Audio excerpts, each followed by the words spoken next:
Let's say, yeah, no. So that,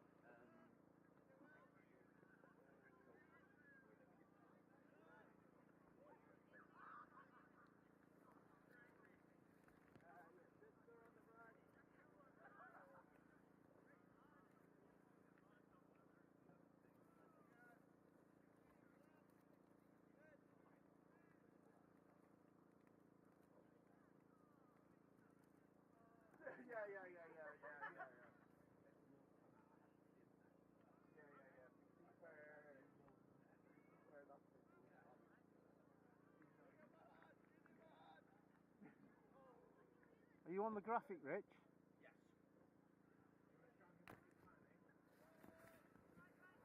Well, I've just cropped in a bit. Down just a little.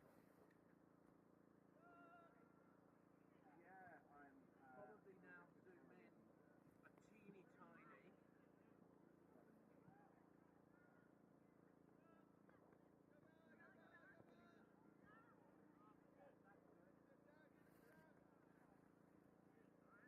That gives us a good. The hardest bit up here now at the moment is panning quickly, because the tripod's so narrow it tends to tilt.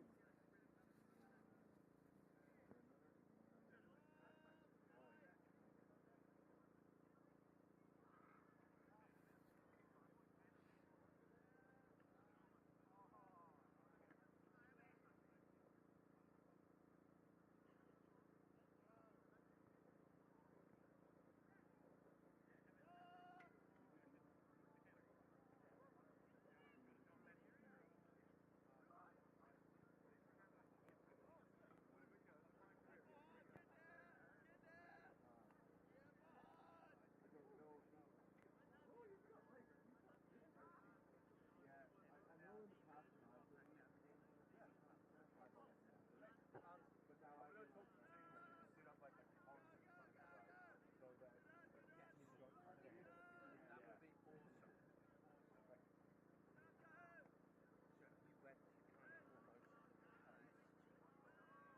Get some whites. We've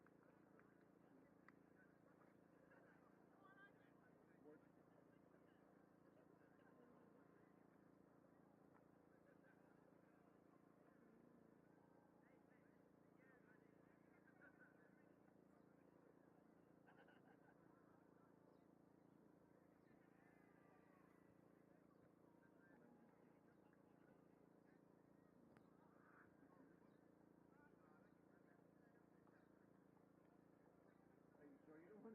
got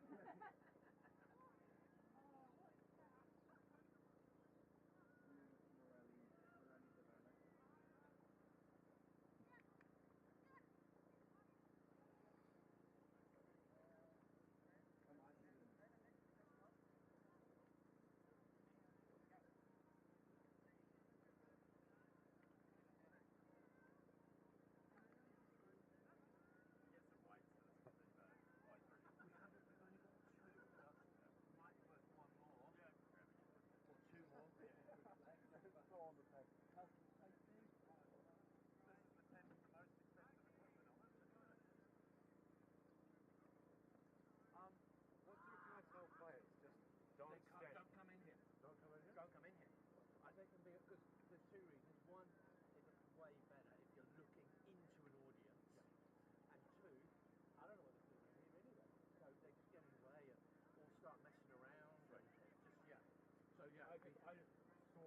frustration in people's eyes, like Hunter's eyes up there. I was like, I would describe what's going on, but I can't see it. Yeah, exactly. Thank you. I'll go there to catch the word. That's brilliant. Thanks. Okay, ladies and gents. It's a corner.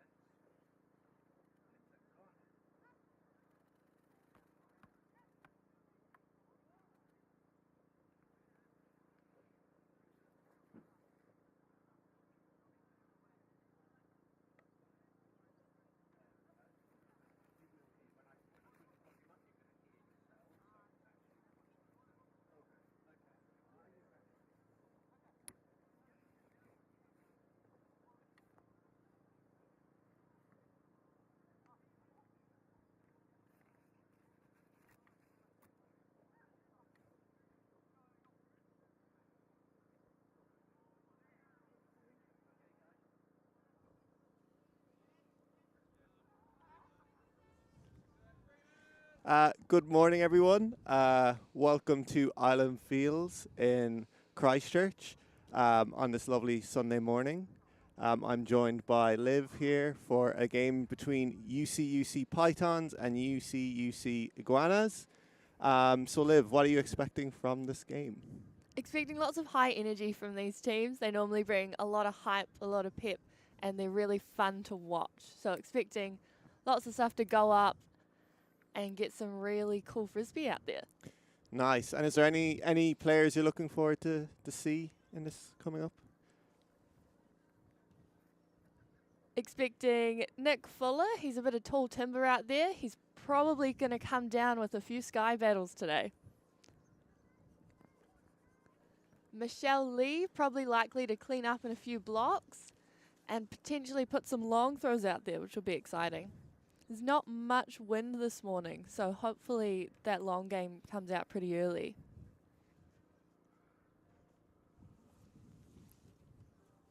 Noah Hayes also got a good arsenal of throws, looking to open up that game for his team.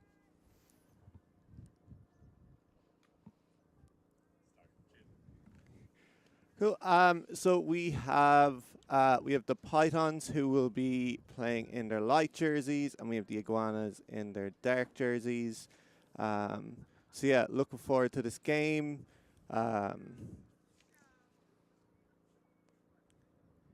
Where I think it's unclear yet how many minutes to game. We have 4 minutes to game.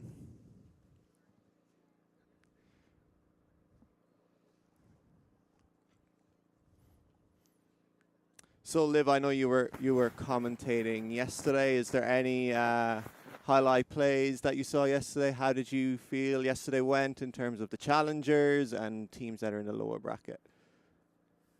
I only commentated the one game yesterday afternoon, but it was very exciting. A game of momentum changes and swings with AUT versus Victoria University, having AUT starting off with a 5-0 run, Victoria answering with 5 points of their own, and AUT closing it out with another run. So expecting hopefully some more exciting games like that today. Yeah, yes, definitely. I know myself, I watched the Otago versus Canterbury game at 2:30. It was a very fun game to watch. Looked like it was going to be quite close, but Otago pulling away in the end, so looking like strong favourites to retain their title. Yes.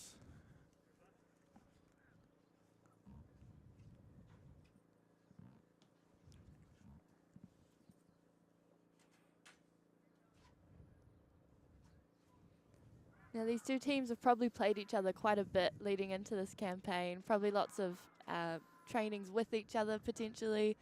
So hopefully seeing lots of fun out there on the field, and also expecting to know what each other will want to throw. Yes. Do you know the difference between these two teams? Is it a second, third team matchup, or is the Iguanas, I think, pick up some kind of alumni players as well, I feel like? I'm not fully sure myself. Me neither. Well, it looks like the Iguanas are starting on the right-hand side of our screens. I don't see a disc in their hand, so I'm going to presume they are on offense.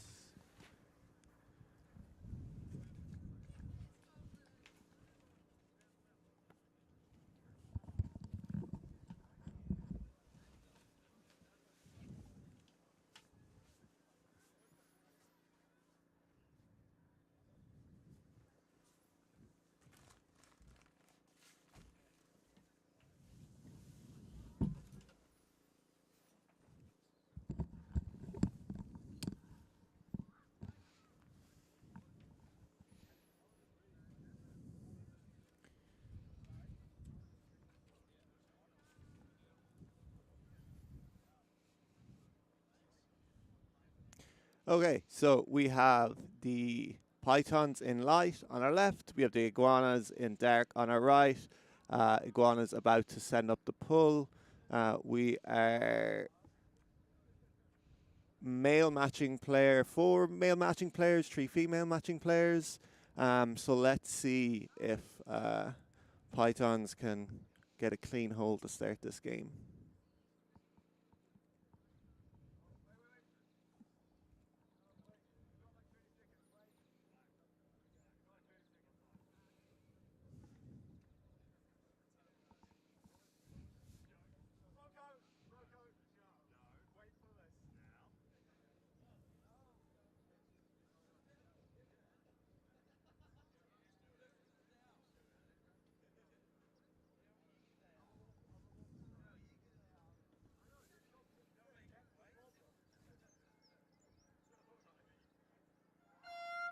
And there goes the hooter, folks.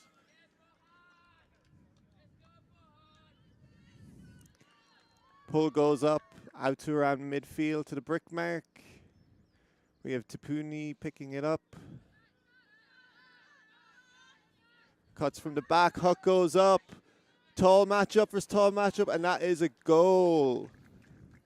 Nice clean hold. Hugo Cohen with the goal. Nice clean offense. Nice undercut as well. So the thrower had 2 options and a nice shot to start off the game. What do you think of that, Liv? I think that there's going to be quite a few long shots this game, and I'm quite excited for them. Yeah, your prediction is definitely came true so far.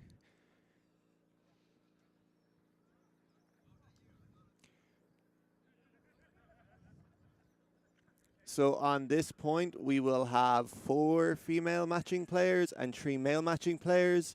So for those at home who maybe are tuning in and they're not really sure how mixed ultimate works, there's 7 versus 7 on the field, and you will alternate between 4 male matching players and 4 female matching players and 3 of the other. So how it works is you go. So for this, we had 4 male matching players, and now we will do 2 points of 4 female matching players, and we will basically do a little snake of that throughout the entire game. So the pull goes up, a lovely pull. Michelle Lee catches the disc. May Hayes with the disc, back to the middle now. Back to Michelle Lee. It's looking like a zone. Zone D. Oh, nice throw up the line to Nick Fuller. Nice back to Michelle Lee. Nice give goes. Oh, an unfortunate drop there, but it was some nice offense, nice offensive flow. So let's see if the Pythons can get a break.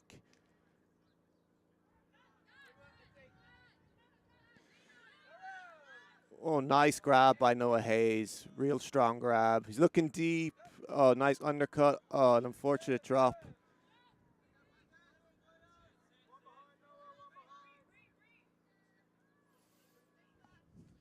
So it's looking like Hayes to pick up the disc.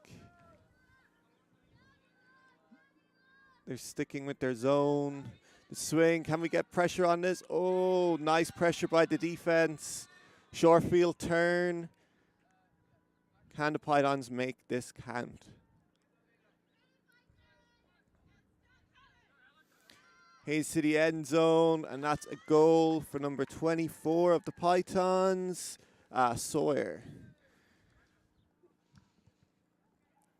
So, Liv, what did you see out of that zone from the Pythons that caused some issues for the Iguanas? So lots of pressure up the front, trying to make them swing it, and then that swing just going a little bit too high, a little bit of pressure from that defense was just enough to cause that short field turn there. Yes, definitely. That was nice pressure on the force as well, to force the to make the thrower have to step out, the throw in a bit high, and then good pressure from the defender to kind of pressure the offensive player into that drop. So good start from the Pythons.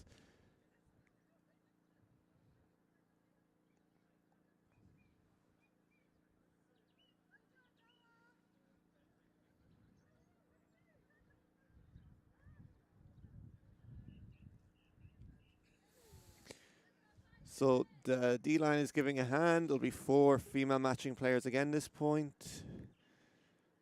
And we'll see if the Pythons come down with their zone again. So they've thrown a roller. Nice pull towards the sideline. Stopped by Kiara Chin. And yes, they've come down in that zone again. Why change it? If it worked the last time, why not keep doing it? Swing it, nice grab. Very good grab by Chin. She's looking downfield. This is swung back towards the sideline. Lots of pressure from this zone.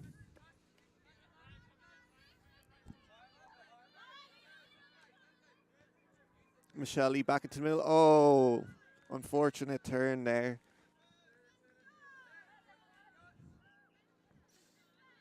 It's Nathan Feder and I think Isaac Living working the disc up.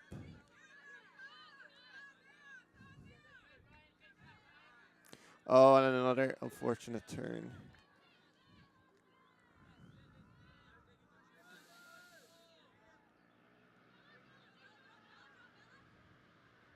Nice blade over the top of the zone. Oh. Nice grab by Michelle Lee, cleaning up. Working the pops through the middle, Chin and Lee. Nice, that's great offense. Looking really strong when they do those give-goes between the two girls. Oh, nice high grab. Crossfield shot. Great vision there from number 13. Who is Brianna Camden with a nice shot to the far corner of the end zone. And that's a goal for the Iguanas. Nice of them to get off the board. They were playing really relaxed offense there, just waiting to be able to connect with that downfield, and some lovely give and goes just to work it through that pressure. Yeah, that was really impressive work there by Lee and Chin, working through the middle of that zone. Generating a bit of flow with their legs rather than trying to just make big throws over the top, and it opened up the entire zone for the rest of their teammates, and it left kind of the zone defenders were scrambling a little bit. So now Iguanas coming out on defense. This is their first D point of the game. Let's see what they come out with. Are they going to come out with a zone of their own and see if they can claw back that break, those 2 breaks that they've conceded early on.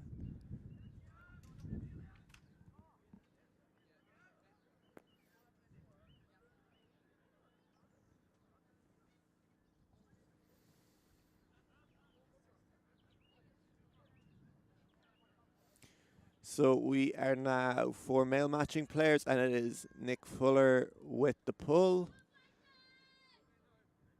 Let's see if he can pin the offense deep in their end zone.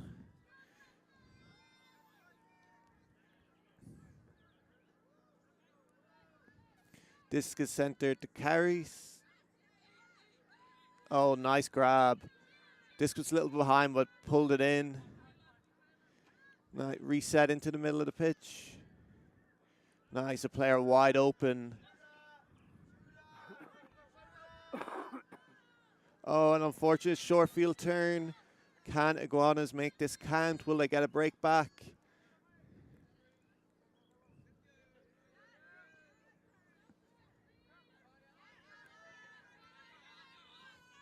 Oh, Chin with a great one-handed grab. She sends the disc up. Oh, nice D. Karis has the dish. She's looking deep. Centers it to Tapuni.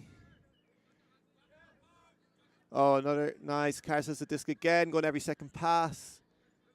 Number 24 sends it up.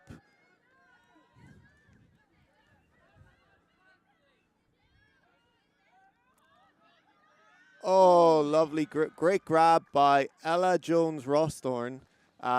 Really impressive grab in the end zone. Nice offense. Once they got the disc back there, the Pythons, they really worked it up and took advantage of defenders being out of position.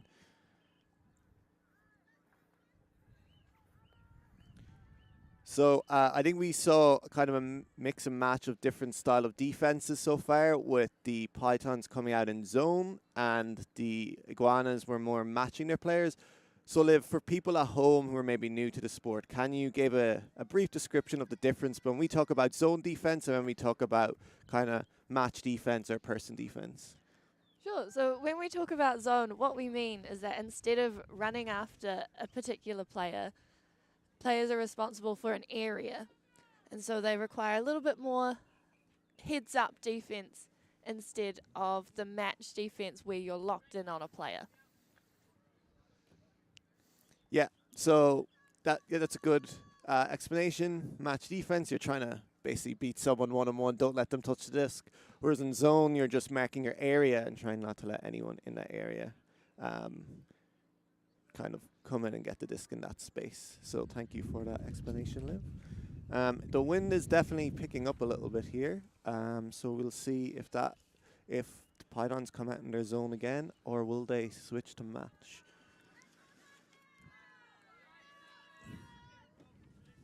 Nice pull. Pin them right in the back corner of the end zone. That is a great pull. Plenty of hang time. Put them in a real tough spot. Can they get this turn? This goes up. Oh, nice grab.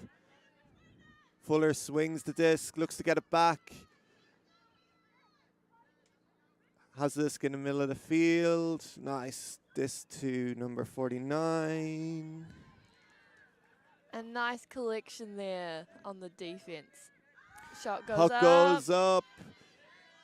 Can she box out? Oh, nice D by Fuller using his height advantage. Looks like Pythons were just trying to play a bit of a territorial game there.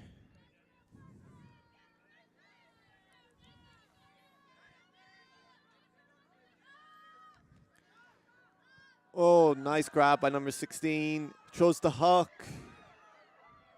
Oh, an unfortunate drop. Nice vision by number 6. Just for folks at home, we don't actually have the Iguanas numbers, so we don't know their names. This is why we're saying numbers as opposed to names. We don't actually have their numbers. So nice throw. Oh, unfortunate drop there. The throw just a bit high. So Iguanas have the disc. They're in match defense here after the call, after the turn. Oh, an unfortunate swing, just didn't quite connect. So Fader picks up the disc. Shows it to number 8, Cooper. He's looking deep. Nice find through the middle. This back to Fader. He holsters this to Living. Nice. And I think that is number 8, Sam Cooper, with the assist by Isaac Living. Nice quick offense on the turn. Cooper really opened up that that space there with that pass through the middle, and from there it was just an easy goal.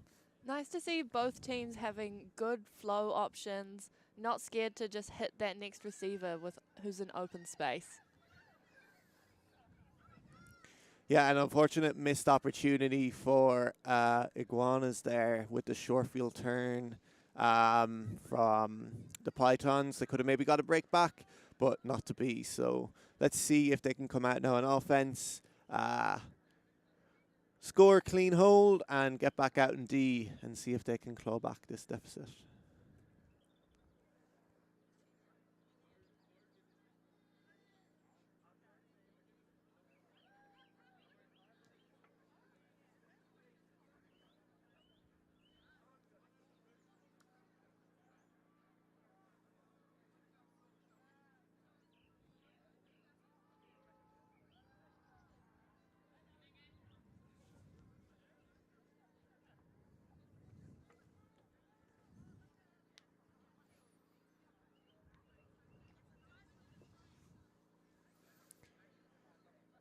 So we have the defense giving a hand, looking to send up the pull. We will have 4 female matching players at this point. And as we were talking earlier about the difference between the 4 female and 4 male matching players, we'll have a female matching player pulling when it's 4 female matching players, and vice versa for when it's 4 male matching players. So nice deep pull there. Disc is being centered to Chin. She's looking for Hayes. It is a zone again. Oh, disc was up touched. Oh, nice grab, nice clean up there. This gets swung back into the middle to Hayes. Oh, I'm nearly got a D there by number 19 from Pythons, which is Sam Roberts. Oh, nice pressure. Fortunate drop. Short field turn. Can the Pythons punch this in to go 5-1 up?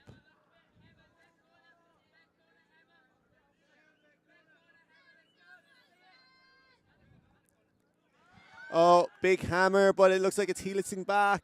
Oh. That might have been a case of a bit too much sideline pressure. Some calls from the sideline for a big crossfield hammer then. Yeah, I've seen Hayes make those throws, but not to be on this occasion. But now Iguanas have turned it right back, so let's see if Pythons can punch it in the second time of asking. Nice throw down the line. Oh, tough grab. Nearly got on that second bid as well. Nice effort there by number 87, Kala.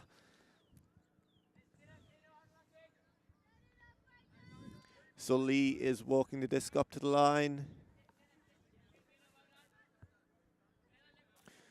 Oh, Chinley's out but couldn't quite reel that in. So third time lucky maybe for the Pythons. Hayes picks up the disc.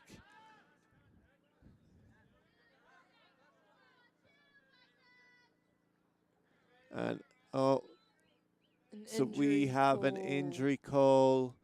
So Chin is walking off the pitch. So in an injury call, it's just like quick substitution. For the Iguanas. So Hayes is now picking up the disc.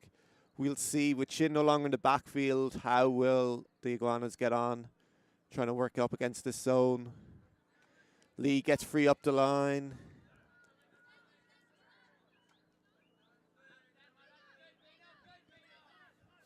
Nice pressure on the fours. Oh, great vision there by Hayes. Great work. And the throw just came a bit too soon, just wasn't quite balanced there. An unfortunate turnover after some nice initial offense. So Hayes picking up the disc. Oh, and an unfortunate turn.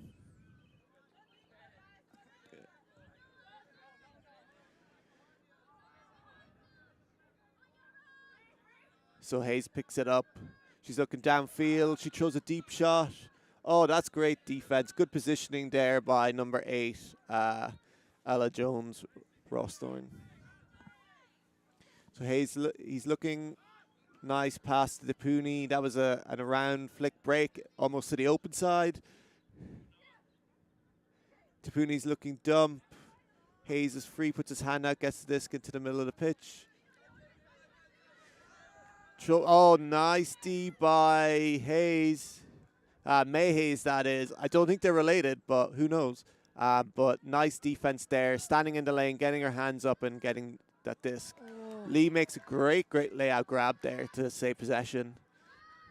She's calling her cutters under, thinks they're too far away. And a turnover.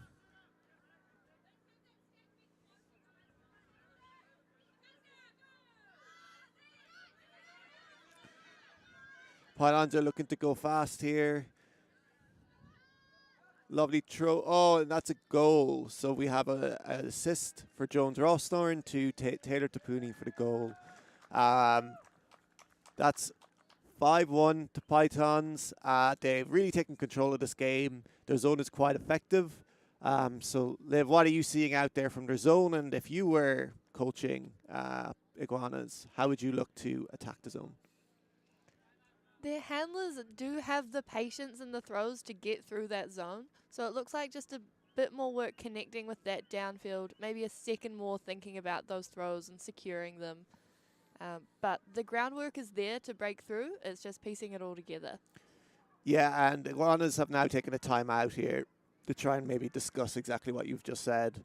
I think their handlers are doing like a good job initially, working through the zone, getting through that first line of defense. But as Lee was calling for her cutters to be closer, they're not maybe getting that. Once they get through past those handler defenders, they're not really gaining advantage of that, and they're having to throw a lot more passes than maybe they need to. So yeah, it's probably getting to kind of sync up the handlers and cutters a bit more and work a bit more as a team.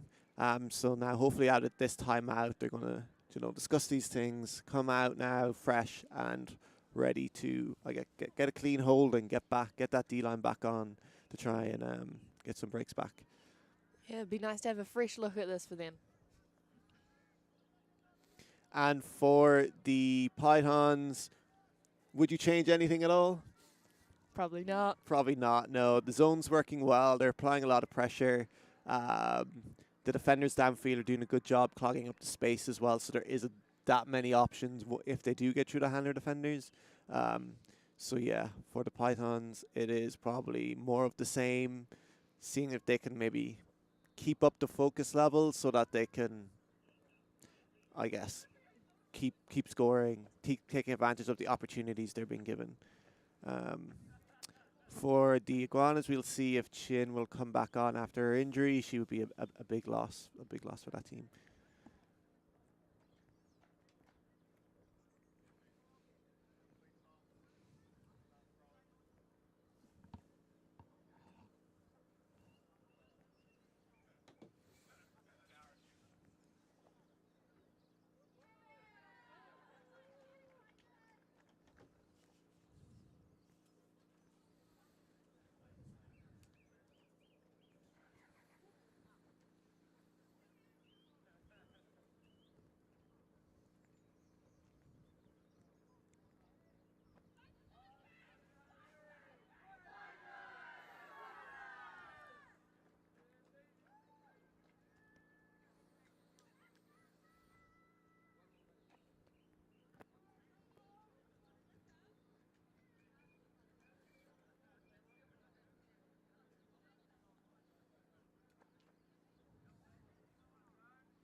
And we are ready to get back at it, folks. Loud sideline from Pythons, looking to get that 6 point on the board.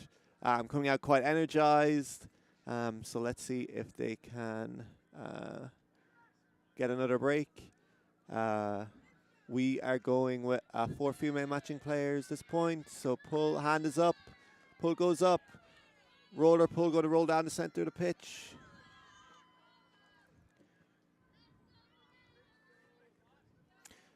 Camden with the discus centers. That is a great D by number 85 of the Pythons.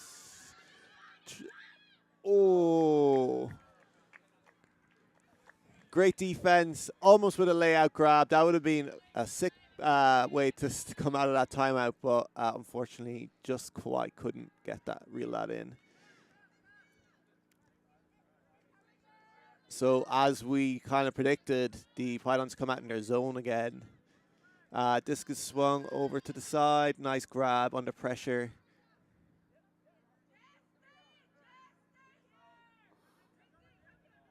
Hammer goes up. Oh, intercepted by Fader. Nice. That's a goal for number 40. Farina, oh, I'm going to butcher this name, Zorifa, with the goal. Great work, great defense by Fader. Stepped in front of the hammer, intercepted it, and a nice, easy goal. Good timing there for on that cut in the end zone to get that 6 point on the board.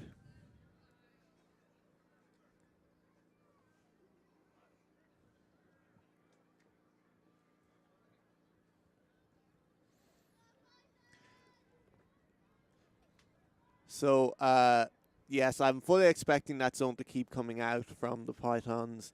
Tough spot there for the handler on that front corner in the end zone. High stall, kind of had no option but to go for kind of a big shot across. So let's see if the Iguanas can kind of steady the ship a little bit, pull together some nice offensive flow, which we've seen him do earlier on. It's just kind of putting it all together within kind of the one point. So the pull goes up. That's a nice pull there. Looking to go deep into the end zone. Disc is centered to number 23. Oh, lovely play. Oh, that's a great touch. Oh, Fuller reels it in. He's looking to the end zone, but he looks that off, steadies the ship. Nice, this is much better. Oh, almost a commentator's curse, but Fuller reels it in again. Nice, this is good work.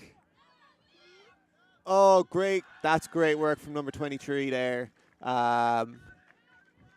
Really was the catalyst for Iguanas cutting through that zone. Her and Fuller kind of basically cleaning up this that go in the air using his size. Number 23 finding the gaps, looking for give goes. That was great offense by Iguanas. Nice work. Let's see if they can come out now with a defense of their own to get that, to bring this, to bring some points back.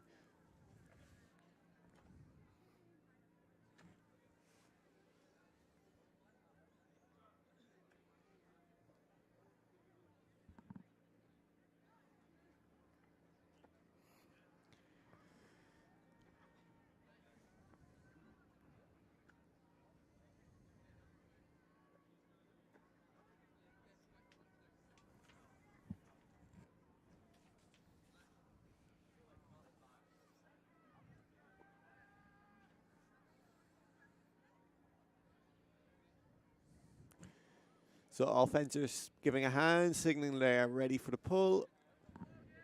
Fuller with the pull, giving a hand. This goes up. No, that's a nice pull. That's going to roll. That's a great pull by Fuller.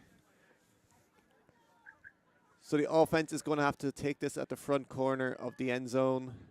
And looks like the Iguanas are coming out with a zone of their own.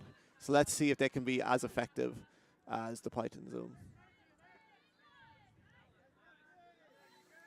Cooper has the disc, centers to Living.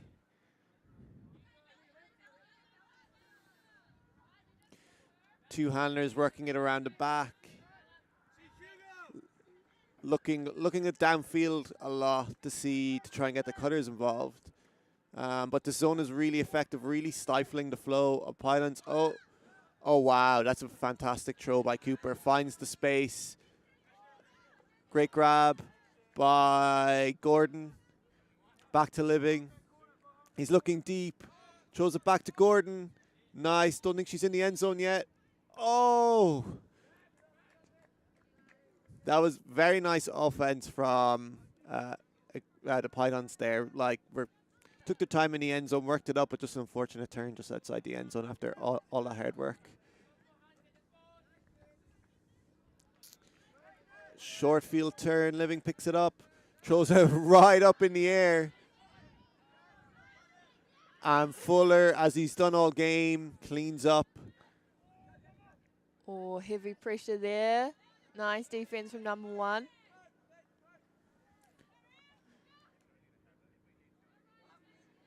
Oh, nice offense. Good cut. Resets the disc into the middle of the park.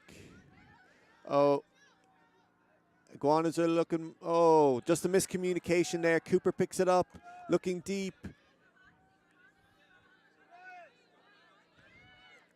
Resets the disc to the sideline to Zhang. Zhang centers to Living. Back to Cooper. Back to Living in the center.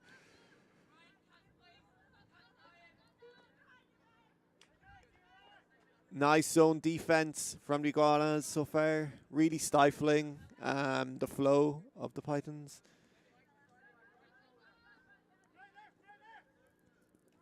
Oh, great grab there by Cone.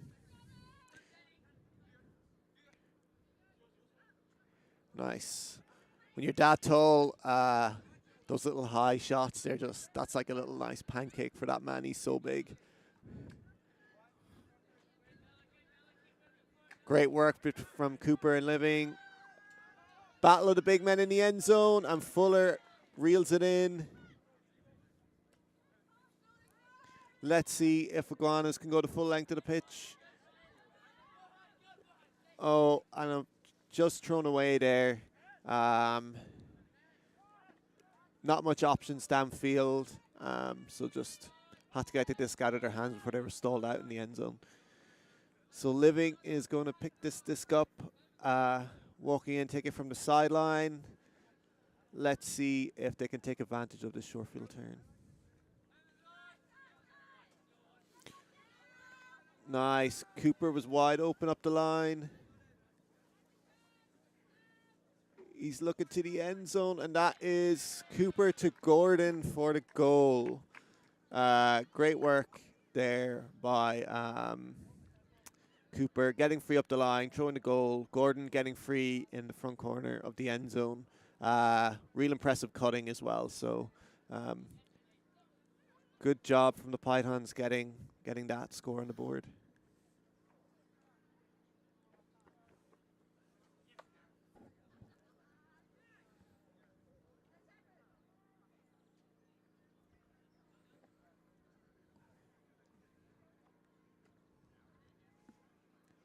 This is a game to 15 this morning, so half will be taken when we reach 8 points.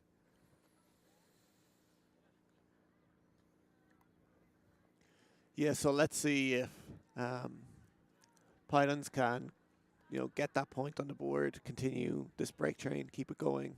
For them, I guess there's more games today, so I guess if you can keep this rolling and kind of finish this game earlier, it gives you a better chance of winning those games later in the day. So Karras with the pull. Lee picks it up, centers to Chin, who's now back on the field. Oh, unfortunate turn.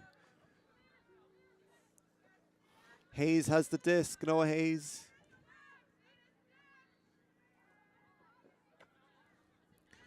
This now a fader. Or Fleming, sorry. Fleming, my bad. Fleming. Back to Hayes. Trubshaw on the disc, looks to the end zone. Nice one-handed grab there by Fleming. So Trubshaw with the assist and Connor Fleming with the goal. And that break takes us to half-time. Yes, that's half-time, ladies and gentlemen. So we will take a 5-minute break for half-time, and then we'll be back with more action. So please stay tuned.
Welcome back, folks. We are just about to begin the second half here. We will have the Pythons will be coming out on offense, I believe. No, they'll be coming out on defense, yes. Pythons are coming out on defense and light. The Iguanas are coming out on offense and dark. We currently have the Pythons have taken control of this game. They're up 8-2. So let's see if the halftime has kind of helped the Iguanas to settle down, and let's see if they can come out here and get a few scores on board. What are you looking forward to in the second half, Liv? Looking forward to some nice flow. I have already said it, but I really enjoy just watching teams hit that first open option and just run down the field that way, which we've seen both teams do, so hoping to see a bit more strung together passages of that. Yes, that's good, yes. Yeah, just maybe just chilling out a little bit on the disc, taking your time. Probably a little bit of panic sometimes has set in for the Iguanas, especially against the zone. So if they can maybe just show maybe a little bit more composure, and they'll be able to punch it in, because we've seen them do it. They just need to do it a bit more consistently. So the pull goes up. Karis with the pull. Nice deep pull. A little miscommunication for the Iguanas, but the disc is centered to Hayes. And yes, we have that zone again, the very effective zone. And yes, short field turn. Can Pythons get it in? Karis about to pick up the disc. Hayes strikes up the line. Can he get it? Oh, very nice. One-handed grab from Hayes. Got up to get that disc. Nice, quick score for Pythons, and it looks like they're just going to keep on rolling here.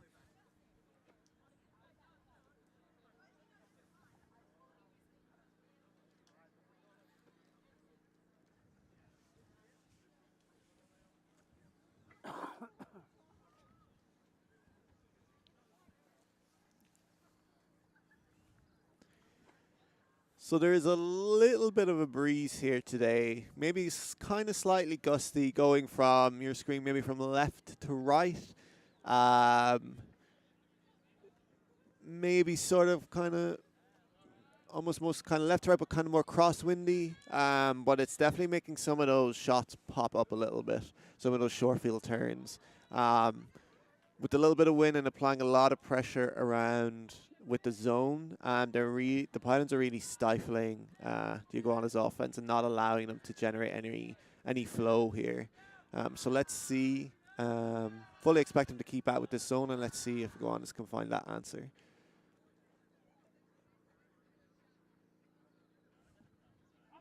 So we have Living about to send up the pull. So we have 4 male matching players at this point.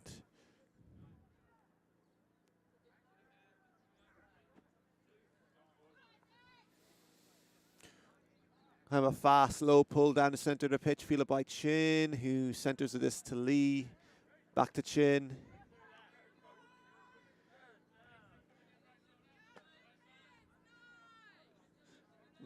Just swing the disc around in the backfield. Iguanas. Oh, just a tough catch there. Not able to reel that in. Short field turn. Fader picks up the disc. Living cuts up the line. Fader looks him off. Living comes back, but oh, just a disc too high. And the defense makes sure to knock that down so no one can make a second play. So Lee's about to take this disc on the sideline. Chin cuts back for the disc. There's unfortunate. Nice layout there. Looked like she had that and reeled it in. Bit disappointed in herself. I think she thought could have had that, but it was a very tough grab. So let's see if Pythons can punch this in to take full control of this. Well, Living is looking to the end zone.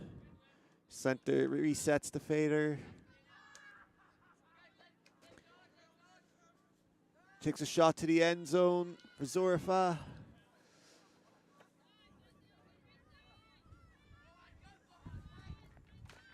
Oh, it's very congested on that open side channel. Swings the disc. Oh, nice. Nice grab. So we don't have a number 98 on our sheet. So number 98 with the assist and Hugo Cohn with the goal. So that was nice offense there outside the end zone. Fader realizing that it was very congested in that open side channel. A lot of defenders, a lot of cutters. You really would be squeezing something in there into that front corner. So decides to swing the disc, gets it to the other side, and Hugo Cohen gets the goal in the far corner. So kind of textbook end zone offense there. Yeah, so really good work from Pythons. Iguanas kind of are just struggling a bit there, struggling to get out of their end zone. That maybe kind of like wind and maybe a bit of handler cutter disconnect, making it difficult. But the spirits are still high. So let's see if they can. Like we've seen them in earlier points in the game, they've been able to work it up. They've scored the points they've scored have been like quite good. Like they've looked pretty good. So it's just kind of that consistency of just being able to replicate that. So let's see what happens on this point. We are going out with 4 male matching players. Tepuni is going to take the pull. So let's see what he's got.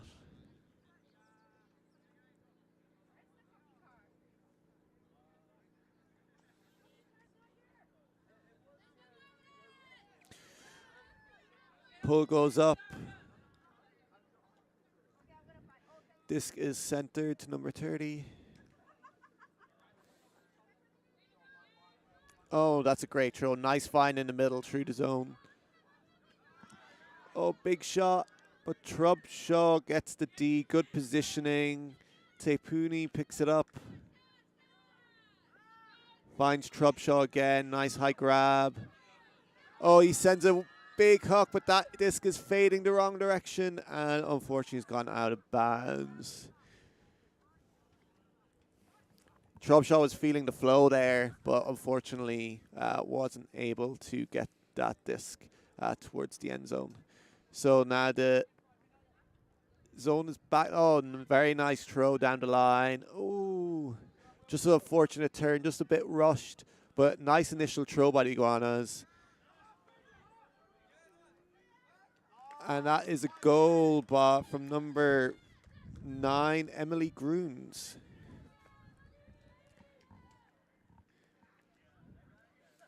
So Pylon's really punishing the Iguanas there. Once they're able to pick up that this quickly and play, they really had no chance to get back and under the play defense. So good work from Pylons, punishing any mistakes that the Iguanas have been making.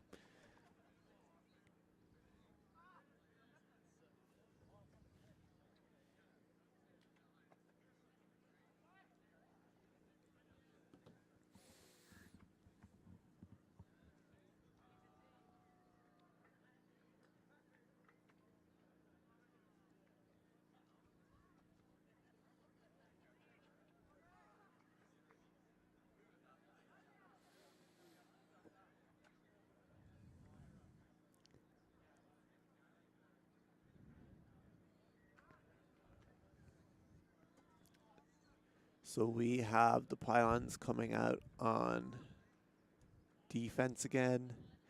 We will have 4 female matching players, so female matching player pulling. Likely again to come out in their zone. It's been quite effective. So let's see how the Iguanas get on.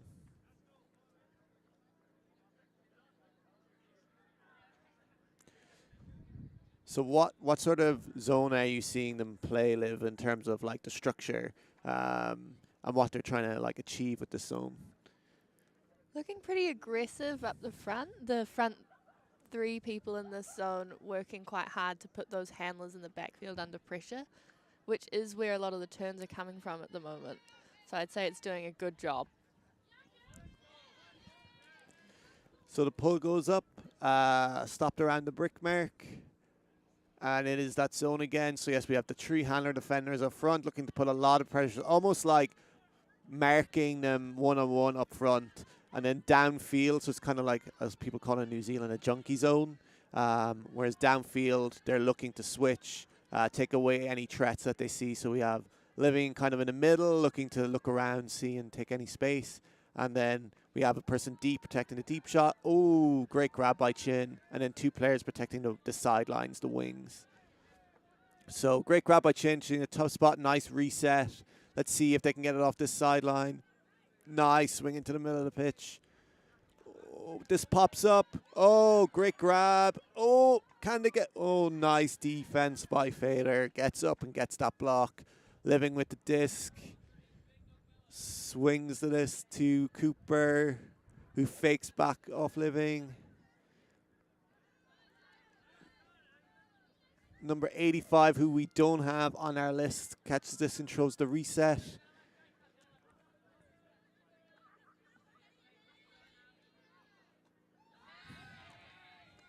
Nice grab. Nice low grab there by... I cannot see the number who made that grab. Fader has the disc, swing back to Living. So that grab was from Gordon, who has been... We've called out her name a lot today. She's having a very good game, catching goals, making great grabs. So well done her. On a lovely D there. Nice intercept by number 23, who I think is Adelia Tan, looking at the jersey name. So Tan has been having a very good game. Real kind of like holding this offense together for Tan. So showing off her array of throws. Chin throws that disc up. Oh, great find. That's a high stall situation for Chin, and finds a nice nice throw over the top to number 16.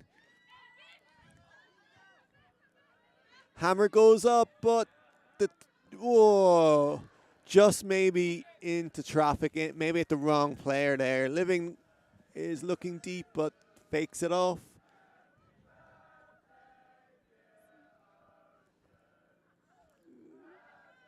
Fader has the disc and tries to swing it. Oh, great grab by Cooper. Lays out, gets that. Flips back up onto his legs. Throws it back to Fader. Oh, and a turn. Chin over the disc, picks it up. No mark on. Centers to Tan. Oh, just a bit hurried. Living picks it up. Lashes it deep, and Cooper, he lays out and gets that disc. I think he was absolutely gassed there, because he looked like he didn't know what was happening, but found the disc in the air, and it was a very high disc.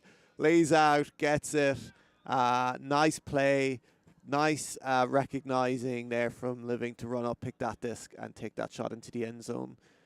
Seeing that no defenders were there. They hadn't really switched on quick enough on the turn. So Pythons scored a goal, and they are 12-2 up. And there has been a timeout called on the field, so both teams will get an opportunity to regroup, hopefully shake out a bit of those nerves for the Iguanas, hopefully come back with a bit more focus and a bit more calm. Yeah, and for the Iguanas, it's really kind of almost now you got to kind of maybe forget about the score and just take things point by point, kind of celebrate those small wins.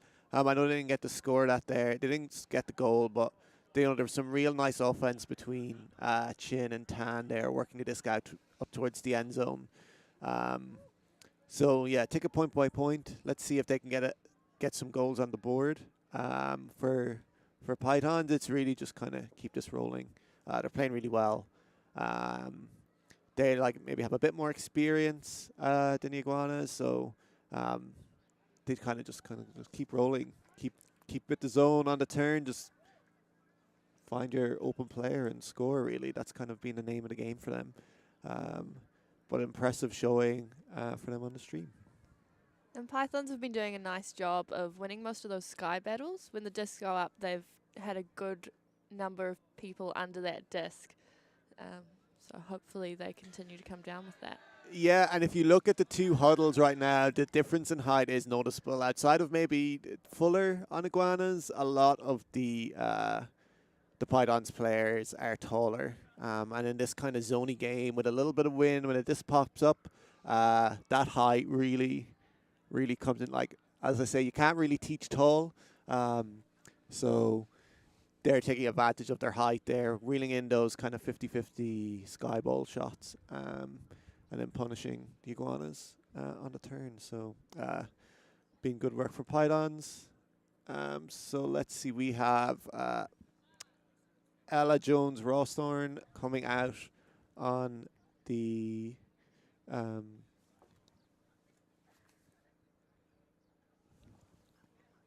coming out with the pull. So she is giving a hand. Likely going to be zone again. Let's see how the Iguanas cope this time. Nice pull. Fielded by number 2, centered to number 49.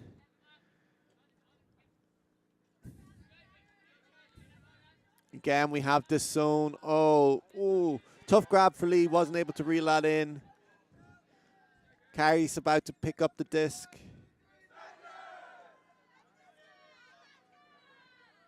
Oh, nice undercut there by Ketoa. He shows a nice backhand to Tapuni.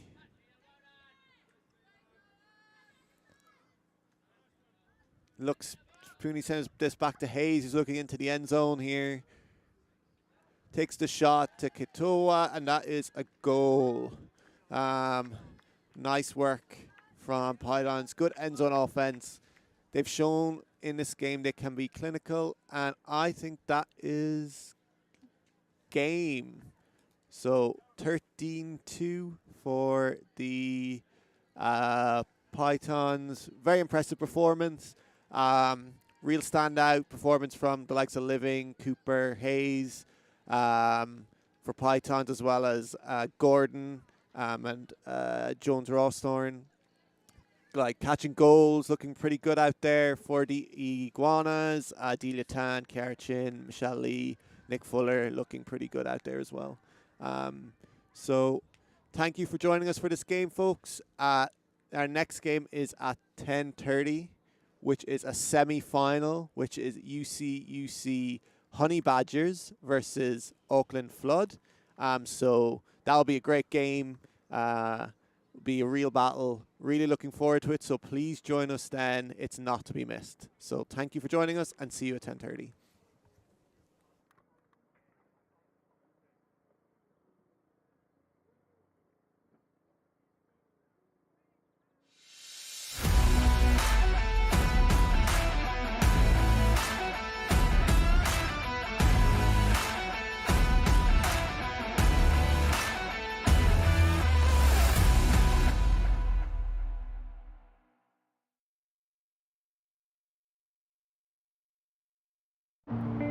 Belief, the emotion that stirs your body into motion.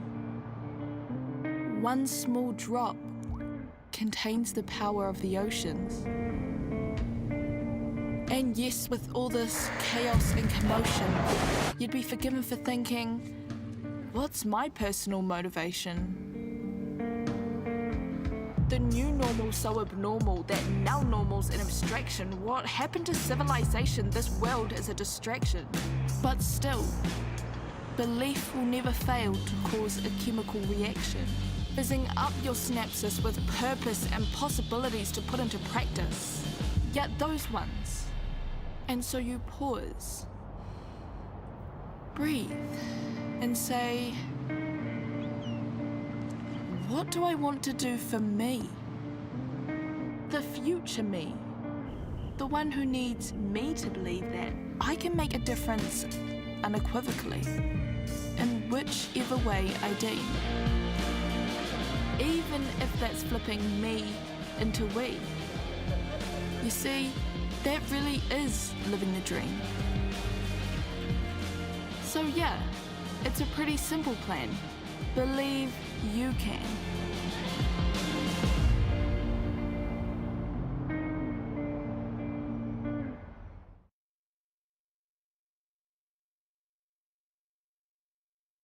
We're here to build experiences, to create and explore in the heart of the capital. At Te Herenga Waka, Victoria University of Wellington, living and learning are one, and the city is your campus.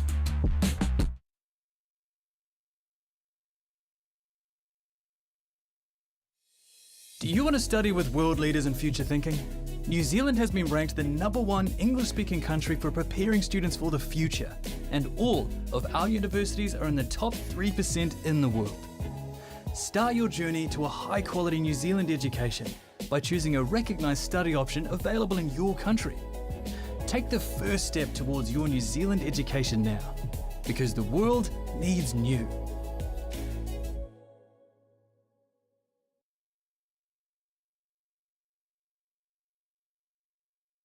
We believe where you live shouldn't decide your destiny, and that any place can be a place of learning. So much of modern life has a handy home delivery option. Why not your education?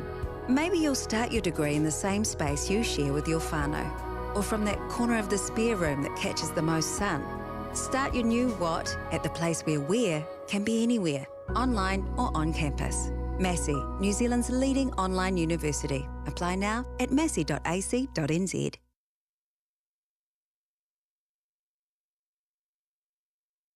This is the University of Waikato, where every day people are making a positive change.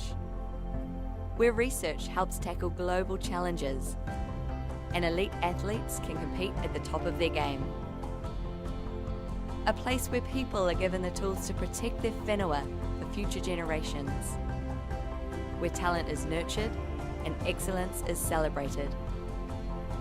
It's a place where industry, innovation and education converge, and where moments are shared with loved ones. It's a place where teaching and learning has no borders, and people of all races and cultures work together as one. Our people, our future. Positive change starts here.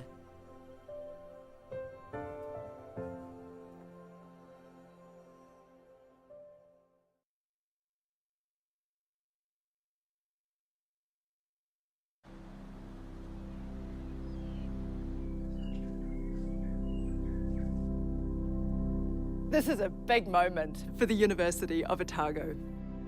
The next chapter in our story. Firsts have always been a part of us. Our pioneering, forward-thinking spirit has brought us here. I te ao kōhatu, ki te ao hurihuri. It founded the first university in New Zealand. The first medical school. The first to teach law. With world-class spaces. And world-leading initiatives. I te tai timu, ki te tai pari. This is a place of many peoples. Of many voices. Of many aspirations. Of many firsts.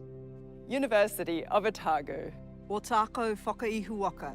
A place of many firsts.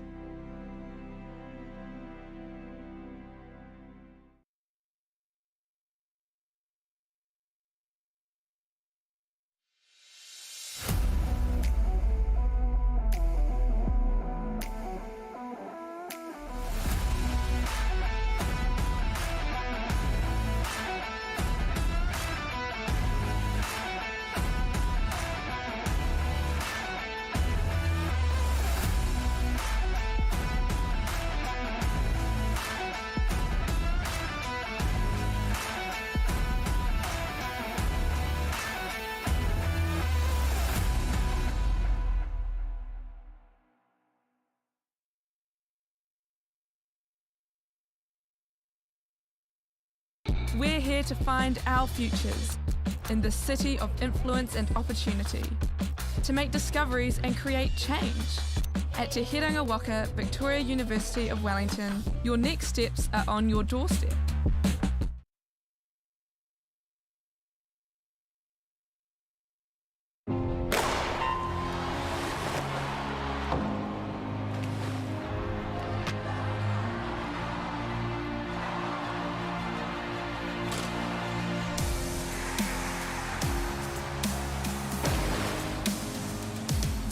FISU, World of University Sport.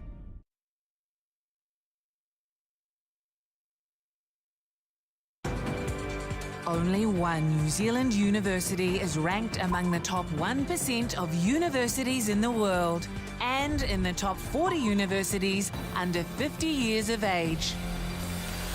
Auckland University of Technology. New Zealand's leading modern university.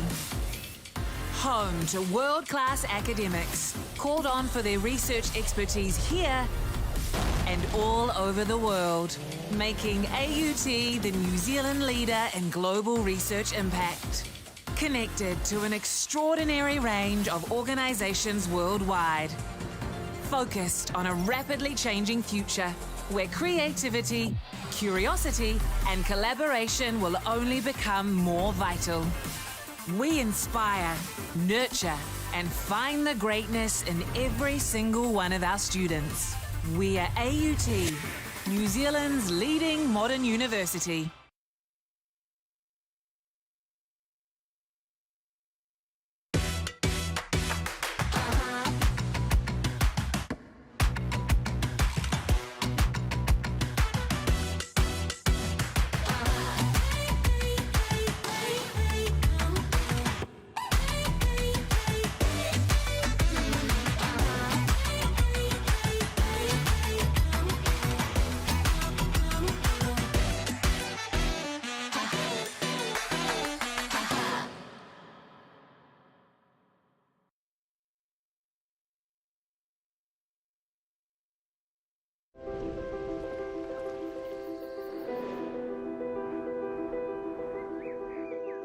At Lincoln, we seek to ensure that future generations can grow and thrive. That means providing a world-class learning environment to grow fresh solutions to real-world problems, including using the world's resources wisely and sustainably. Come to Lincoln University, a place to grow.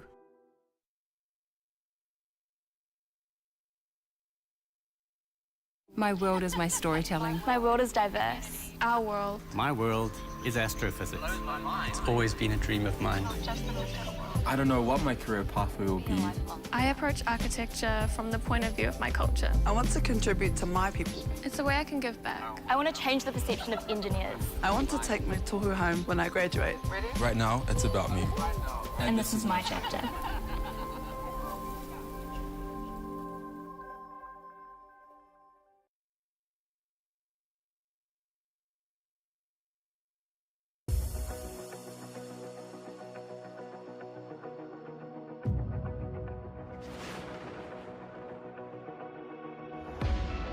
Imagine getting your foot in the door to your dream career in the sport industry. As you represent your uni, building lasting friendships, connecting at national and global events, connecting with peers and mentors who help connect you to your future. Make this happen with UTS NZ. I've definitely made some really personal relationships and friendships through volunteering. It makes you always feel like you're part of the team. In the sporting industry, it's so hard to gain connections, but volunteering through University and Tertiary Sport New Zealand, you're sitting at a table with people with over 20 years experience. I learned through hands-on experience in my marketing internship, skills that I could apply into the internship that I got at Foodstuffs. If you're ready to connect your skills, goals and experiences, join our team! Join our team. Join our team. Because you can build your confidence. It can take you from an application form to the other side of the world. Click the link in the description to connect with UTS NZ.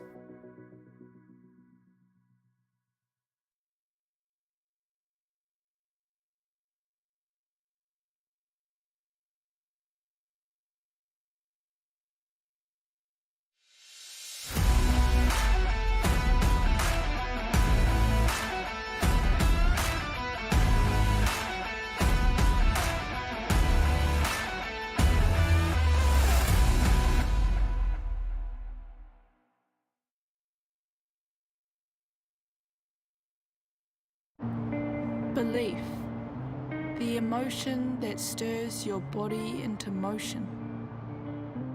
One small drop contains the power of the oceans.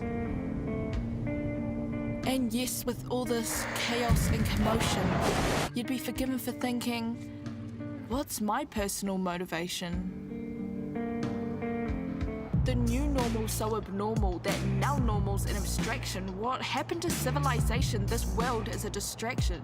But still, belief will never fail to cause a chemical reaction, fizzing up your synapses with purpose and possibilities to put into practice.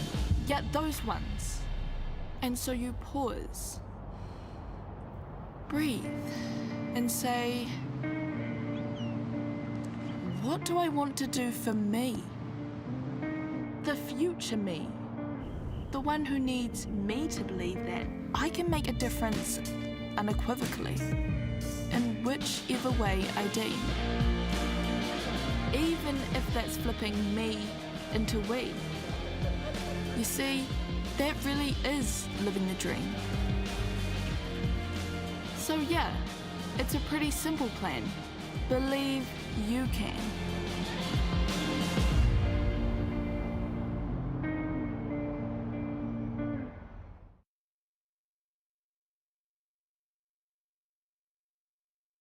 We're here to build experiences, to create and explore in the heart of the capital. At Te Herenga Waka, Victoria University of Wellington, living and learning are one, and the city is your campus.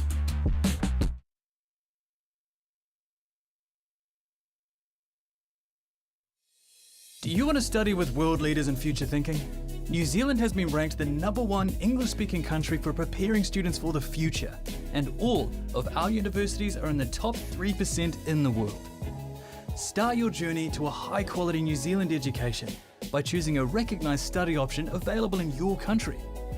Take the first step towards your New Zealand education now, because the world needs new.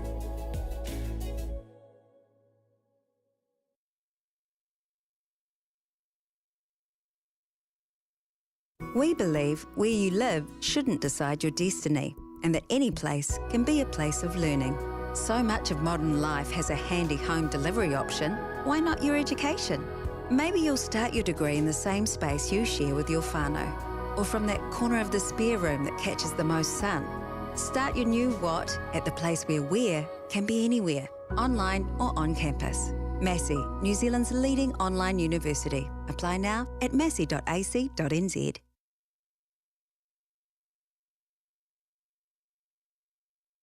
This is the University of Waikato, where every day people are making a positive change. Where research helps tackle global challenges and elite athletes can compete at the top of their game. A place where people are given the tools to protect their whenua for future generations. Where talent is nurtured and excellence is celebrated. It's a place where industry, innovation and education converge, and where moments are shared with loved ones. It's a place where teaching and learning has no borders, and people of all races and cultures work together as one. Our people, our future. Positive change starts here.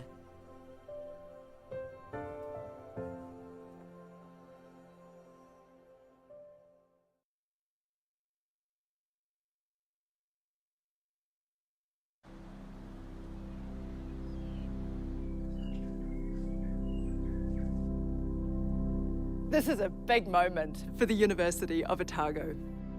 The next chapter in our story.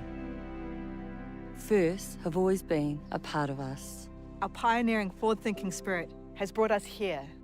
I te ao kohatu, ki te ao hurihuri. It founded the first university in New Zealand. The first medical school. The first to teach law. With world-class spaces. And world-leading initiatives.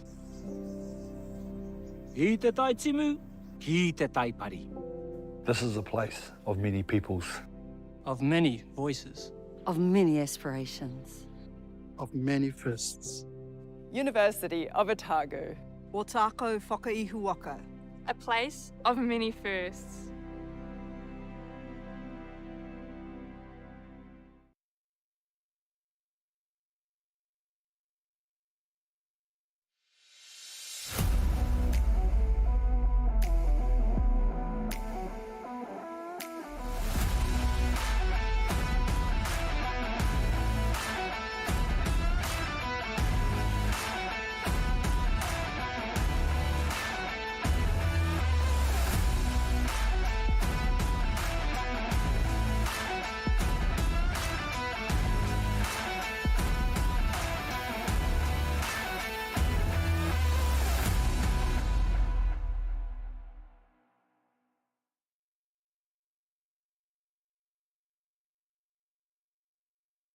We're here to find our futures in the city of influence and opportunity, to make discoveries and create change.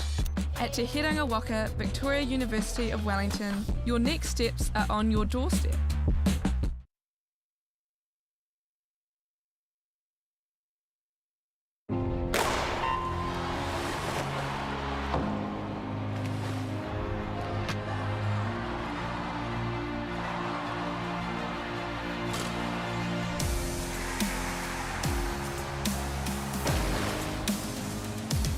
FISU, World of University Sport.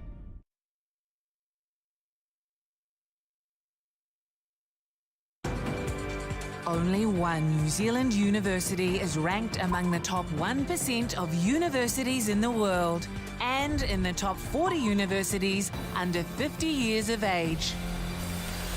Auckland University of Technology, New Zealand's leading modern university.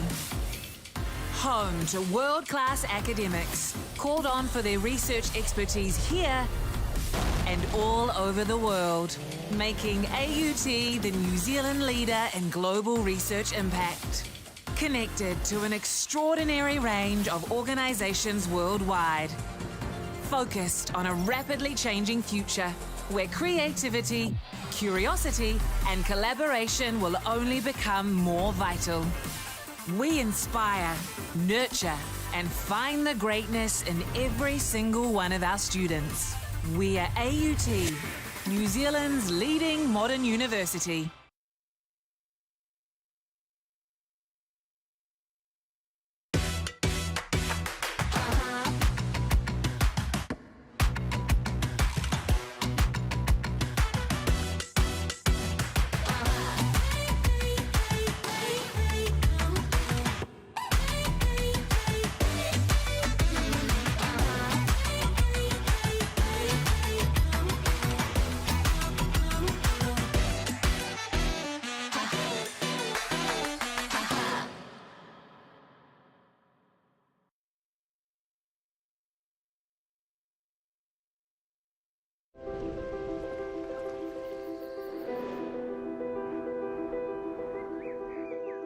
At Lincoln, we seek to ensure that future generations can grow and thrive. That means providing a world-class learning environment to grow fresh solutions to real-world problems, including using the world's resources wisely and sustainably. Come to Lincoln University, a place to grow.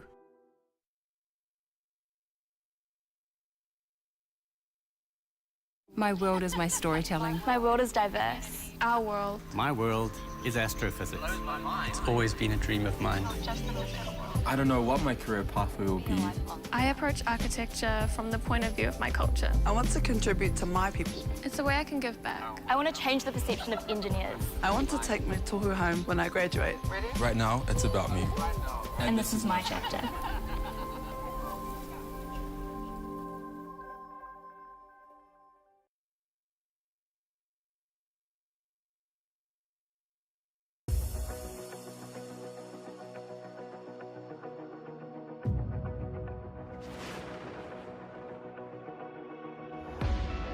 Imagine getting your foot in the door to your dream career in the sport industry.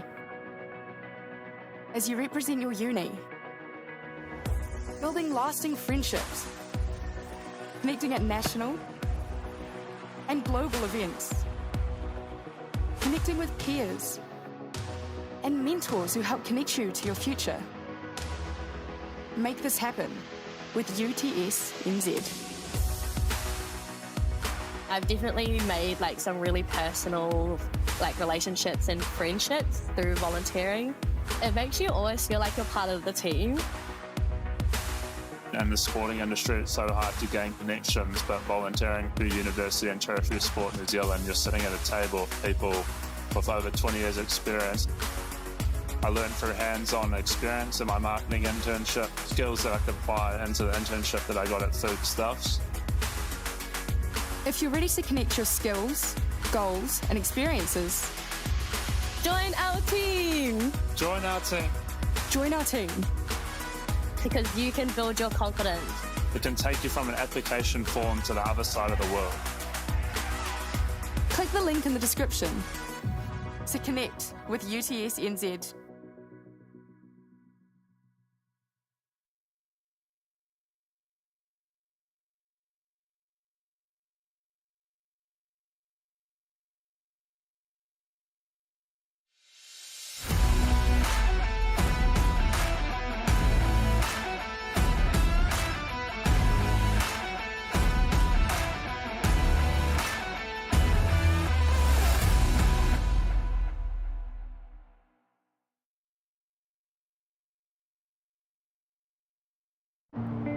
Belief, the emotion that stirs your body into motion.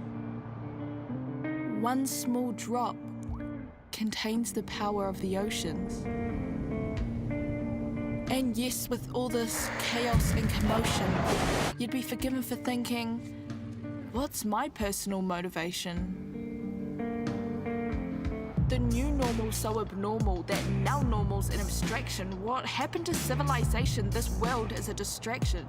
But still, belief will never fail to cause a chemical reaction, fizzing up your synapses with purpose and possibilities to put into practice. Yet those ones. And so you pause, breathe, and say, what do I want to do for me? The future me. The one who needs me to believe that I can make a difference unequivocally, in whichever way I deem. Even if that's flipping me into we. You see, that really is living the dream. So yeah, it's a pretty simple plan. Believe you can.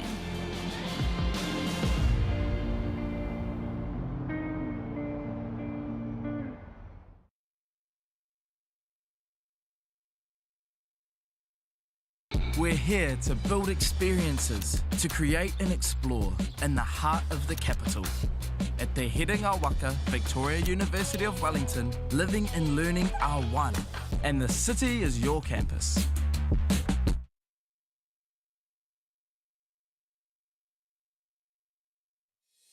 Do you want to study with world leaders in future thinking? New Zealand has been ranked the #1 English-speaking country for preparing students for the future, and all of our universities are in the top 3% in the world. Start your journey to a high-quality New Zealand education by choosing a recognised study option available in your country. Take the first step towards your New Zealand education now, because the world needs new.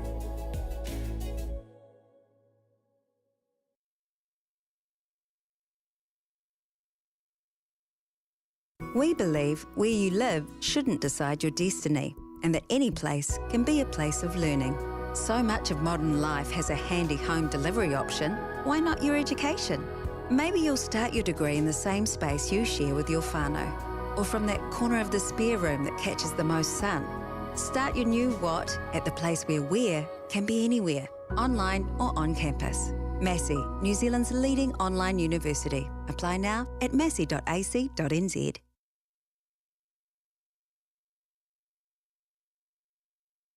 This is the University of Waikato, where every day people are making a positive change. Where research helps tackle global challenges and elite athletes can compete at the top of their game. A place where people are given the tools to protect their whenua for future generations. Where talent is nurtured and excellence is celebrated. It's a place where industry, innovation and education converge, and where moments are shared with loved ones. It's a place where teaching and learning has no borders, and people of all races and cultures work together as one. Our people, our future. Positive change starts here.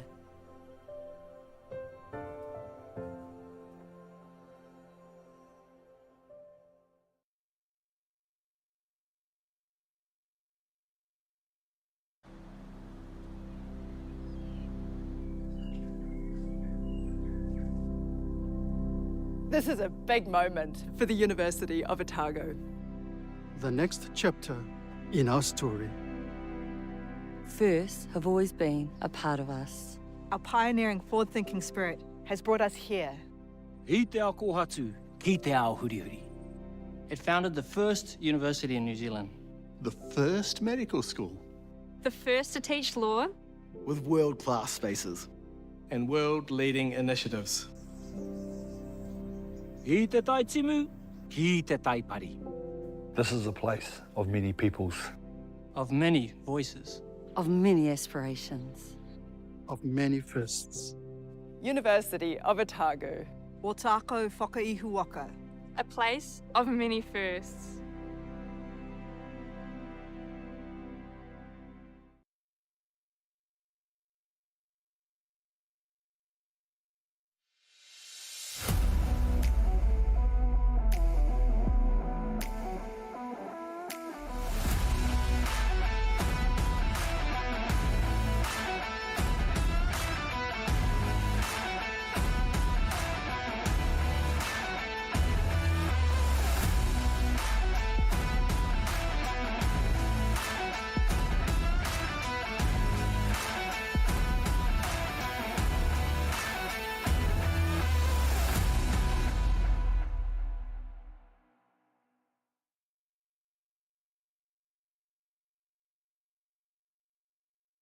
We're here to find our futures in the city of influence and opportunity, to make discoveries and create change.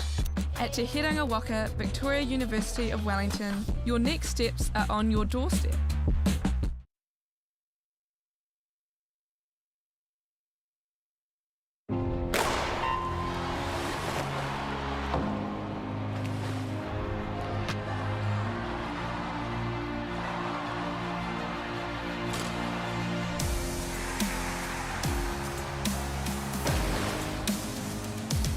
FISU, World of University Sport.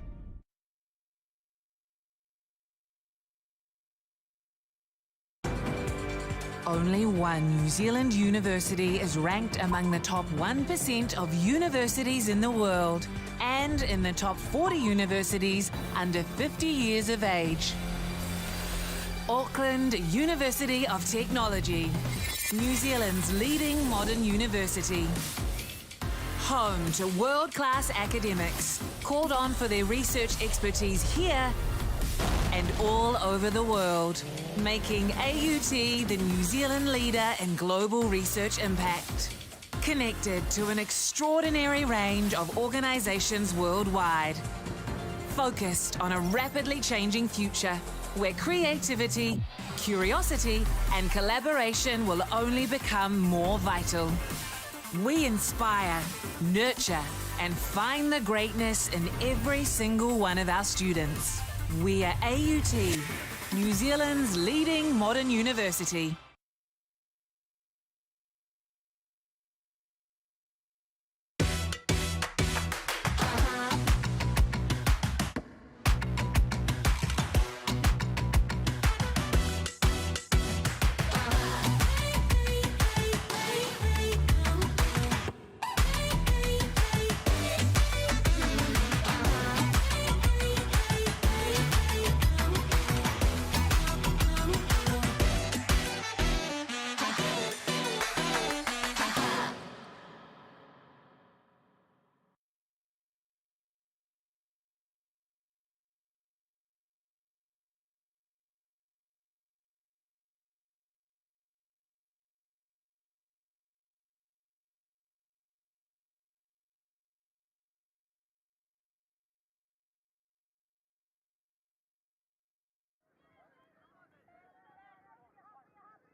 Good morning, everyone. Live from Island Fields in Christchurch.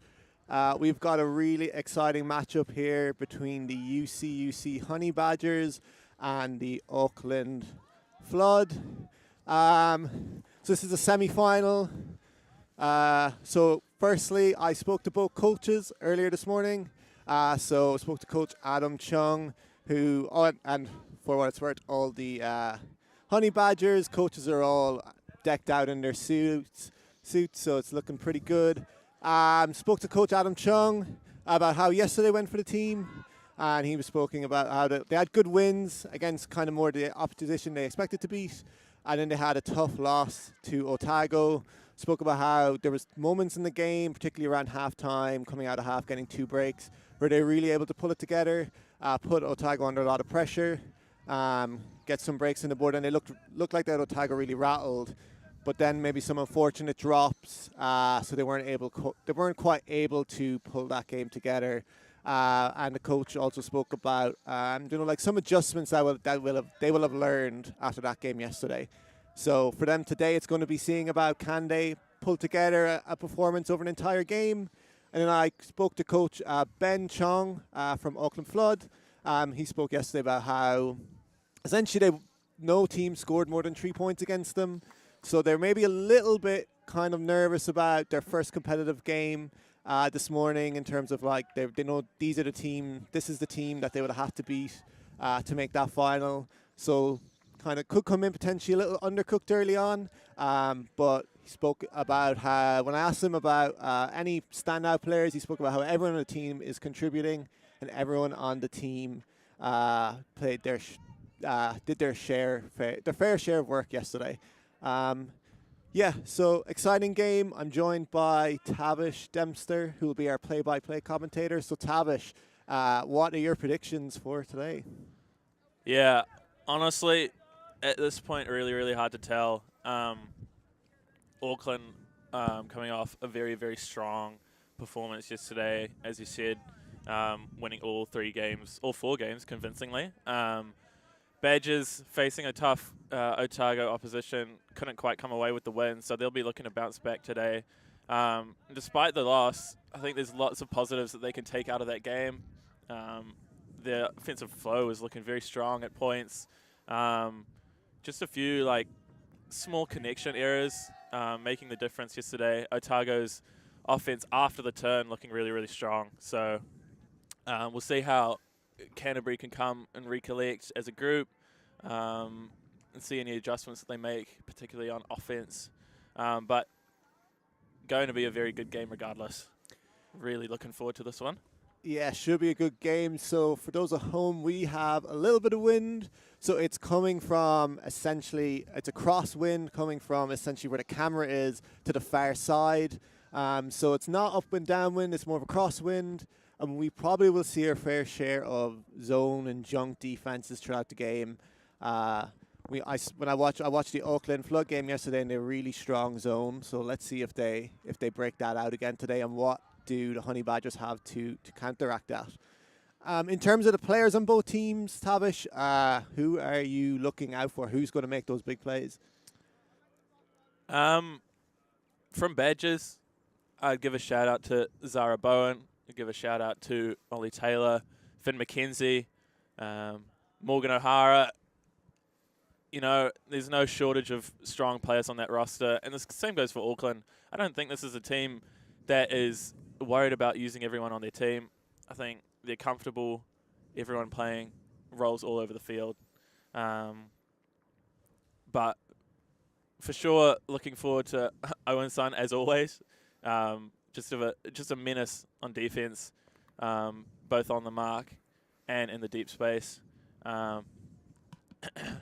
And of course, Zaria Island, coming off a very successful campaign with Whaitiri at the World Ultimate Championships over on the Gold Coast.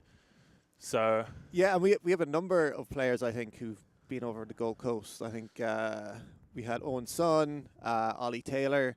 So I guess we'll see, is there any hangover from them, from in terms, not just from alcohol, but in terms of tiredness. You know, it's a long week-long tournaments are quite difficult. You come back and you can be sometimes exhausted and maybe need a break from Frisbee, and they're straight back into big competition, big game. So that can be mentally tough to kind of, especially playing at a world's level, to get back, to rise that intensity, rise that focus again. So we'll see how those players get on. I'm sure they'll rise to the occasion, as they always do.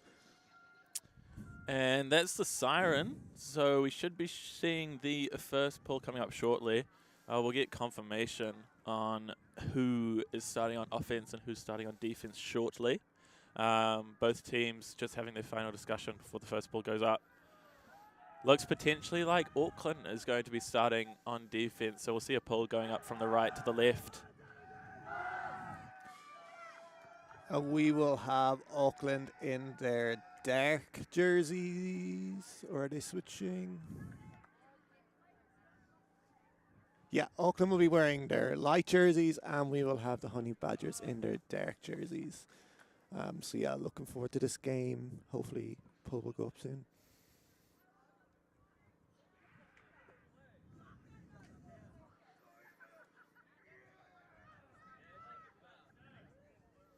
My apologies. It appears as though the pull will be going up from the left side of the field, with Canterbury starting on offense.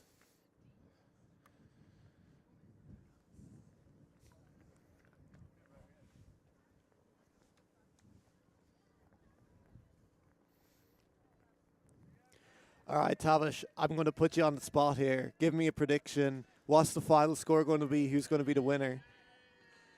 You really have put me on the spot here. I'll try not to let my bias come through. I think regardless of the winner, I think it's going to be a tight one.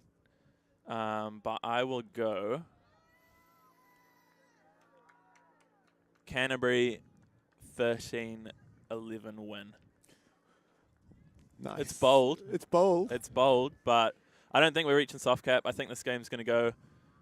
Sorry, my apologies. I think we will reach soft cap. I don't think this game's going to go to 15. I think there's potential to see a lot of really long points. Obviously, the defense on both of these teams very strong.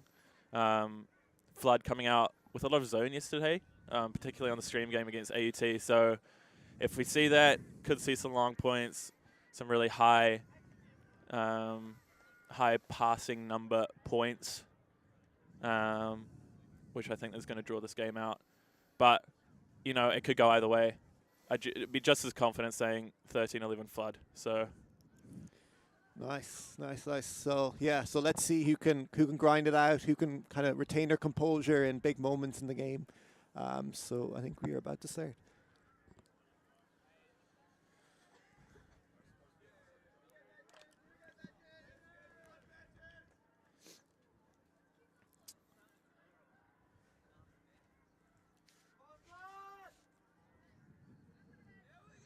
And the pull coming up from number 71, Arisha Chang. Just blades over, getting fielded just about by the brick mark. Picked up by Zara Bowen with Jack Lewis in the reset space. Finds Ollie Taylor on the under. Looking for Samad and Lewis on the open side. Finds Eva Kim with a really nice gainer, just getting past halfway. Who finds Harrison Leach, who wants Samad in the front corner. Looking for Kim. Takes the reset to Lewis, who finds Taylor on the break side. Ollie Taylor, who wants a reset, finds Lewis, who looks for Kim, who scores despite the insane effort by Holloway. Call on the field. But it appears that there's a pick. Arisha Chang just getting caught up. Was that Blake Holloway with the huge bid there? I couldn't quite see that number. Yeah.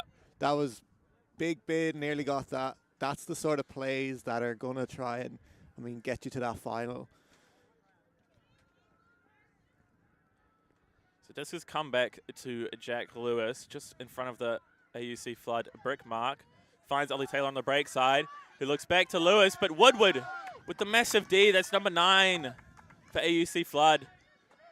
Nice interception there. Good job. Bit of underthrown throw as well from Taylor. Didn't quite get it out in front of Lewis. Finds Murgatroyd for the swing, but there's a pick. I believe that's Ocean Samar just getting caught up with the AUC Flood player.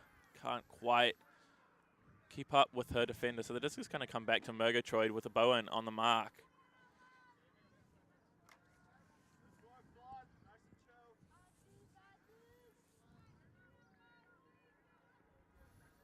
Coming back into play, Murgatroyd looking for number 0, Letitia Chang, who swings back to Woodward. Finds Holloway on the break side, who puts up a massive shot, but it catches wind and floats right out of bounds. Shielded out of the field by Ollie Taylor.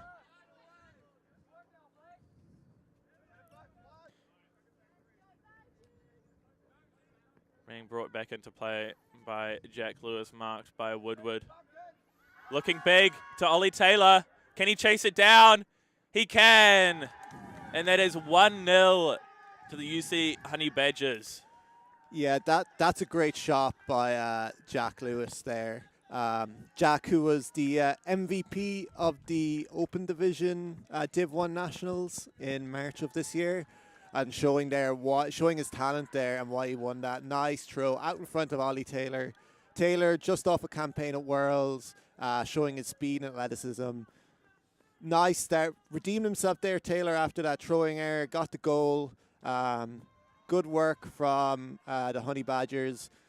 Auckland will take a bit of heart from that start. They got the turn, just weren't able to convert. Kind of a tough hook that kind of peeled out of bounds. But they should take a lot of confidence from that they're able to get the disc, especially in the first point, and hopefully they can maybe, for them, to kind of do that for the rest of the game.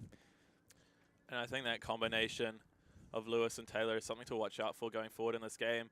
Lewis, obviously incredibly strong flick, and obviously Taylor, such a dominant deep receiver. Just the legs, the calves on that man, you can't see them, he's wearing pants, but those calves are something to envy for everyone. Leishman with the pull for the Badgers. Struggled a little bit with the wind yesterday. We'll see if he can make the adjustment today. Yeah, and that's a brilliant pull. Looks like it's going to land deep into the AUC Flood end zone. Kwok fielding, centering to Whitlock. And yeah, like we talked about, this appears to be a zone. McKenzie on the mark. Potentially a cup, forcing the team of Auckland towards the low side. But dealing with it really well so far. Just taking the easy passes to the open side. We'll see if Badgers can put a trap on here. Kwok with a really nice blade over to Holloway, who finds number 58. Oh, that is unfortunate drop in the end zone. That was textbook offense from Auckland. They really shredded that zone. Defense couldn't get close to them, but unfortunate drop in the end zone. O'Hara finds Sanders with a really wide swing, who then finds Leishman on the near side. Back to Sanders in the middle of the field. UC doing really, really well to get the disc off of that low side. Leishman finding O'Hara, who has multiple players streaking deep, puts it deep. McKenzie's under it, but the disc is floating. Son, McKenzie, who's going to come down with it. Nice. Son. Son got that D, took position there. Bit of miscommunication, I think, between thrower and receiver, with McKenzie kind of coming back. But the two big men both got up. But Son had position. Nice defense there. Well done to his own Son. Really commanding that deep space. I think that's going to be something we're seeing throughout the rest of this game. Just a towering figure. Not only the height, but the wingspan playing a part there. Kwok to Whitlock, to Reddings, back to Whitlock. Ireland with the disc now. McKenzie catching up, putting the mark on. Zaria Ireland finding Reddings on the far sideline. Back to Ireland, who puts up a huge flick. Finding Son in the end zone. Is it in? Is an out call. It's whether he towed that trailing leg in. They're looking at divot marks in the ground to see if it is in or out. We have alternating perspectives from other players. An Auckland player signaled goal. A Badgers player signaled out of bounds. So we will see what the outcome is. Will it be a turnover? Will it be a goal? Or is it going to be go back? So for folks at home, this is a self-refereed sport. You make your own calls and then discuss with whoever you made the call against. In this case, it is going back. So you can contest the call, which means the call goes back to whoever last had the disc. In this case would be Zaria Ireland, and we will play again from there as if it never happened.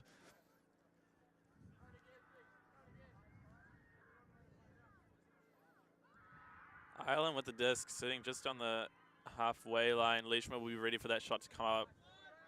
Ireland opting to just hold on to the disc for now. Instead throws up a massive flick over the top to Holloway. Morgan just pulling out of the bid at the last minute. Holloway finding readings to Kwok, to Ireland. The front cone. And Kwok just dancing in. And that's 1-1. Yeah, that's very good zone offense from Auckland. I mean, they made that little error when dropping the disc in the end zone when they'd done all the hard work, but they just went right back up the field and did it again.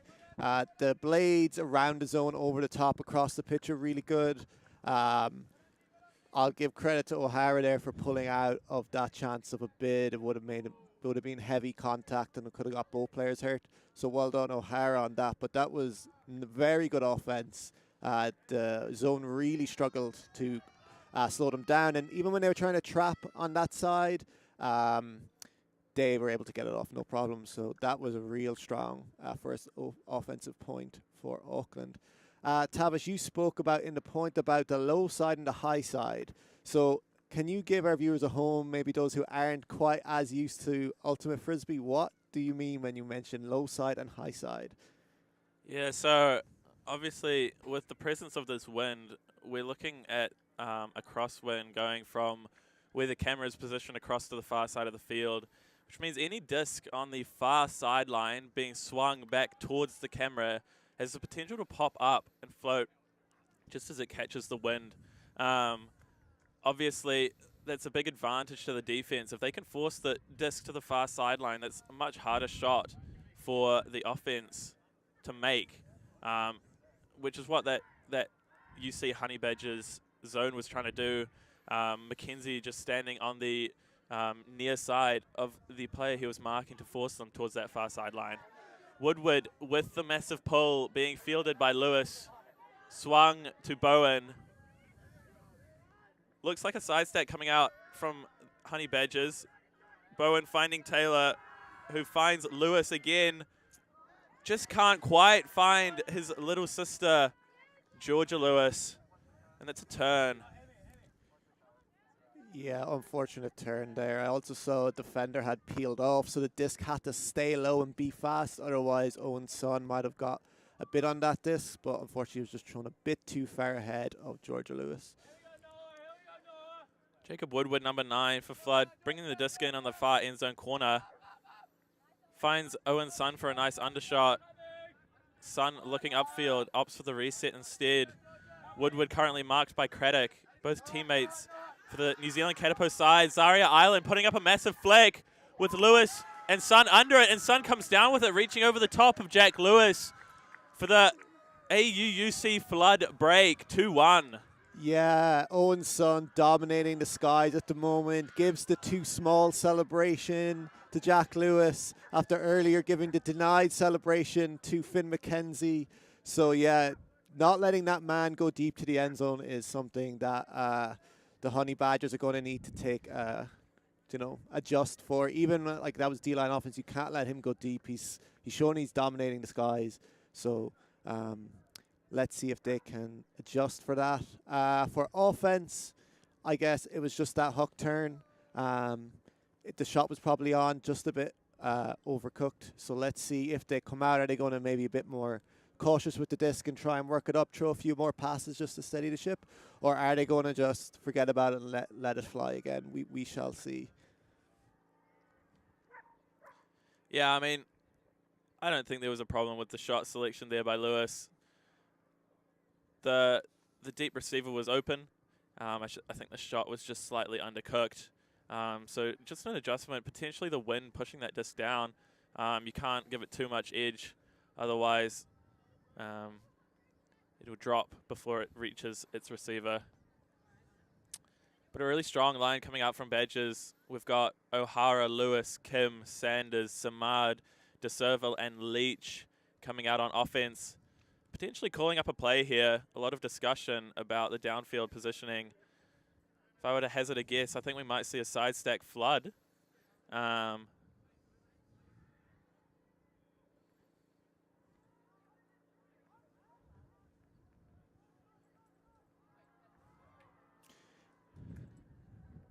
Disc coming up out of the hands of Arisha Chang, fielded by Lewis, who finds Leach. And it looks like a horizontal offense pull play. Morgan O'Hara getting the disc under, putting it deep to De Serval, who is all alone in the downfield. And that is a three-pass score out of the Badgers, bringing it back to 2-all. Yeah, that was a nice pull play, exactly what the offense needed. O'Hara, the cutters who are on the near side cleared across to the far side, giving O'Hara the whole side of the pitch to get free. Leach found O'Hara on the sideline. Looked like there was a bit of blown coverage, maybe miscommunication from Auckland to leave De Serval so free deep, and they took advantage of it. So nice work there from the Honey Badgers. The play worked exactly kind of what was needed. So let's see if they can come out now on defense, get that break back. Will they come out with a zone again, or will they switch to match? Yeah, I think after that first point on defense that they had, they might make some adjustments. Flood really working through that zone quite easily. So I wouldn't be surprised to see some match coming out here, potentially some matchups being called up. On the line for Badgers, we have Bowen, O'Hara, McKenzie, Hammond, Lawson, Valentine, and Finn. And for Flood, we have Sun, Reddings, Whitlock, Ireland, Kwok. And two players whose numbers I can't see, unfortunately. 27, Nikita Moana Turoa, and a player who shall remain unnamed. Big pull up from Bowen, fielded by Kwok, who finds Reddings. And again, this zone forcing the players towards the low sideline. Disc with 27 now, finding Ireland just inside that cup. Disc goes up, floaty, fielded by Kwok. Plays 1-2 with Whitlock. Puts up a massive hammer. O'Hara and Sun under it. And Owen Sun makes that one look quite easy. Yeah, that throw seemed like it was throwing to your receiver as opposed to throwing to a wide open cutter. Knew his matchup, backed his own player, and that was another goal for Owen Sun, really using his height to his advantage, dominating that aerial space. Regardless of the dominating the airs, the Auckland offense is humming along very nicely. Even when there was a little bit of pressure on that sideline, Zari Ireland was able to find that space out to Kwok. So that is really good offense. I would be surprised if they keep with this zone. I don't think it's necessarily working right now. Maybe put it away, come out with something else, a different zone, a junkie zone, a match D, and then bring it back later in the game. But right now, Auckland are very, very comfortable against that zone. But yeah, let's see for the offense from Honey Badgers. What play are they going to draw up this time? Can they score quickly again, get their D-line back out there, and put Auckland under pressure? Potentially going to see another pull play come up by Badgers, that one working a charm. De Serval just left completely in the open in the end zone with no one around her.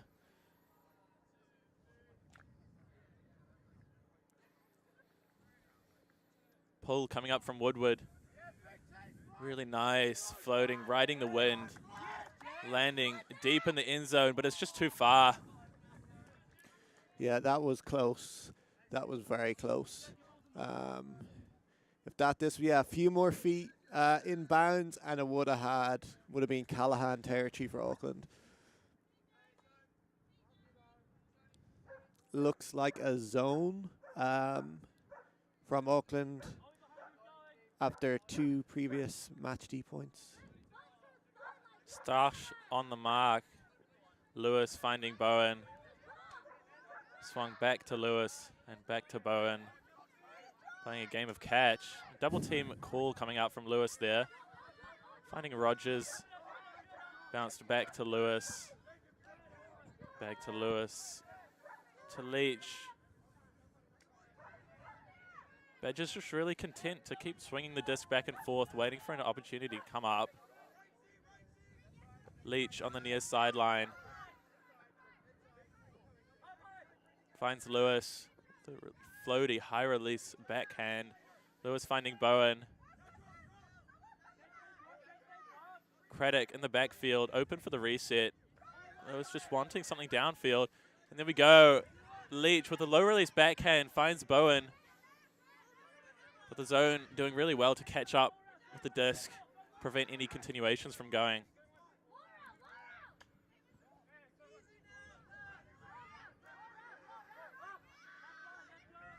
Nice loopy backhand over to Leach in the center of the field, but can't quite get a continuation off. Craddock to Lewis, who finds Taylor in the middle of the field. Finds Craddock, swings to Lewis, swings to Bowen, disc low, but Bowen doing really well to field that. Back to Lewis. A lot of frantic calling from the Badgers offense. Leach finding Bowen. Back to Leach. Puts the massive hammer up, finding Ollie Taylor, who fumbles but collects. And that's a bit of a stressful one there from Taylor, making it hard on himself, but Badger's doing really, really well to field, to play against that zone put up by Flood.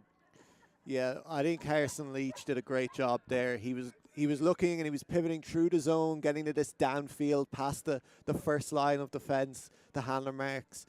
Did a really good job there, finding the space to make it easy for his throwers. So, and then finishing off with the assist with the hammer. Nice spot. Just squeaked over the defender. Defender nearly had a bit on that disc, and then Taylor reeling it in. So, good composure. Got a little frantic at the end, I think. Maybe also the sideline and people, as you were saying, people calling for the disc. They probably don't need to do that. More just like relax. They have it under control. So good work for the offense. I think Auckland will be reasonably happy with that as well. Kept the O-line out for a long time. Made them throw a lot of passes. So let's see now what the Honey Badgers D-line draws up. Are they going to adjust to defense? Are they going to stick with the zone and believe that it's going to work? We'll find out. Yeah, really, just a matter of time until we see a match coming out from Honey Badgers. It's a really, really strong line out there currently for them.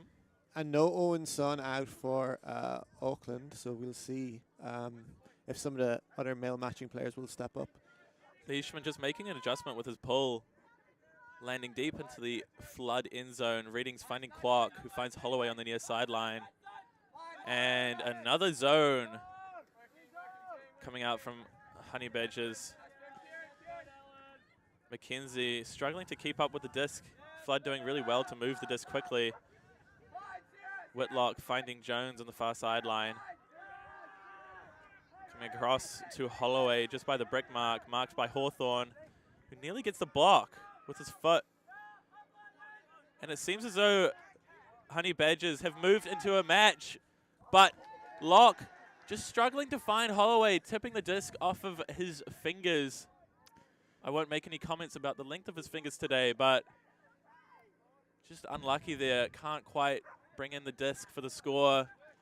Yeah, and it looked like the Honey Badgers transitioned there. They started in zone defense, then transitioned to match defense. And it was actually, I think they were trying to force backhand and let the frick break off down the line. But they got that bit of luck with the turn and the drop. So let's see if they can punch it in. Leishman bringing the disc in, marked by Jones.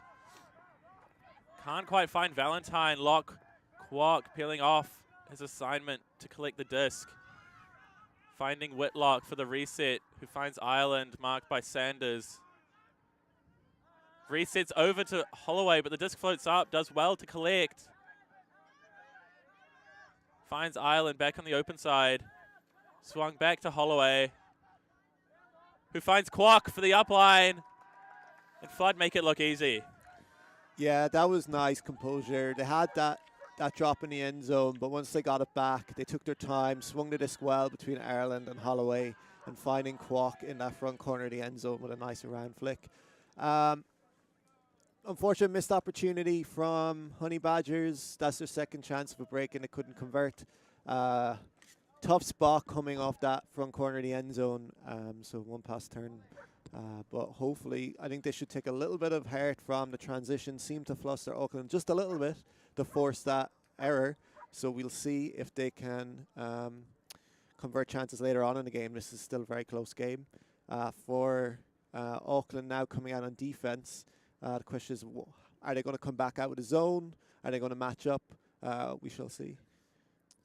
Yeah, and it looked like Badgers found a bit more luck with that match offense after they melted out of the zone. So wouldn't be surprised to see some more match going forward. Just putting a bit more pressure on those downfield receivers in flood. But a strong lineup coming out from Badgers. We have Lewis, Samad, Taylor, Lewis, De Serville, Bowen, and Waller on the line.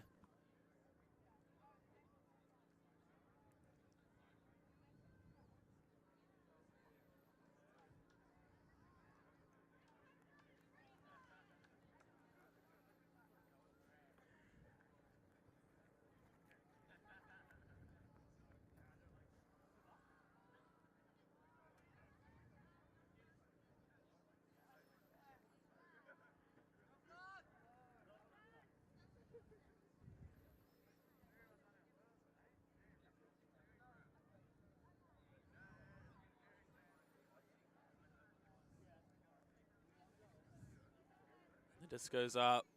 Pull coming up from number 71, Arisha Chang. Fielded by Lewis, who finds Bowen just behind the brick mark. Marked by Strauch, but the disc goes up. And there's a call. Ooh.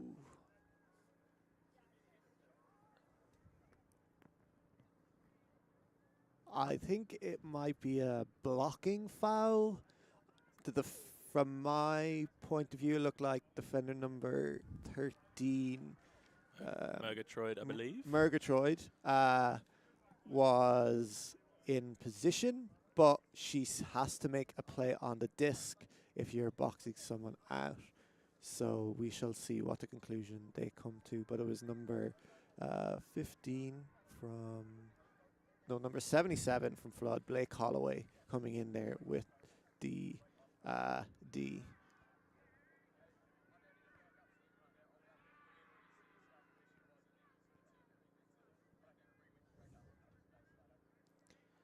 And it looks like the call is withdrawn from Taylor, and the turnover is going to stand. Yeah, looked like the correct decision from my perspective as well. Looked like the defender was in, Murgatroyd was in position. Just picked up by Murgatroyd, marked by Samad. With Strach in the backfield, Holloway does well to catch through the contact from Lewis, who takes a negative reset to try and find Sun.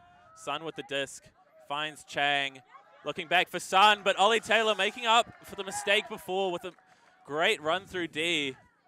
And the disc comes back to the Honey Badgers on the far sideline, with Lewis bringing the disc in, marked by Strach.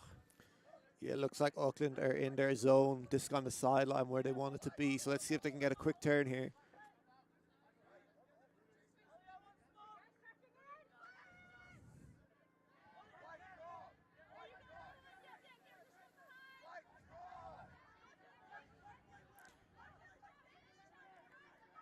Out of options, opts for the enormous hammer over to Samad, who does well to collect. Finding Ollie Taylor. Offense just looking to recollect here a little bit.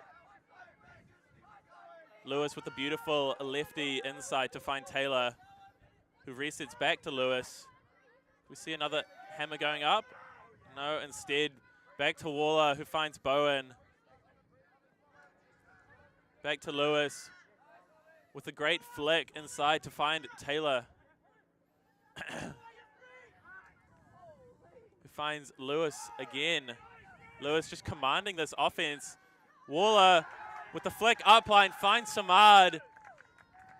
And the birthday girl scores to make it 4-all.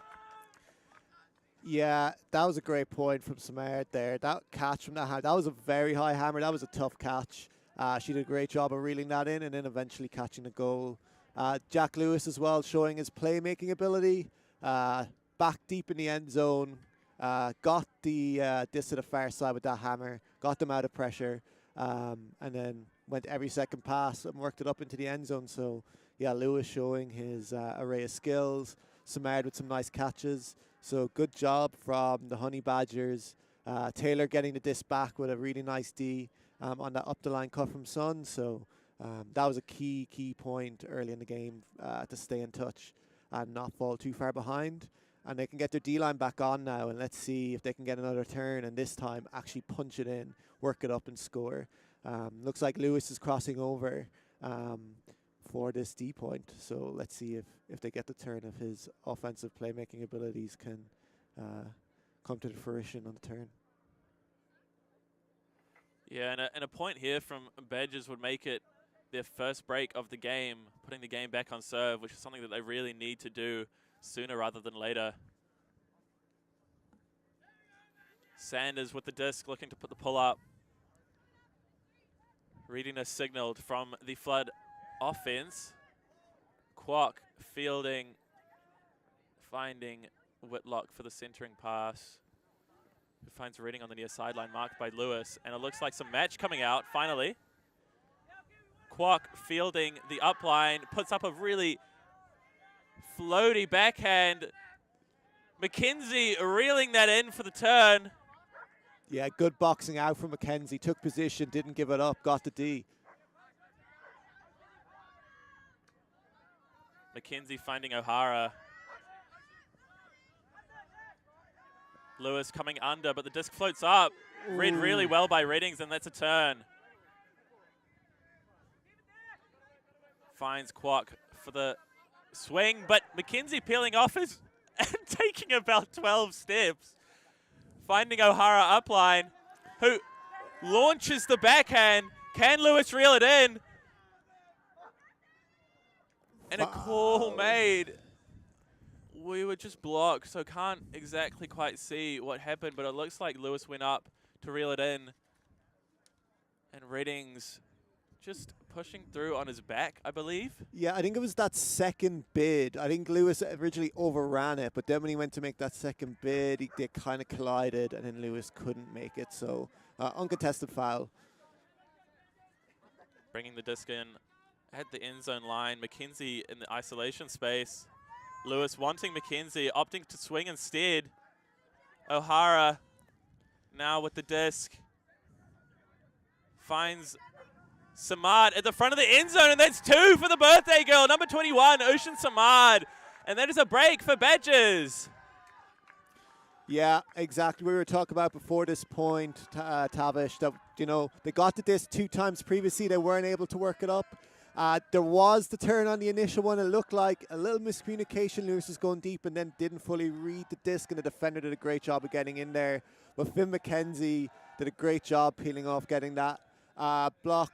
Catching your Ds makes such a big difference. They're able to play offense immediately, and good end zone offense there. Zaria Ireland with a big bid, unfortunately not able to get that D. So we are now back on serve, folks. This is a great game so far. Like could go any way at this point. But yeah, we'll see. That switch to match has really worked well for Canterbury. Really putting a lot more pressure on them. So let's see how Auckland respond. Will they rise to the challenge? McKenzie with 2 blocks that point, which is something that we're going to see for the rest of this game. Such a threat in the deep space, but also really great heads-up defender.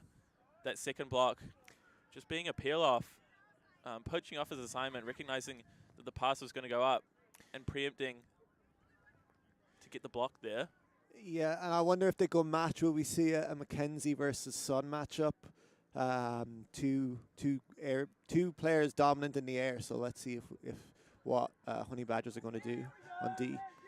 O'Hara putting up a really nice OI pull, blading over and rolling towards the front of the end zone. Kwok fielding, marked by Lawson.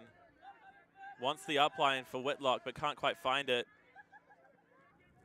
Hawthorne marking Zaria currently, who finds Holloway upline. Owen's son in tons of space. Collects it near the front of the end zone. Can't quite get it into the end zone. Wanting the reset in Whitlock, who puts it right back to Sun, who can't quite field that pass. The disc just turning over in the wind, making an awkward catch. O'Hara signaling for the reset to Sanders. Can't quite find her. Lawson getting the disc upline. Resets to O'Hara, who finds Hawthorne for the upline. Who can't quite find Valentine for the gainer. Kwok picking the disc up just in front of the break mark with Whitlock as his reset. Marked by Lawson. Whitlock open for the upline but can't quite reel it in, and it's another turn. Sanders picking the disc up just in front of the UC Honey Badgers break mark. Finds Lawson for the under, who does well to receive. Who finds Mackenzie, but a travel called. I won't make any comments on that call. Just coming back in with Lawson, but a violation called. The downfield not quite ready for the disc to be tapped in. We come in again. Timeout called from Sanders. Yeah, let's see if on this timeout, will Honey Badgers draw up a play to get a quick goal. It was a very interesting tactic on defense. So Zaria Ireland drew a male matching player matchup, and we had Ellen Sanders marking a male matching player for Auckland. So obviously that's kind of the threat that the coaches of the Honey Badgers see in Zaria Ireland. She's touched the disc a lot. We've said her name a lot. We kind of know, we all know how good she is. So I guess that's kind of the tactic they're going with, to see if they can kind of maybe do more to apply more pressure on her. She was still touching the disc a lot. Like, it's a player of that ability you're never going to completely shut out of a game. But it is throwing a different look at them. And they got a turn. It was unfortunate drop outside the end zone. Auckland have had, that's 3 drops in the end zone or around the end zone. They've kind of done all the hard work. It's that last step that's kind of cost them. So that was unfortunate. Sun just not quite able to reel that in. It was a tough catch. So now they're going to come in. Let's see what Honey Badgers do. I will say, as I'm not a fan of timeouts in a point, there's some statistics that your chances of turning over out of a timeout are incredibly high. You actually reduce your chance of scoring. So we will see if the Honey Badgers can beat the odds and punch this in, or will it go to kind of the way it kind of usually happens, I guess, is where a team takes a timeout and then they will turn within the first few passes. So let's see what they come out with, what play they draw up, what type of defense will Auckland come out with. Will they look to poach? Will they look to match up? So we shall see. Yeah, I've had my fair share of timeouts called only to turn it on the first pass after the timeout. So we'll see what the Honey Badgers draw up. Yeah, I watched the game last summer in Europe, and it was an international game between Spain and Israel. Israel called a timeout, turn first pass. Spain immediately called a timeout and turn first pass. And then they played and there was a goal. And it was incredible to see at the time. So let's see if they can beat the odds here. Badgers in a vert stack with Mackenzie at the front. O'Hara doing really well to catch that under pressure. And as we talked about, a turn coming out from Badgers after the timeout. Holloway with the disc, marked by O'Hara. Finds Kwok, who finds number 58, Amy Holder. Finds Ireland for the under. Kwok and Jones streaking deep, but neither of them found. A pick called with O'Hara just wanting to catch up to his assignment, and Holloway just staying with Holloway. Finds Sun, using that 8-foot wingspan, who finds Whitlock for the upline, and that's a hold out of flood. Yeah, that is a huge hold from Flood. As we said, unfortunate turn out of the timeout. Weren't able to reel that in. The pass was a little bit high, wasn't able to reel it in. And then Auckland make no mistake, go down the pitch. Owen Son again showing his aerial ability. The man is so long, just gets up, catches it, breaks the mark. So nice work from Auckland. Real close game here, 5 apiece. This is a good chance now for Auckland to get that D-line out there, get a break, go on a run before half and create a bit of separation going into halftime.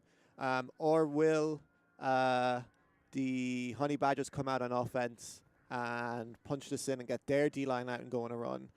So this is kind of a perfect time for either team to go on a bit of a run to pull away, take a bit of heat off, give yourself a bit of breathing space. So let's see what Coach Ben Chong comes up with for the Auckland defense. Obviously, games in the bracket played 2:15, which means half will be taken when the first team reaches 8 points. So these next 3 or 4 points are going to be really important for both of these teams. Taking half, obviously playing a big role in how the rest of the game plays out. Flood coming up on defense. It looks like the wind might be changing direction slightly. Flood playing in the upwind direction potentially. And that pull, just catching the wind, flipping over and coming out just in front of the commentary booth. Lewis opting to take it in from the sideline. My apologies, he has just bricked it. Yeah, I think correct decision there. It's already at the brick mark. We're on level with the brick mark anyway, so you might as well get the disc in the center of the pitch. And a side stack coming out from the Badgers.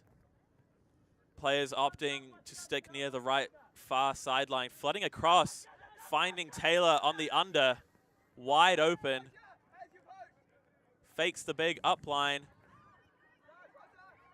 Samad calling for the disc, wide open in the end zone, but Taylor opting to swing instead. Finds Bowen under, credit catches through traffic. Finds Lewis on the up line, does well to receive it. And that's 3 for Samad. What a birthday present for number 21.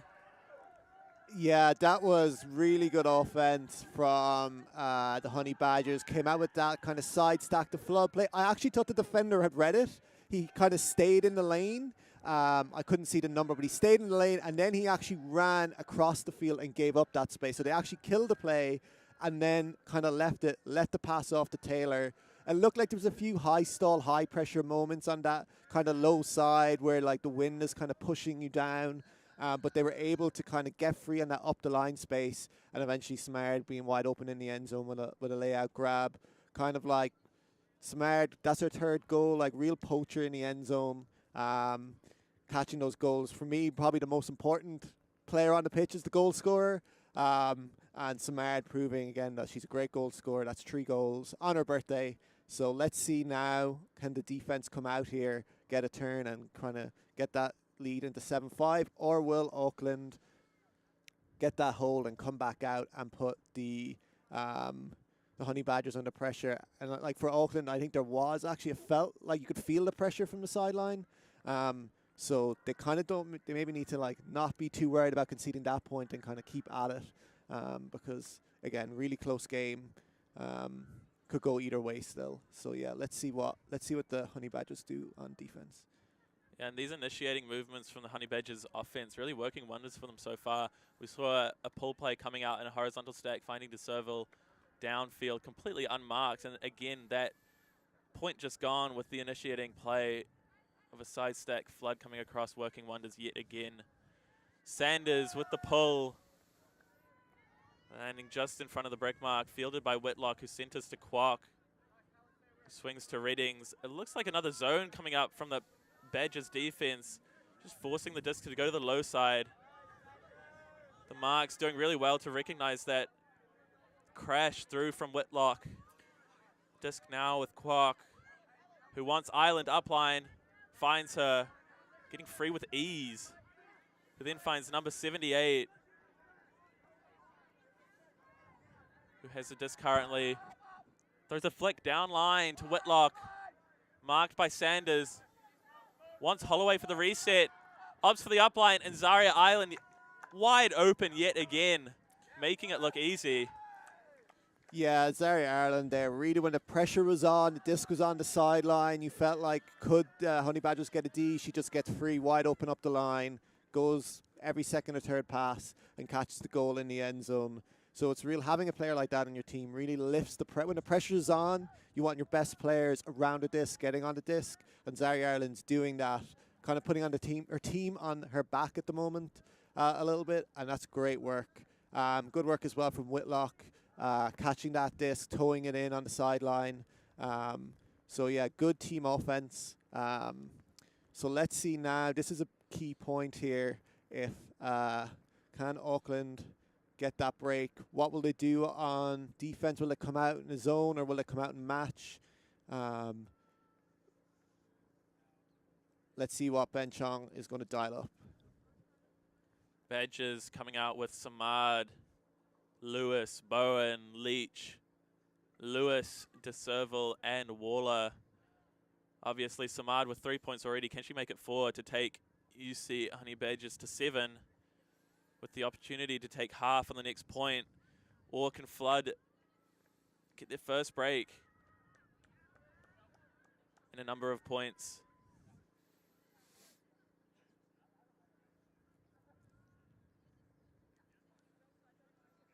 Disc currently with Arisha Chang. He'll put the pull up shortly. Be interesting to see what we see coming out from the Badgers on offense.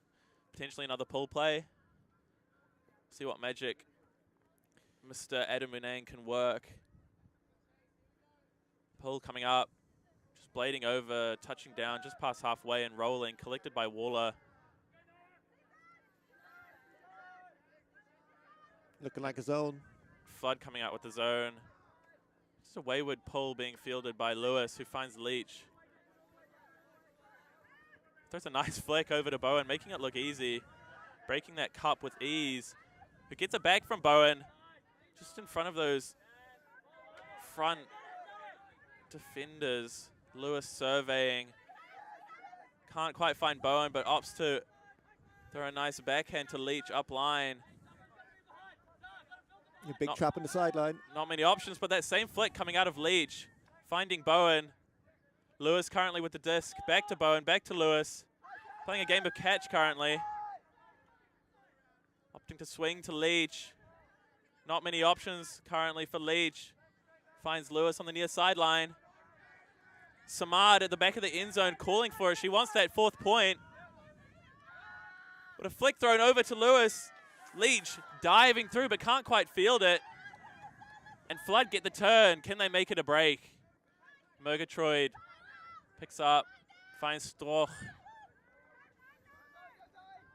Throws an upline, but DeServille with the run through D. Huge block there by DeServille. Her team needed her to get that disc back, and she rose to the occasion. Great D. That same zone coming out from Flood. Badgers just needing to not leave their backfield completely isolated like they were doing before. Lewis does really well to find Waller behind, who finds Bowen for the continuation. Lewis back to Bowen. Waller with the disc on the near sideline. Swings to Lewis, who finds Leach. Back to Lewis. Back to Leach. Through to Waller, who finds Leach, and they make it 7-6. Badgers. Yeah, that was good offense there. They kind of rectified the mistake they were making the earlier part of the point, where they kind of left Lewis a bit isolated on the sideline.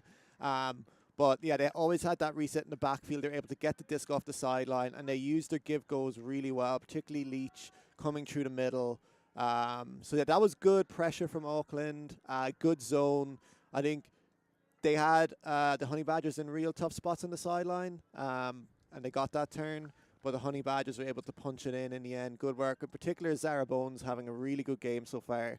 Really strong in the middle, like really consistent, making good grabs, making all the right decisions. So that's really impressive. So this is a huge point.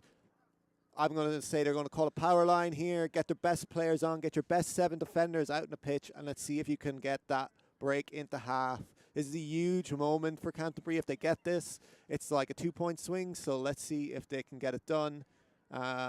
Wonder what will they come out in zone. I'm fully expecting them to come out in match here. I think it looks like they're looking for matchups. But this is a huge point, Tavish. Yeah. Matchup's definitely being called. Who is the unlucky defender out of Badgers getting the Owen Son matchup? Leishman with the disc. Will look to put up a massive pull. Give his teammates a chance to chase it down. Disc goes up.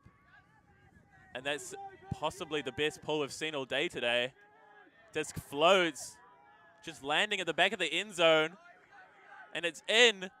Disc picked up, already marked by Zara Bowen. Readings. Oh! Oh!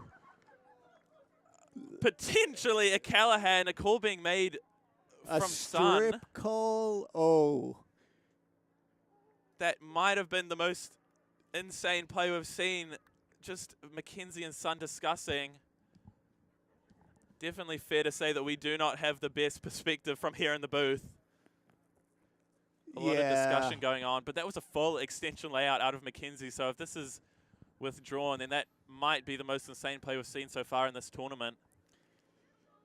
Yeah, and Honey Badgers came down. It looked like O'Hara was the one marking Zaria Ireland, so they again went with that tactic of putting a male matching player on Zaria Ireland. So let's see if this, I would expect this disc is probably going to be contested. It's going to go back. It's very close. We don't have the benefit of a replay here to kind of, maybe folks at home, you can rewind and go slow-mo and zoom in and let us know if it was who had the disc first. It looked really close from here, but it's contested. Yeah, contested call, going to go back. I think if that's close, it's probably fair enough. A game this important, I think that's probably the right decision. We're getting calls of sniffing from the sideline. Obviously want another layout from Leach. My apologies, from Mackenzie. Readings with no options. O'Hara marking Ireland, who finds space. And the disc is sent, finding no one. And I think it went out of bounds. It's kind of hard to see. Looks like everyone's walking up. So I think Ireland threw that out of bounds. So it'll be really good field position here for the Honey Badgers. It's a huge moment in the game. Can they punch this in? I mean, it makes a long way back from Auckland if they can punch this in. So if they punch this in, it'll be a great platform for them for the rest of the game.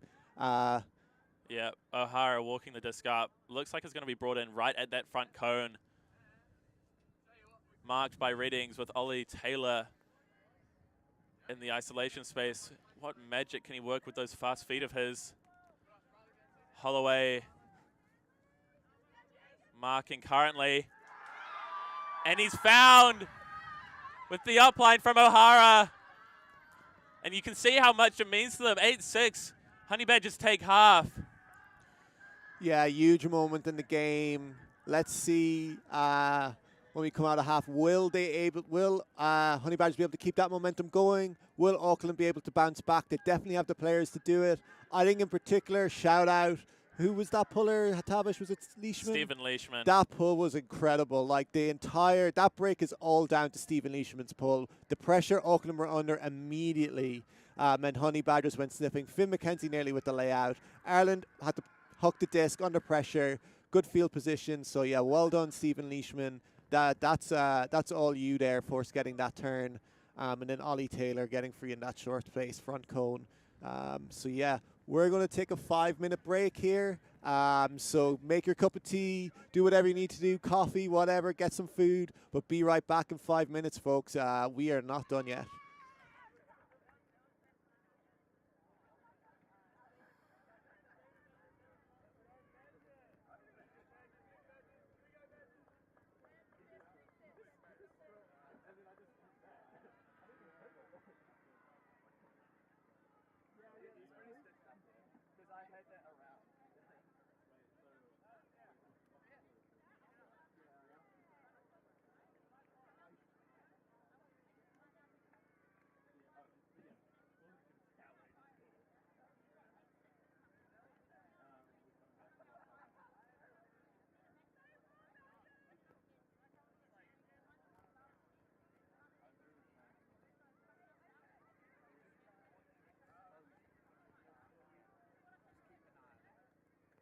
can't keep in the histogram in the middle.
Cheers, mate.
And we are back, folks, for the second half of this enthralling semi-final.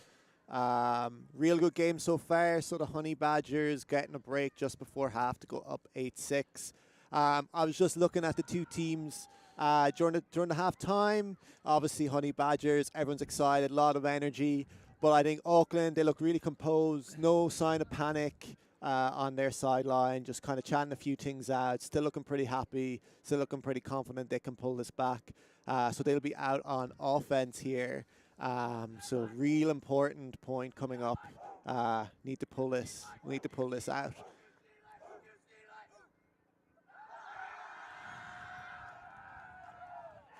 a lot of energy from the home crowd here.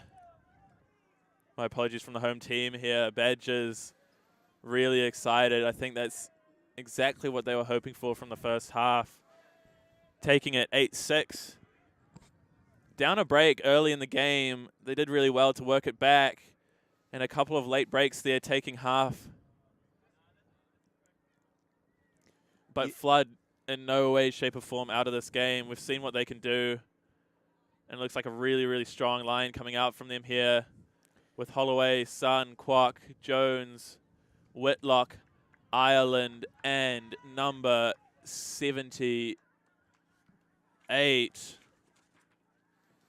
Hannah McCall. Yeah, let's see. Strong line as well from the Honey Badgers with Leishman, Samard, Sanders, O'Hara, Lewis, McKenzie, and Bowen. There's a little bit of rain here, folks. You might not be able to see that from your screens, but it is a bit wet. So we'll see if that will have any impact in the second half, and we'll see if Leishman can replicate that pull earlier, and if they can get another break out of half. Leishman with the pull. Can he replicate what he did before? It looks like he can. Disc sailing towards the back of that AUC flood end zone, fielded by Kwok, who centers to Holloway. Leishman on the mark. Lewis on the Kwok matchup, who finds Whitlock for a reset. Finding Jones under, marked by Bowen. O'Hara drawing the Ireland matchup. So we've seen another defensive adjustment here from Badgers. Ireland again taking a male matchup, and that's worked wonders with Ireland just not quite able to field the disc. Potentially the wet weather playing a part in that one. Bit of contact between Zaria and Zara. Bowen and Ireland. Lewis with the disc. Bowen clearing out. Finding Morgan O'Hara for the swing. Finds Finn for the under. Disc going up. And Samad not quite able to reel that in. The towering frame of Holloway just knocking it out of bounds. And Flood get another chance to make this hold. And O'Hara back on Ireland again. So let's see if they can continue to kind of... Bowen drawing the Jones matchup. If I were him, I would just go to the house. Use his height. Ireland trying to get the reset. And another turn. Rain picking up here, potentially making this disc a bit slippery. And the pass was slightly behind her as well. With your momentum going one way, it's tough to reach back and get that disc. Lewis picking the disc up, just in line with the brick mark. Wants a reset. O'Hara goes up line, leaving Jones in the dust. And finds McKenzie. That is 9-6. Another break out of the Honey Badgers. Huge point there. McKenzie showing Sun the disc after Sun was given the too small celebration earlier. McKenzie shows them the disc. Nice offense from Honey Badgers on the turn. They're gaining an advantage with mixing up their matchups across the female matching player and male matching players. And also, you kind of forget on the turn, those players need to find an opposite matchup. So Ireland needs to find a female matching player, and the male matching player. Jones needs to find O'Hara. So that can also be like an advantage for the Honey Badgers as well. They have like a few seconds where a player might be free. So good work there. Took advantage of it. The Honey Badgers are rolling right now. Let's see if they can keep it going. Auckland don't need to panic. Yeah, they're still like, it's their errors that are costing them, not necessarily like loaded Ds from the Honey Badgers. So just, yeah, composure, believe yourself, get that D-line back out there so you can start flipping the pressure and flip the momentum. But the momentum right now, all with Honey Badgers.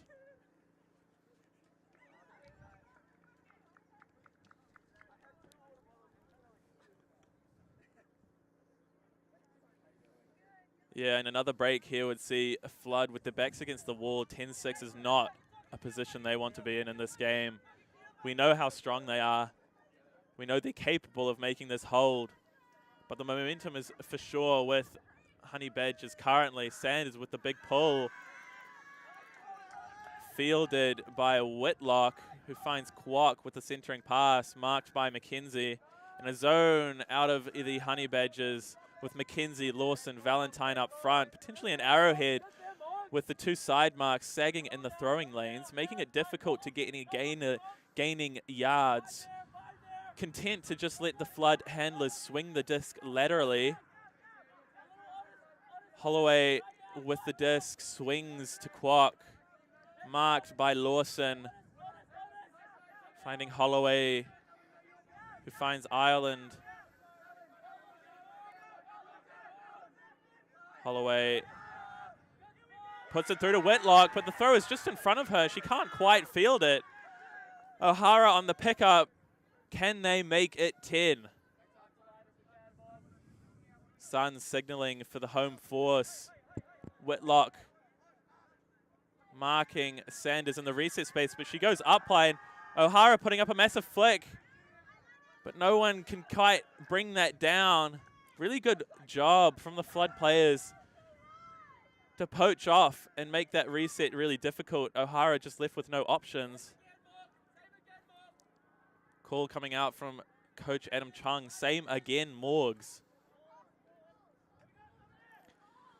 Kwok swings all the way across to Holloway. Finds Kwok, who puts up a massive put. O'Hara and Sun under it. Sun just making it look easy. Reaching right over the top of O'Hara, and a match is called. And a timeout. We'll get a confirmation on the stall.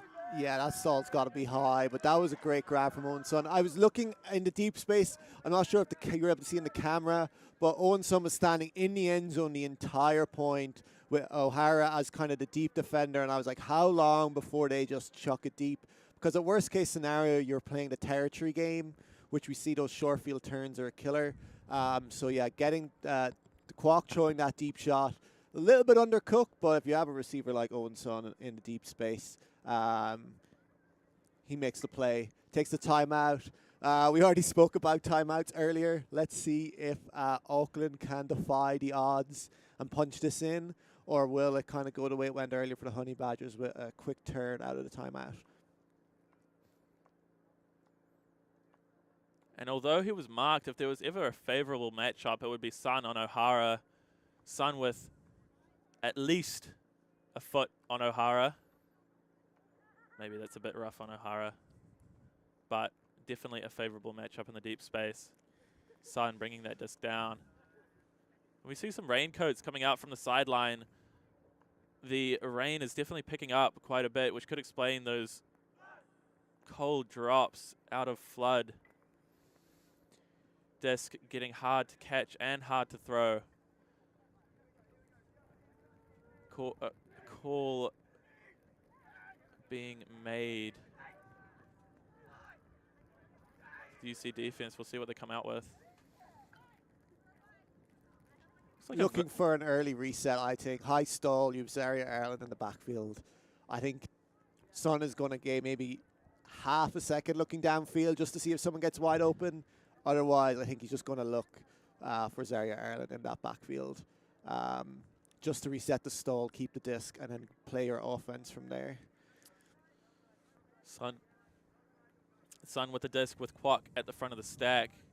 Rest of the AUC Flood players moving towards the back of the end zone to give Kwok as much freedom to move as possible. But yeah, you're right.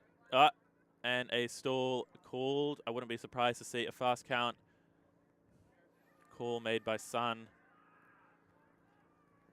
The call is retracted by O'Hara, so the disc is going to stay with Ireland. Marked by Sanders.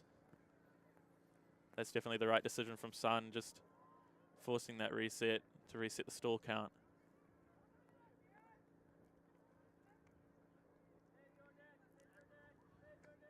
Ireland back to Sun, who streaks right into the deep space where he's comfortable. Holloway marked by McKenzie, can't quite find Ireland until she got open. And an inside thrown, pick called, but it's retracted, so the turnover stands. Sanders open in the reset space, wanting it early from O'Hara, who then streaks directly up line, Sanders finding Valentine for the gainer on the far side. Swung back to Sanders, who finds Tia Lawson on the sideline. Throws a nice flick up line. O'Hara sends up the OI backhand to McKenzie, but Sun patrolling the skies. Enormous D out of Sun to keep this point alive for Flood. Yeah, that's great D again from Owen Sun, showing his dominance in the air.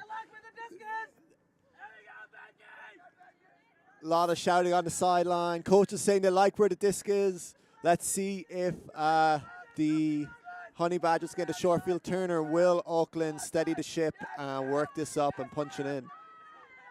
Obviously have the whole field to make their way up. Just a bobble of the disc by Whitlock. Potentially the wet disc playing a part in that. High release backhand break to Holloway on the near sideline. Fakes up. Finds McCall under, who dishes to Ireland, who looks deep. Finds Whitlock in the center of the field. Throws it to Sun. Finds Ireland for the under, marked by Sanders, who finds McCall in the end zone. That is a big hole for Auckland. Not pretty, but they got it done. You know, 9-7 to 10-6, like that would have been a big, 10-6 would have been a long way back, but 9-7, they're still in touch. They punched it in. I think Whitlock did really well at that point, like real consistent, steadying the ship, getting free in the reset space, finding the free passes downfield. And then, of course, Sun doing quite well, especially that D in the end zone. That was potentially, who knows what way the rest of the game will go, but that could be like a game-saving block. We'll see at the end of the game if that turns out to be the case. 9-7 advantage still with the Honey Badgers. Despite the fact that that didn't result in a point, I'm sure that they're all going to be very happy with that, making it very difficult for the Flood offense. Flood doing really well to weather that storm from the UC D-line. And some of these players have actually been on the sideline for quite a long time. Like there was D-line points just before half, there was halftime, D-line points after half for the Honey Badgers. So some like Ollie Taylor, Jack Luke, they haven't been playing. Arson Leach, Samard Kim, they haven't played in a while, like maybe 5-10 minutes. So let's see if they come out. Are they going to be a bit cold? Sometimes if you're on the sideline for a bit long, sometimes you can start overthinking things. So let's see if they can come out. If they score here quickly, probably run a pull play, that'll be a great chance again to flip the pressure straight back onto Auckland. Second day of the tournament, we're going to start seeing some tired legs out there. Arisha Chang with the disc. Pull will be going up shortly. And the rain coming down ever so slightly harder than it was 10 minutes ago.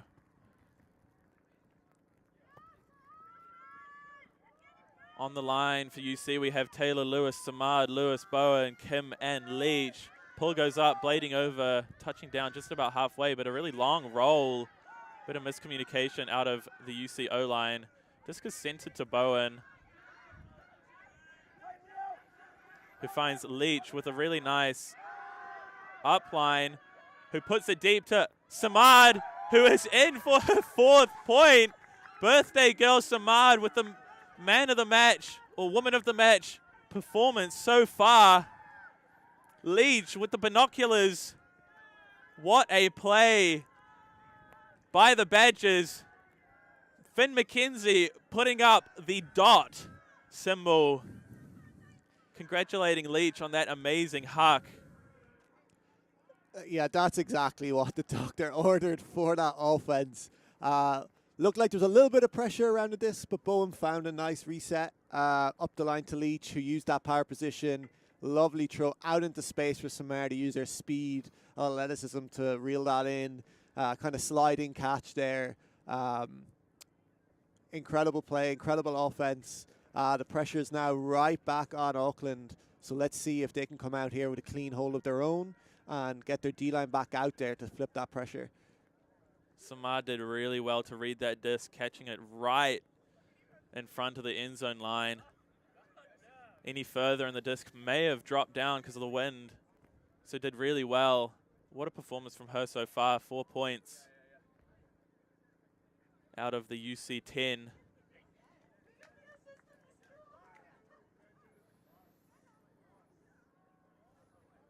And this is a big point. Can flood. I think there's a little miscommunication from the teams about what is it, male matching or female matching player point, but I think now we have it correct. On the line we have Jones, Kwok, Sun, Ireland, Whitlock, Holloway, and Toroa, I believe. Bit of confusion around the gender. I believe this is a male matching point. Both teams putting the wrong gender on the field. But doing well to communicate the issue. Leishman with the disc. Will we see another one of his signature pulls landing right at the back of the end zone? Could be exactly what this defense need to get another break, making it 11-7. Leishman with the pull. Doesn't turn over, it's floating. And that is a beautiful pull fielded by Holloway, who centers to Whitlock. Flanked by Kwok, who winds up the big shot. Will we see another Hail Mary, trusting Owen Sun in the deep space? Whitlock does really well to catch the pass through the pressure of O'Hara.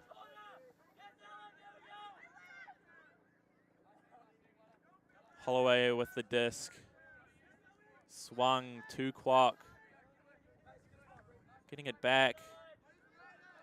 And DeServille with the block. Really well read.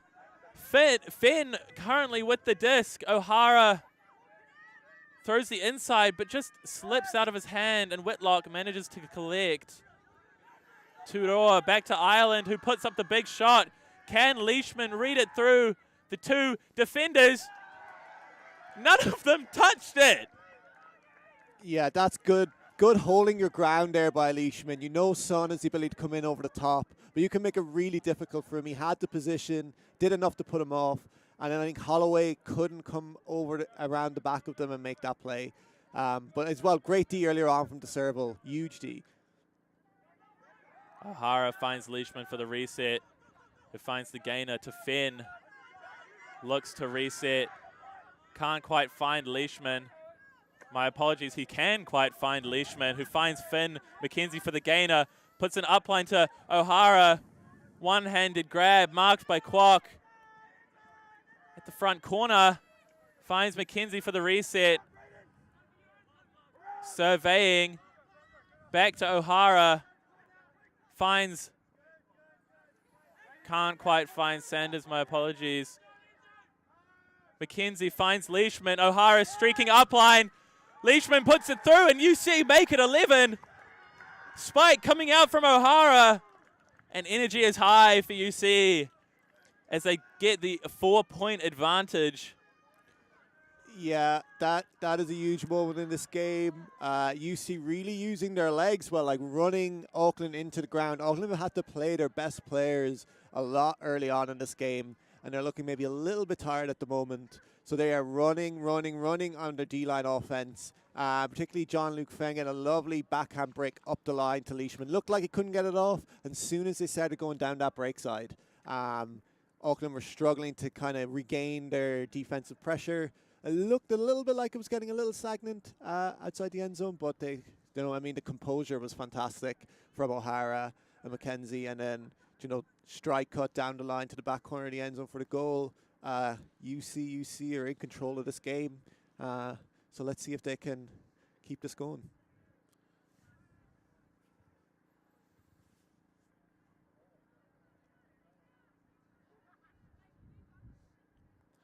On the line for AUC Flood, we have Kwok, Sun, Jones, Ireland, McCall, Holder, and Bryn.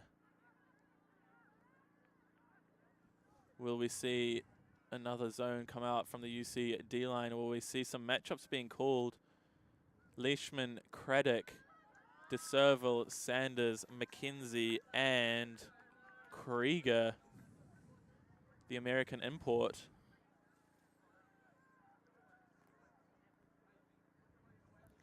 And Leishman with the pull again. He's been a difference maker with these pulls, pinning the offense right back deep in their own end zone. So let's see if he can replicate that.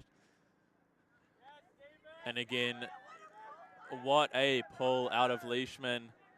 Kwok all on his own, but just too far. A little bit overzealous with that one, Leishman. Drawing the Sun matchup. I'm sure he's content to let Sun go under. Kwok bringing the disc up to the brick mark, flanked by Ireland in the reset space. A vert stack coming out from AUC Flood. We'll see if they have anything drawn up, any initiating plays. Sun setting the stack. Wouldn't be surprised to see him go deep from the front immediately.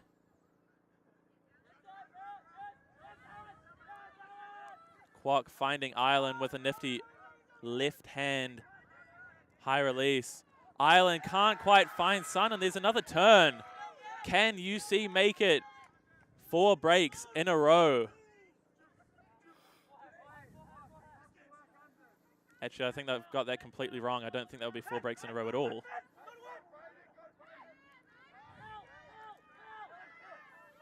McKenzie finds Leishman with the break side backhand. Leishman finding Krieger on the far sideline. Wants a reset in Leach. Gives the shimmy, goes up line. Finds Leishman, who finds Leach, and that's another break. 12-7 UC. And Flood with their backs against the wall. Yeah, Flood are in big trouble here, Tavish. The heads are down a little bit. There's only 8 minutes left in time cap. So let's see if Flood are able to regain. Maybe they might take a timeout or something to try and, refresh the mind, see if they can come back. Maybe try some different offensive looks. Maybe try and mix up personnel. Sometimes you just need to mix it up. Maybe sometimes even you have your best players you rely on, but maybe it might be good to bring other players in, give them actually a mental break so that they can kind of come back even stronger later on in the game. But for the Honey Badgers, it's more of the same. Their D-line offense has really stepped up in the second half. Early on in the game when they had chances, they weren't really getting any momentum, generating any flow, but now they're resetting to this really well. They're using the break side incredibly well. It's forcing the Flood defenders to have to defend from one sideline to the other. It's A, tiring, and B, difficult. And again, worked it down the break side, and then Harrison Leach catching the goal. So, yeah, they just need to keep this up. The Honey Badgers, keep that momentum, keep that energy high, keep the pressure on. Don't take the foot off the pedal, because if you do let this Auckland team back into the game, we know they have the players to kind of claw back and take this victory. So it is not over yet. Final appearance within reach for UC. I believe this would be their first finals appearance since 2019. Flood winning New Zealand Tertiary Ultimate Championships back in 2022. And just being pipped in the final last year by Otago. So this will be the first time they haven't made the finals since 2019, I believe.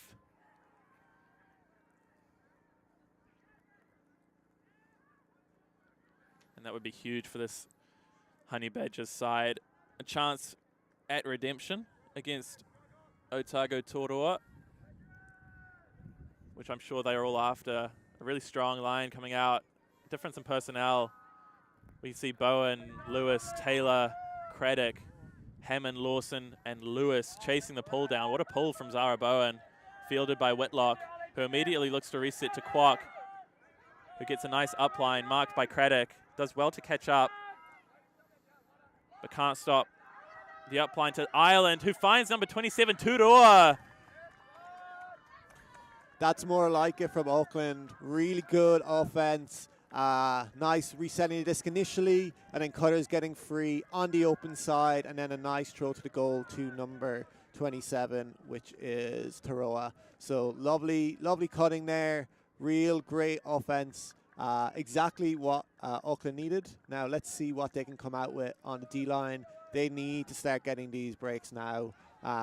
This is kind of it. Your whole season on the line is coming down to the next 10 minutes. So let's see if they can make it count.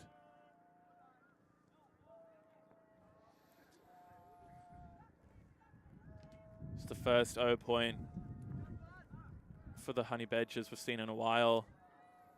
Samad coming out.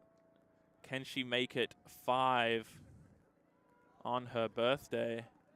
Joined by Rogers, Kim, Taylor, Lewis, Bowen, and Waller. Flood putting out a D-line in Chang, McCall, Ireland, Woodward, Bryn, Holloway, and not Sun. My apologies. Chong giving his side some last words of wisdom before the pull goes up. Yeah, and for Auckland, they got to keep believing here, keep the energy high, that they can pull this back. By no means is this game over yet.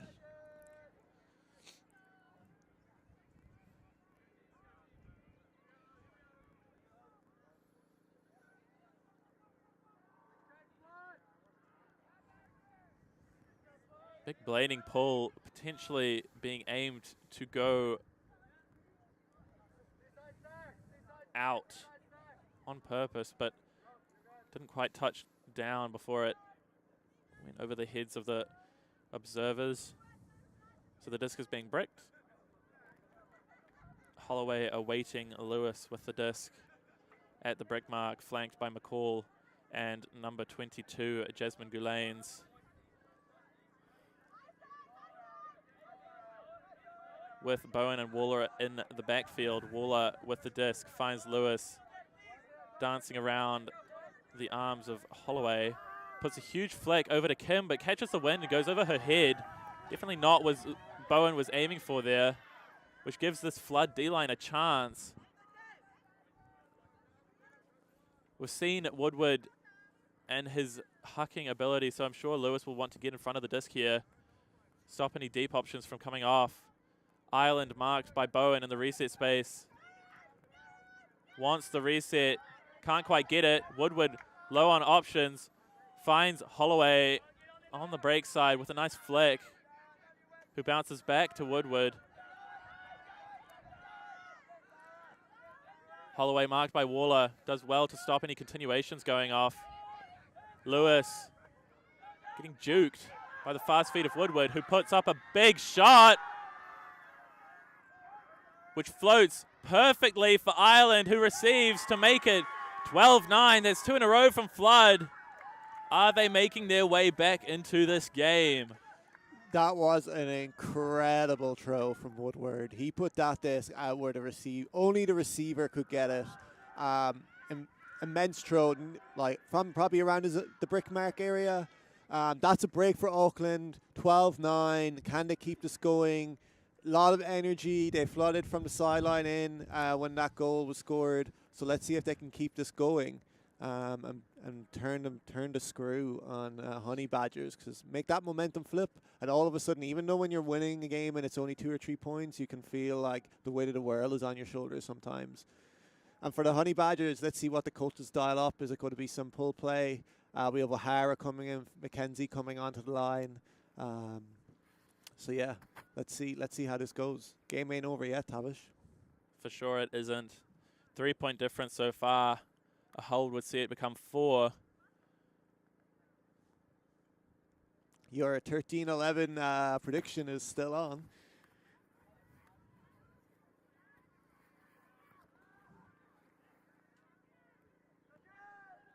Seen a slight momentum shift towards back towards Flood with 2 breaks in a row.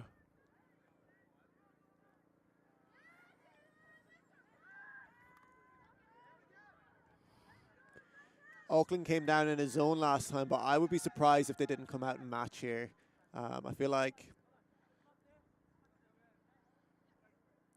pull coming up from Sun.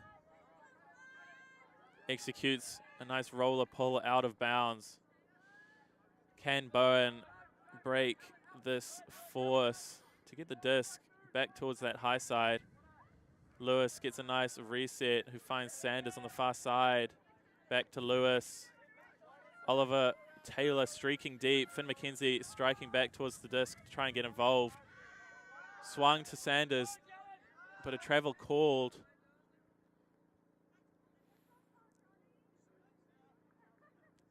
thrown to the open side, so I'm not actually sure how that affected play, but I won't get too political here.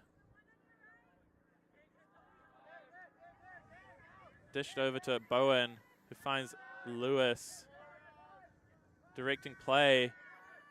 A nice flick over to O'Hara, who does really well to field. Fakes the big backhand, but looking a little bit isolated. Manages to find Sanders for the negative reset, who in turn finds McKenzie. Just going side to side at the moment, not really getting any big gains here. Nice flick over to the far side to O'Hara. Valentine trying to drag Sun as far deep as she can, to give Taylor more space underneath. Lewis wanting Taylor, but opting for the reset. This swung back to Bowen. Back to Lewis, who finds Taylor, but he can't quite catch due to the pressure from Sun. And there's another break opportunity here. I'm wondering, is this finish the point at 1 as well? We're at 12 o'clock, which is the end of time. Husa hasn't quite gone yet, so unsure what we will be playing to. And that's another break out of Flood. Holloway finding McCall in the end zone. Difference reduced to 2 here. That's 3 points in a row for this Flood side. Momentum definitely shifting back towards them.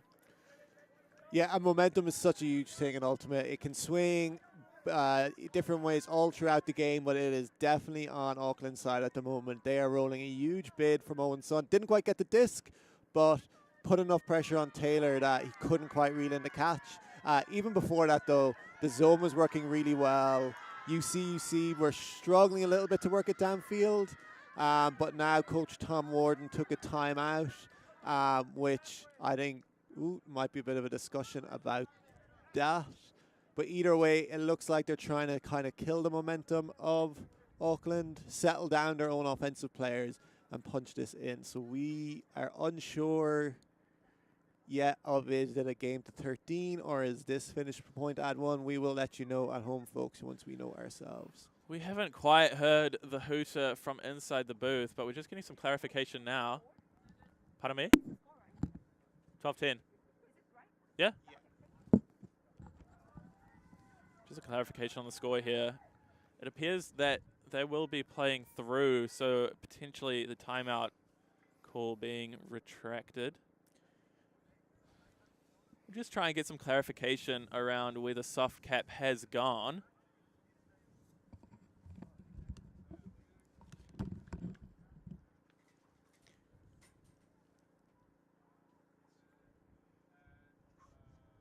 Yeah, so soft cap has gone, so this is game to 13. So that's, I guess, why the timeout didn't happen. So we are game to 13. So Honey Badgers just need to punch this in, and they booked their ticket to the final. Auckland, it's do or die territory for them now. Let's see what they do. Probably like to come back in that zone again. Applied a lot of pressure. Owen Sun kind of patrolling down in that deep space. So let's see what happens, folks. On the line for Badgers, we have O'Hara, Sanders, Lewis, McKenzie, Samad, Bowen, and Leach. And for Flood, we have Sun, Woodward, Chang, Bryn, Palico, Ireland, and McCall. Enormous pull from Sun, fielded by Leach. Centered to Bowen, who finds Lewis. Win picking up slightly, so wouldn't be surprised to see some wayward passes here. Nice over the top to Lewis, a little bit dangerous. But Lewis finds Leach, and a foul is called very quickly, uncontested by number 88, Duncan Bren. Leach with the disc, still will be coming in at 1. 4 Flood defenders around the disc. A nice over the top to Bowen. Very bold decision from Leach. O'Hara just content to find Lewis with the reset. Bounced between Lewis, Leach, and O'Hara. Bowen getting involved. Palico on the mark. My apologies, that's Woodward. Disc swung back to Leach. Palico coming under to stop O'Hara getting the disc.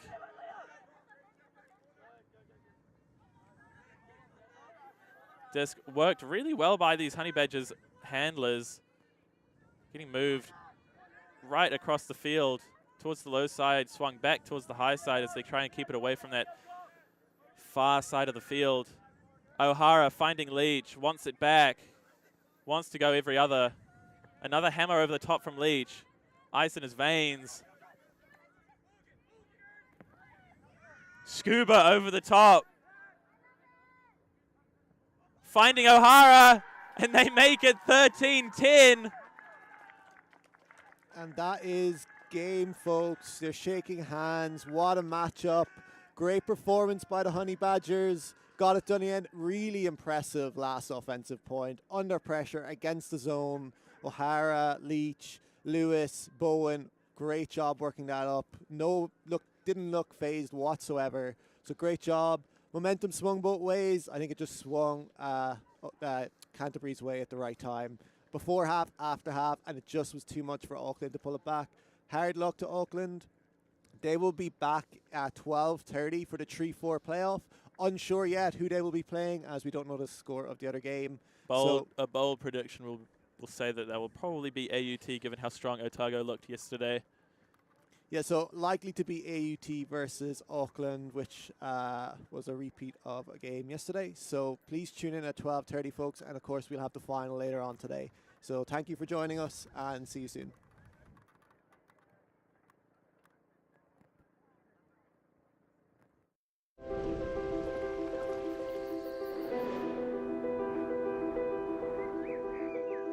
At Lincoln, we seek to ensure that future generations can grow and thrive. That means providing a world-class learning environment to grow fresh solutions to real-world problems, including using the world's resources wisely and sustainably. Come to Lincoln University, a place to grow.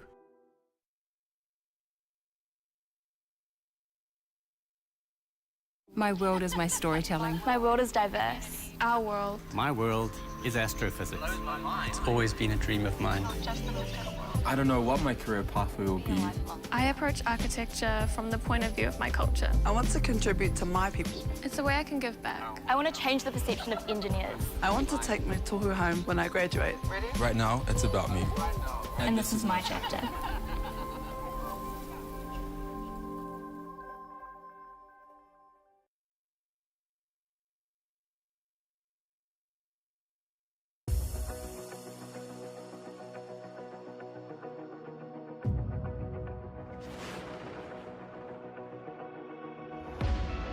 Imagine getting your foot in the door to your dream career in the sport industry.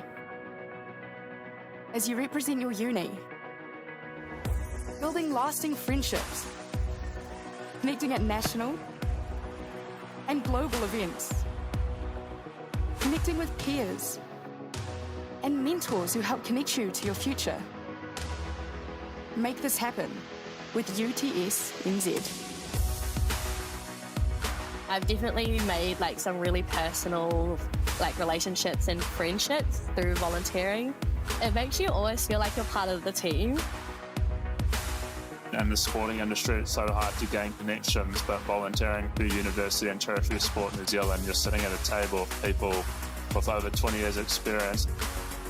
I learned through hands-on experience in my marketing internship, skills that I could apply into the internship that I got at Foodstuffs.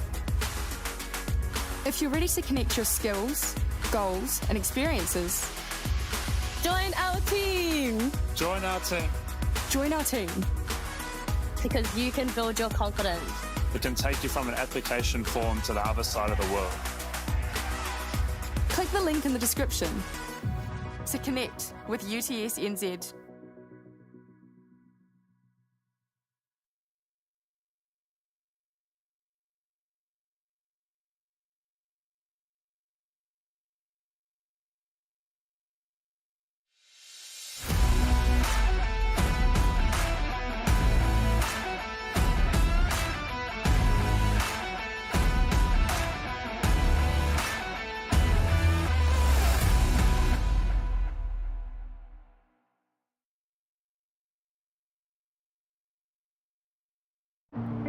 Belief, the emotion that stirs your body into motion. one small drop contains the power of the oceans. And yes, with all this chaos and commotion, you'd be forgiven for thinking, what's my personal motivation? The new normal's so abnormal that now normal's an abstraction. What happened to civilization? This world is a distraction. But still, belief will never fail to cause a chemical reaction, fizzing up your synapses with purpose and possibilities to put into practice. Yet those ones. And so you pause, breathe, and say, what do I want to do for me? The future me.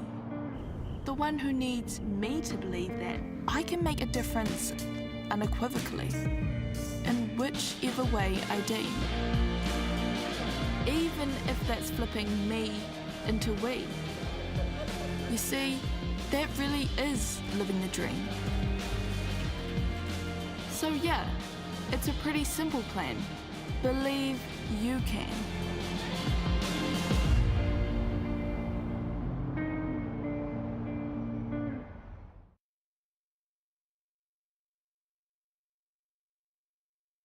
We're here to build experiences, to create and explore in the heart of the capital. At Te Herenga Waka, Victoria University of Wellington, living and learning are one, and the city is your campus.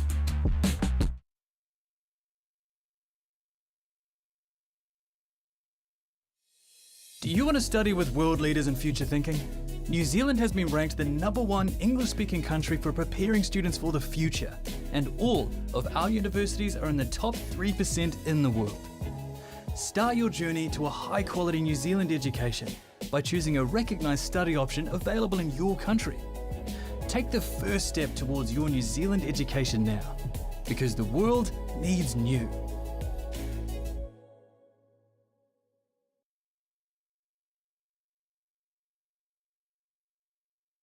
We believe where you live shouldn't decide your destiny, and that any place can be a place of learning. So much of modern life has a handy home delivery option. Why not your education? Maybe you'll start your degree in the same space you share with your whānau, or from that corner of the spare room that catches the most sun. Start your new what at the place where can be anywhere, online or on campus. Massey, New Zealand's leading online university. Apply now at massey.ac.nz.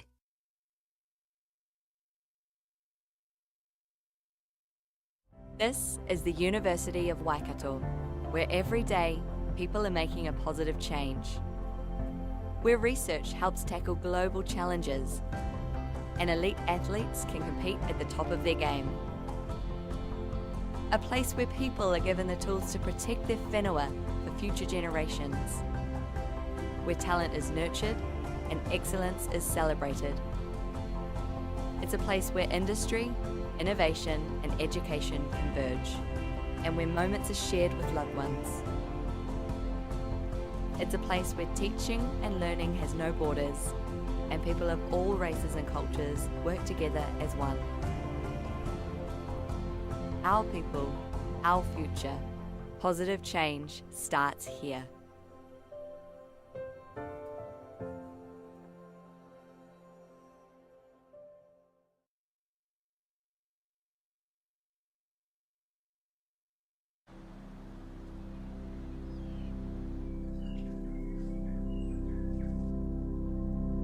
This is a big moment for the University of Otago. The next chapter in our story. Firsts have always been a part of us. Our pioneering, forward-thinking spirit has brought us here. I te ao kōhatu, ki te ao hurihuri. It founded the first university in New Zealand. The first medical school. The first to teach law. With world-class spaces. And world-leading initiatives. I te tai timu, ki te tai pari. This is a place of many peoples. Of many voices. Of many aspirations. Of many firsts. University of Otago. Otako whakaihuaka. A place of many firsts.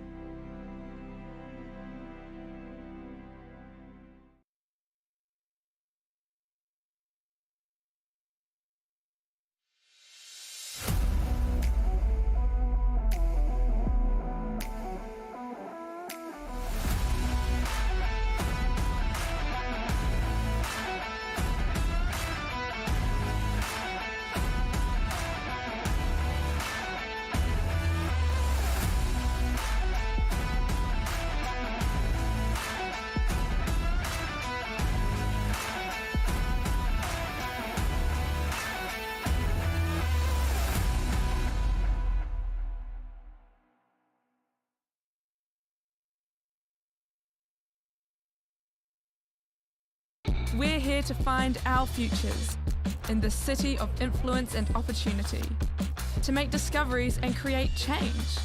At Te Heranga Waka, Victoria University of Wellington, your next steps are on your doorstep.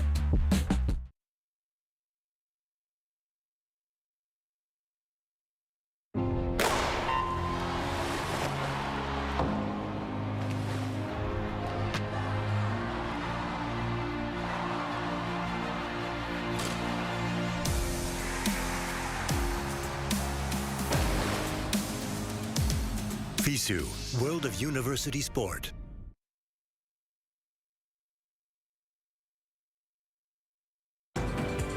Only one New Zealand university is ranked among the top 1% of universities in the world and in the top 40 universities under 50 years of age.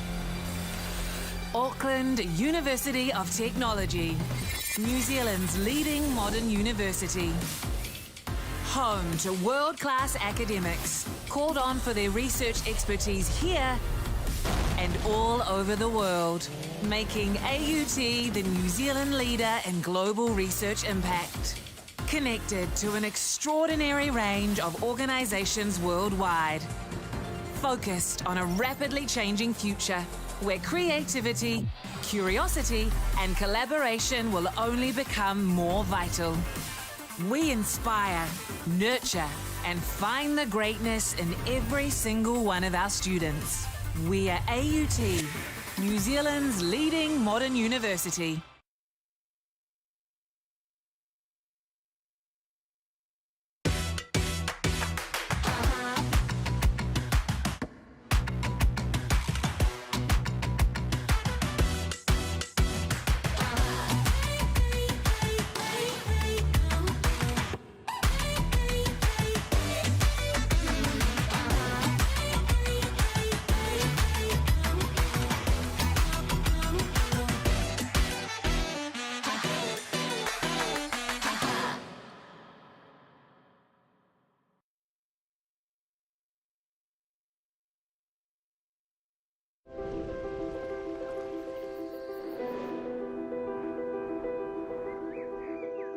At Lincoln, we seek to ensure that future generations can grow and thrive.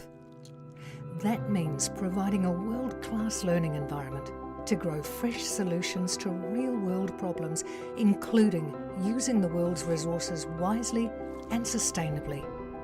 Come to Lincoln University, a place to grow.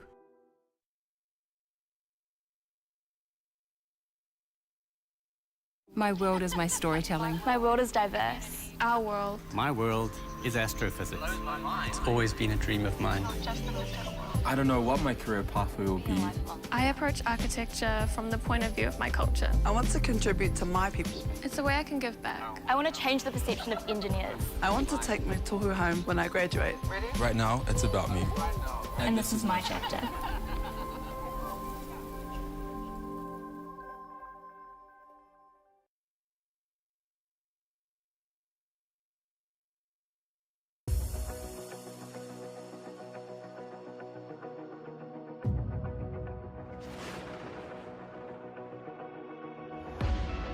Imagine getting your foot in the door to your dream career in the sport industry.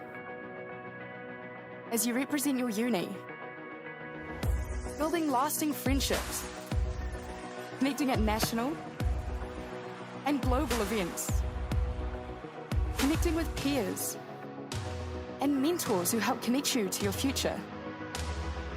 Make this happen with UTS NZ.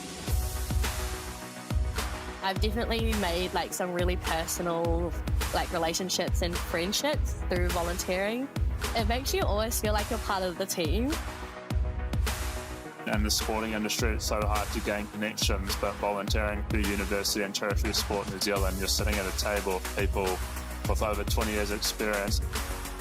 I learned through hands-on experience in my marketing internship, skills that I could apply into the internship that I got at Foodstuffs. If you're ready to connect your skills, goals and experiences, join our team! Join our team! Join our team. Because you can build your confidence. It can take you from an application form to the other side of the world. Click the link in the description to connect with UTS NZ.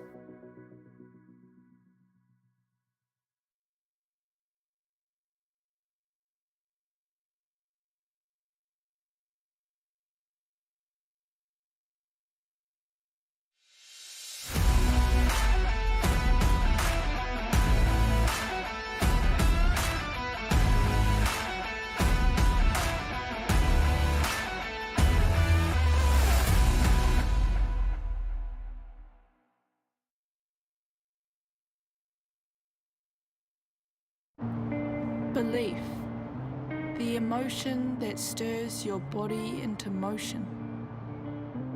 One small drop contains the power of the oceans. And yes, with all this chaos and commotion, you'd be forgiven for thinking, what's my personal motivation? The new normal's so abnormal that now normal's an abstraction. What happened to civilization? This world is a distraction. But still, belief will never fail to cause a chemical reaction, fizzing up your synapses with purpose and possibilities to put into practice. Yet those ones. And so you pause, breathe, and say, what do I want to do for me? The future me. The one who needs me to believe that I can make a difference unequivocally, in whichever way I deem.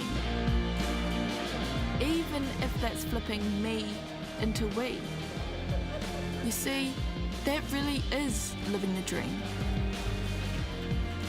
So yeah, it's a pretty simple plan. Believe you can.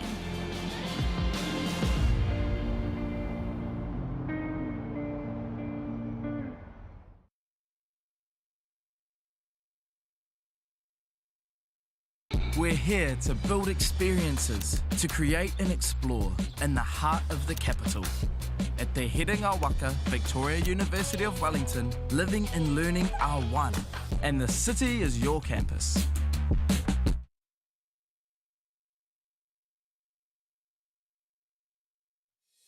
Do you want to study with world leaders in future thinking? New Zealand has been ranked the #1 English-speaking country for preparing students for the future, and all of our universities are in the top 3% in the world.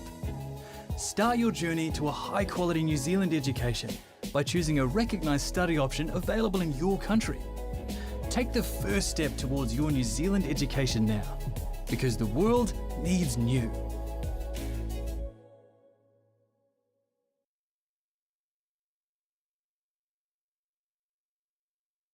We believe where you live shouldn't decide your destiny, and that any place can be a place of learning. So much of modern life has a handy home delivery option. Why not your education? Maybe you'll start your degree in the same space you share with your whānau, or from that corner of the spare room that catches the most sun. Start your new what at the place where where can be anywhere, online or on campus. Massey, New Zealand's leading online university. Apply now at massey.ac.nz.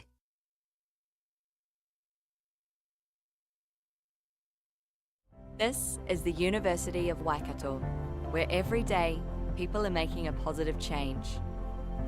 Where research helps tackle global challenges and elite athletes can compete at the top of their game.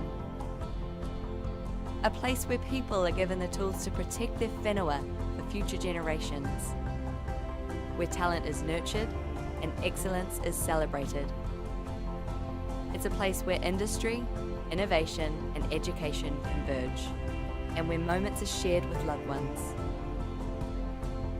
It's a place where teaching and learning has no borders, and people of all races and cultures work together as one. Our people, our future. Positive change starts here.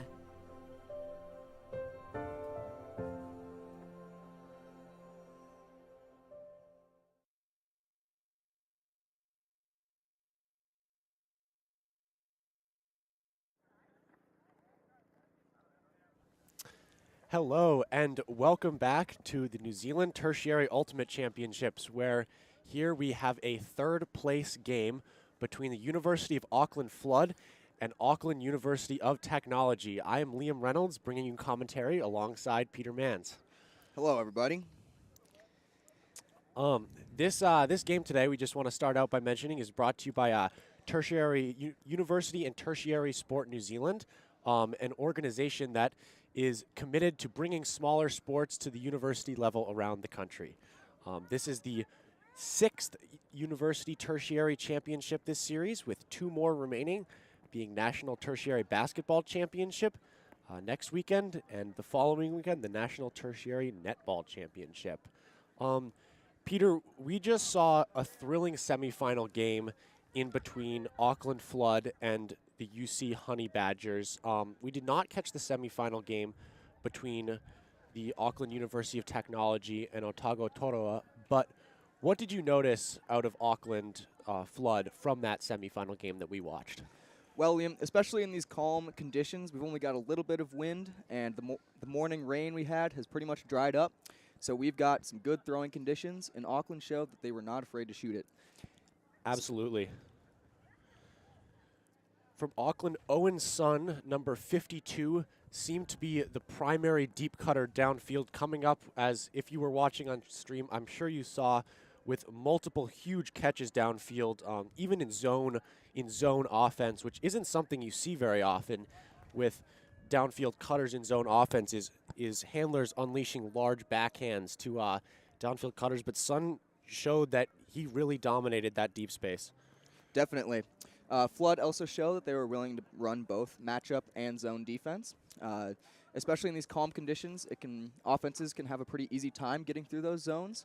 But against the Honey Badgers, they definitely forced some turns and are probably looking to do the same against AUT. Absolutely. AUT losing their semifinal 15-5 to Otago Toroa, who to this point has seemed like the strongest team in this tournament. They've showed, amazing. They have a small roster, only 16 players, but have shown depth throughout the roster. With everyone on the roster can play. How much stock do you take into that result in between AUT and Otago as an evaluation of how AUT is going to play against Flood today? Well, I wouldn't hold it against AUT too much. Throughout this tournament, Toroa has destroyed many of their opponents. No one has really shown yet that they've been able to challenge it. The UC Honey Badgers yesterday were their closest matchup, but it was still a 15-9 result in favor of Toroa. So, granted, a 15-5 is a bit of a blowout, but AUT is certainly a strong team, and I would not count against them in this Flood versus AUT matchup. Now, AUT and Flood did play yesterday. Yesterday's conditions obviously slightly worse than today. It was raining yesterday throughout much of the morning when these two teams played. Now the sun is coming out. The wind is picking up a little bit, but still didn't seem to be much of a factor in that last semifinal game. So what adjustments do you think that AUT has to make this game in order to play against that Auckland Flood zone that they seem to throw a lot against this AUT team in the matchups yesterday? Well, we're certainly seeing some wind gusts, and it is, like you said, picking up a bit, but I would certainly still expect these confident throwers to be able to push through those zones, and I would expect primarily match defense, as they are fairly calm conditions.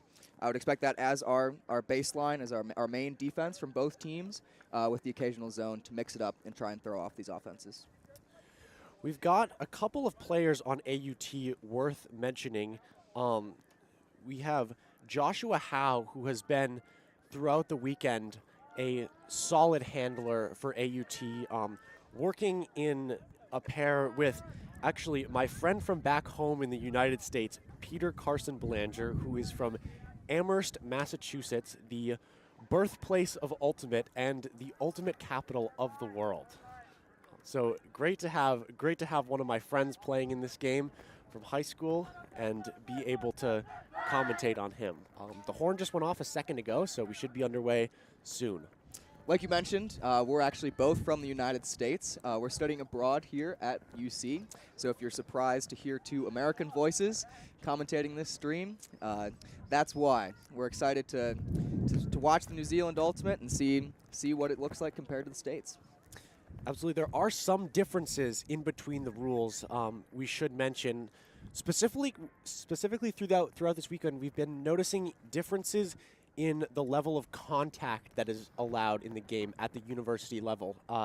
Back in the United States, we do play a very physical form of Ultimate, whereas here it is more true to the rules of being a contact-free sport.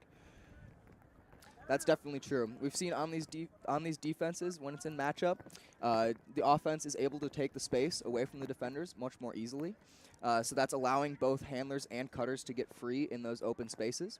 And as a result, we've seen relatively few fouls. It's been very, very clean, very safe play, which is always great to see, and expecting more of the same from this matchup. It has been a very clean weekend and very well-spirited too. Many of these players being friends from the Ultimate community. As we get set for pull, we have Rebecca O'Leary from AUT pulling from the right side of your screen to the Auckland Flood O-line. The hand goes up in the air for Auckland Flood, and the pull is coming, and we are underway. It's a good pull, coming down and landing about center field just past the brick mark, and Auckland Flood, it looks like, is going to face a zone defense from AUT right out of the gate. Yeah, it looks like my prediction was wrong. AUT coming out in the zone as their first look. A lot of times teams will come out in matchup just to test the waters and then go with the zone. But AUT deciding to throw it out as their first look and see what the Flood offense can do against it. On the sideline now, swinging back to the middle to Kwok. Here's Toroa with the disc. Kwok moving the disc. Handler's doing a good job moving through this AUT zone, being able to generate offense from those three players. The dump goes back. Here's Kwok again with the disc. Faking the hammer. Is looking for another reset. Resets it up the sideline. Auckland seems to be a little bit trapped here, looking for an around. Can't find one. Dumps the disc off. And a drop by Auckland. That was Stanley Reddings on the drop, moving backwards. And AUT will get a break chance on their first point of the game. I like the zone choice that AUT chose to go with for their first look. We've seen a lot of wall zones that have three up front trying to take away the inside and downfield looks. But by contrast, AUT was running a three-person cup zone. The wind that we do have is heading away from the camera from your perspective. So we've got a bit of crosswind on the field. And AUT was electing to force the Flood offense to that far sideline, where any swing back across the field would have to be an upwind look. Howe throwing a hammer across the field, a Schmidt ball, and it's caught in the end zone by number 17, Kate Charlesworth. A huge catch, and a point, an opening break for AUT. That was a surprise. This Auckland team has looked very strong so far, a very strong showing against AUT yesterday. And opening the game with a break as Howe throws the hammer cross field. What do you see on that offense there? Well, that was certainly not the first traditional look that we'd be looking for from AUT. Be looking for the reset, looking to the break side, but it was certainly a confident look. That hammer over the top is gutsy for sure, but it works out for AUT, and that has to be a huge confidence boost. These teams were actually in the same pool, so faced off yesterday, with Flood coming away with the victory. So that's got to be a huge confidence boost for this AUT team, being able to get a break on the first point of the game. Looks like O'Leary and Howe were in kind of a dominator set there right off the break, looking to create some movement in between the two of them. Two confident handlers for this AUT team. And Howe couldn't quite continue that two-person movement with O'Leary, but is able to find his cutter cross field with the hammer. Yeah, if we see this AUT squad come out with that same zone, trapping on the downfield sideline, I'd like to see this Flood offense try and conserve that close sideline field position, as those sidelines really come at a premium. The throws towards the far sideline downwind are a lot easier to complete than the upwind back coming towards us. So prioritizing that field position on the close sideline is really a priority against this cup zone. A hammer goes up for AUT. Sun's going to get under it, but can't get there. Oh, and a collision at center field. Seems like everyone's all right, though. No fouls called. There was a great bid earlier from Zarla Ireland of Auckland Flood, one of the best players that we've seen so far at this tournament, as Peter Carson Belanger shoots it into the end zone looking for Howe, and it's defended by number 21 on Auckland Flood, Braden Jones. Good defense there on that deep shot as two AUT players were waiting just behind. Yeah, we'll see how this Flood offense can fare against this cup zone. Both turns we've seen have come from that far downwind sideline. So prioritizing moving it towards our close sideline and keeping that position is really the main focus of this zone offense. AUT has done an excellent job of doing the job of this cup zone with forcing the Auckland offense towards the far downwind sideline, which leads to those tough looks like the hammer we saw on the previous possession and leading to turnovers. Here's Kwok now working the disc with Ireland. It's worth mentioning that oftentimes in their semifinal game against UC, as the throw goes through and a cross-field shot to a wide open Auckland Flood receiver in the end zone, that was number 44, Emma Whitlock. In that semifinal matchup against UC, oftentimes Ireland was drawing a mismatch with Morgan O'Hara from the UC Honey Badgers, who is a U24 male matching national player who plays D-line there, drawing that matchup. And I think that speaks to how strong of a player Ireland is, regardless of gender matching. Definitely one of the strongest players, one of the strongest handlers that we've seen at this tournament so far. We'll get our first look next point at the AUT offense. We'll see what looks they come out, as well as the Flood defense. Be curious to see if they come out in a matchup set or zone defense, as we felt the wind pick up just a slight amount in these first few points, making the zone option much more enticing.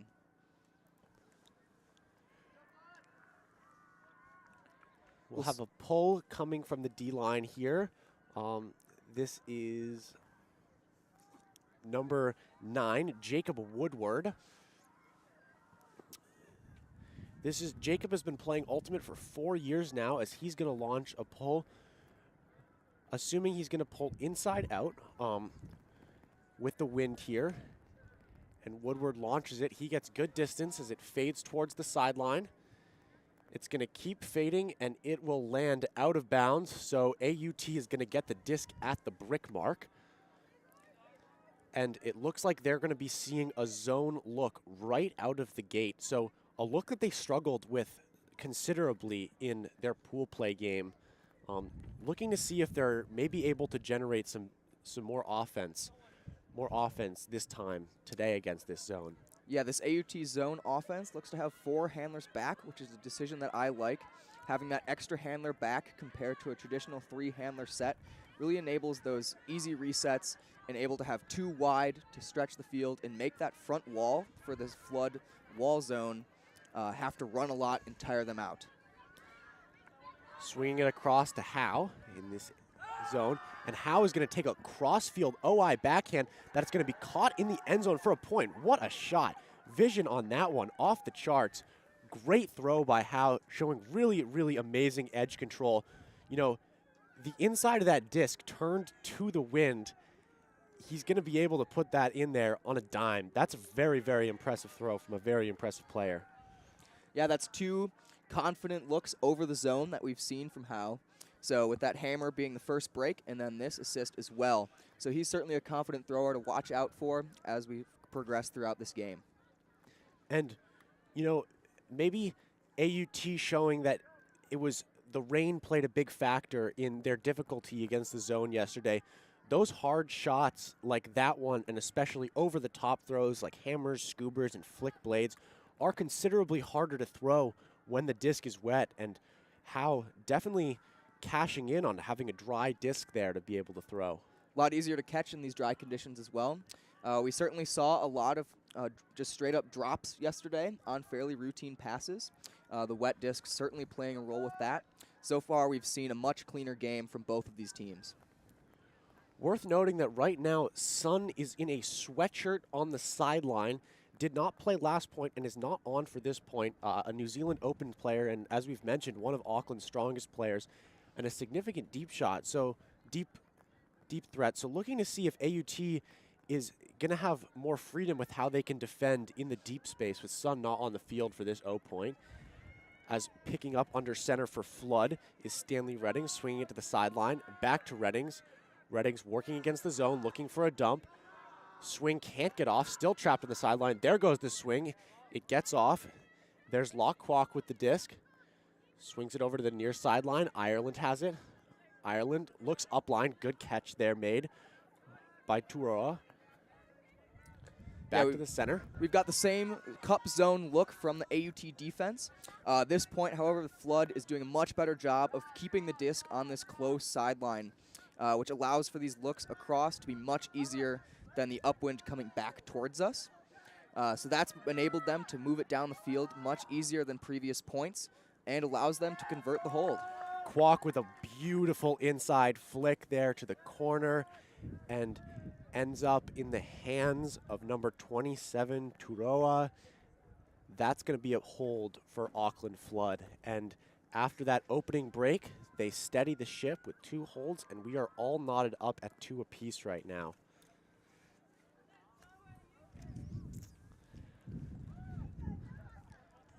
Yeah, the Flood offense really showing that they've figured out the strategy against this cup zone, prioritizing keeping the disc on that close sideline. And that allowed them to get those swings and shots through the middle as well to gain yards upfield. When the disc does get trapped on that far downwind sideline, though, it looks like they still only have 1 handler reset back, which is oftentimes a difficult look to hit against that zone. As an adjustment, I'd like to see them have another reset handler come back. Oftentimes, 1 handler just behind the disc as just a negative option to dump down behind and then hit the across swing is a very good option. And I'll be curious to see if they're able to make that adjustment if AUT continues to run that cup zone. Certainly playing with a crosswind, it makes it very, very difficult to throw those crossfield swings. They do have players that can do it, but AUT is probably looking to trap them on that sideline and make it difficult for them to get out of there, as we're going to have Ireland with the pull. Last defensive point for Flood, we saw a wall zone, a 3-3-1 look that we've seen from quite a few teams here this weekend. They have 3 up front, 1 mark in the center, and 2 wings on either side that are looking to take away those inside lanes. By contrast to the cup zone, this wall zone is trying to prevent any upfield shots and allowing free resets across the field. As we see Carson Belanger with a relatively easy swing towards the upwind sideline. Looks like Carlson Belanger might have gotten the disc tipped there. The lefty with it now in the middle, throwing fakes upfield. Swings to the sideline. Looks like another wall junk set here thrown from Flood. Carlson Belanger trapped in the corner, able to find Howe through the middle. Howe looking deep, fakes the shot. While this zone does look like a wall in the middle of the field, we are seeing a trap look on the sideline that's making that swing back across towards us upwind much more difficult. I like that adjustment from the Flood defense, allowing those free resets across back towards our sideline would be allowing the wind to not do its job. You can really use the wind as an 8th defender in these conditions, and trapping it on that far sideline allows the wind to play a big role against these offenses. An errant throw from AUT is going to give Flood the disc. Underneath, hotly contested and a foul called, but even so, number 71, Erica Chang, is going to come up with the disc. So either way, it seems like we're going to have a discussion here, but either way, the disc should stay in the hands of Erica Chang and be a stall 1. We're going to have a contested foul, but it doesn't seem like there would be a difference either way.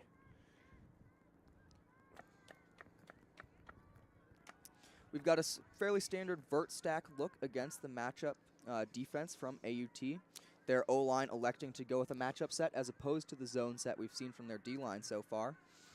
We've got, at this point, 2 handlers back, but in all likelihood, 1 will clear out and we'll have a fairly standard 2-handler vert stack set from Flood. Ireland with a great upline shot over the head of Chang. Can't be completed. Looked like a wind just caught the edge of that one and took it over a little bit, as Carlson Belanger is going to set up on the sideline and face that trap look, able to get that throw through.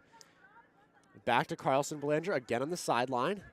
You can see Howe is just immediately negative of the disc, and that pulls one of those defenders in that zone look into the negative reset space and allowing that inside shot to go up across the field. So excellent positioning from Howe, allowing them to get off that sideline. But once he had the disc, he elected to just launch it upfield, not to any receiver in particular, and give the disc away to the Flood. Holloway swings to Ireland in the center of the field. Swing goes across to Brianna Mudagroyd, and into the end zone is Duncan Bryn for Auckland Flood, and they're going to convert their first break of the game and get this one back on serve. That turn from AUT there, it almost seemed like Howe was really unhappy with the offensive look he had on the sideline and was just trying to punt the disc and flip the field to give them good positioning. Unfortunately, it seemed that the huck was released slightly early, kind of going into the ground and letting letting Auckland Flood get some fast break offense going. See if AUT can bounce back after that break. They've looked considerably stronger so far than they did yesterday. Yesterday in their pool play game against Flood, I believe they went down 5-0 right off the bat. So being able to have this game on serve after 5 points is certainly an improvement over yesterday and shows their growth throughout this tournament. Absolutely. With only one university tournament taking place in their season, it's hard to adjust and be prepared for these first games, especially on the Saturday pool play games. So we're seeing growth throughout the tournament as these teams get used to these game reps and playing against other teams. So credit to AUT for growing and coming out stronger after a disappointing pool play loss yesterday. A big difference between Ultimate Frisbee, University Ultimate Frisbee in the United States versus New Zealand is that our National Championship Series is actually composed of 3 tournaments in the U.S. We have a sectionals tournament and then a regionals tournament and then a nationals tournament, which is a benefit of having a bigger country with more schools that play Ultimate. Only 5 different schools represented here at the New Zealand Tertiary Ultimate Championships. As the pull goes off from number 9, Jacob Woodward, an OI pull that is going to land just out of bounds on the far side. If that had landed half a meter closer, that could have been really great field positioning for Flood setting up on defense. As it is, it's going to be Howe taking it at the brick mark, as he usually does, being the center handler. Looks like he's going to have Rebecca O'Leary as a reset, and looks like Flood maybe in that junk set again. Yeah, difficult to say at this point whether they're in that zone, that wall zone that we've seen before, or if they're in match. My guess is that they're in that wall zone as we see a deep, and a wall up front, but we'll have to wait and see as this offense gets moving. Looking for a new disc maybe, as that disc hit the ground very hard, significantly warping it. Howe is going to get one, so fresh piece of plastic to throw with.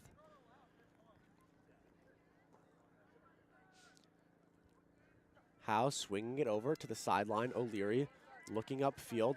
Looks like we've got a box and one going on right now. Someone always going to be sitting on Howe. Howe throws up the ball, and it's going to be caught in the end zone. And the spike from number 15, Ben Simpkin.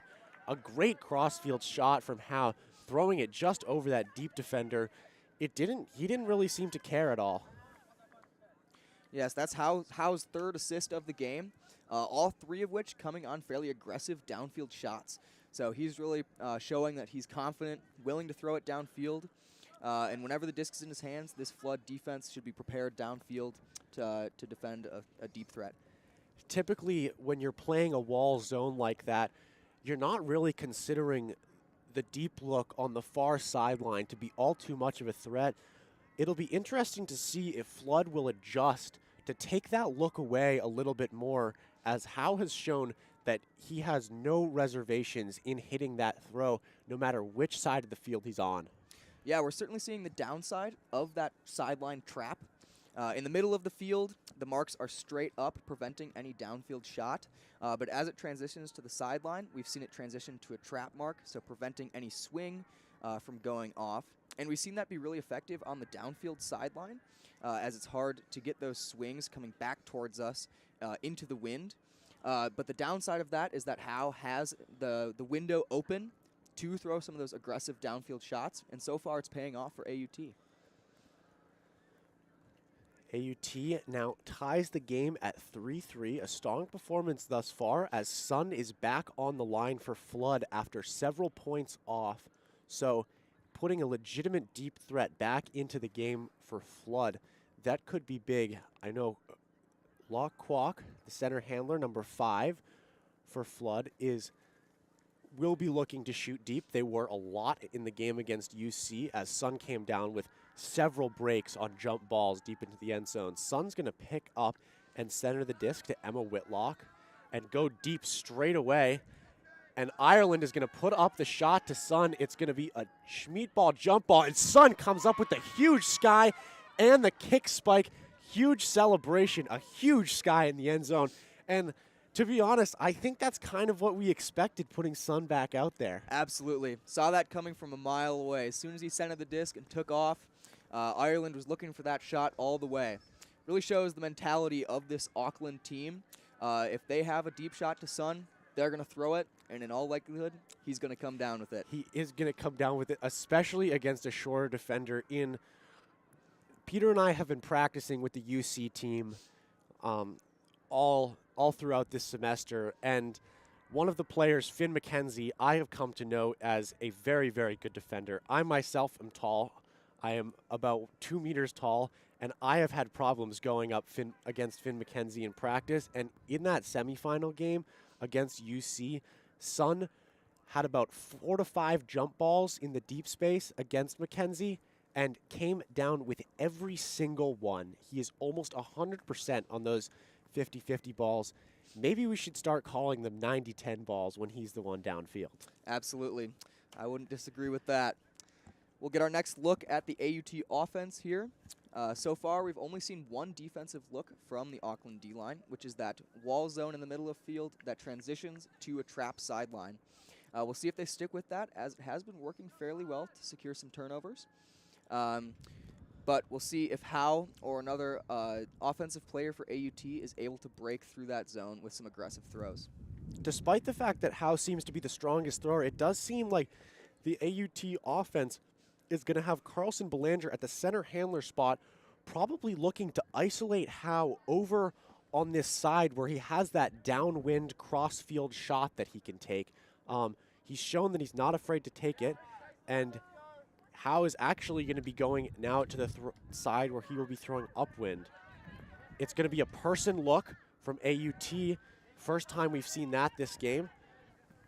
Howe in the reset space, looking, and a foul is called as the disc ends up out of the hands of the AUT player on the far sideline, defended by Chang from Flood. Even in this matchup set, we're seeing that mark trapping that downfield sideline. So we got a force backhand mark. A lot of times in these university games, force flick is the default, as generally players have stronger and more confident backhands than flicks. But in these windy conditions, where the disc is heading, or the wind, is heading towards the far sideline from the close sideline in our perspective, we're seeing that force backhand trapping on that downfield sideline and making those resets off the sideline extremely difficult. Now we have a foul call on that throw that was incompleted. From our view, at first, it seemed like Howe just might have misread the disc and dropped it, but maybe some contact coming from behind from number 77, Blake Holloway on Flood, that caused him to drop that disc. We'll have to see how this discussion plays out. We've had a few calls already this game, but nothing seems to be too egregious. Fairly safe play from both sides, so hope to see that continue. It seems like we have a sideline perspective coming in here. It does seem like it's going to be a retracted foul from Howe. Good spirit shown there as he admits that the contact did not cause him to drop the disc. And he will tap the ground and play will resume as a break chance for Auckland. Jacob Woodward is going to come in with Peter Carlson-Belanger on the mark, forcing flick. And the shot goes up into the deep space. No one there, but Holloway catching up fast and drops the disc with Howe right there with him, feeling the pressure from behind maybe, did have the best chance to catch the disc, but Howe fakes off Carlson-Belanger, now swings it to the far sideline to Matthews. Matthews faking, looking for Howe upline, has no one, now has Carlson-Belanger upline. Carlson-Belanger shoots deep, looking for Howe, going near the sideline. It's going to fade out of bounds. When tipping that disc over and just pushing it out of bounds, a tough same third huck for Carlson-Belanger to complete. Absolutely, especially on that downwind far sideline. That's a really difficult huck to control the edge of and make sure it stays in bounds. Really noticing a pattern here where most of these turnovers from both teams are occurring on that far sideline. So prioritizing the field position on the close sideline is quite the priority for both these offenses, whether it be against a matchup look or a zone look. Looks like the disc is through the hands of the Auckland receiver, a second receiver bidding to try to get it, but AUT will have yet another chance to hold with good position here, coming given from the upwind sideline, but near the brick mark. Looking for the swing to the middle. Huge swing goes off, hanging. Carlson-Belanger gets skied by Holloway, won't call any foul. Disc goes up into the deep space. It's going to be another jump ball by Howe and Holloway, and Howe gets the D there. On that previous AUT possession, we saw that Howe was able to get off a fairly good swing towards the sideline. While it was upwind and was forced up, allowing the defender to make the play, that was a better reset look than we've seen previously. Noticing that the marks for this flood defense are a little bit more lax on these early stall counts.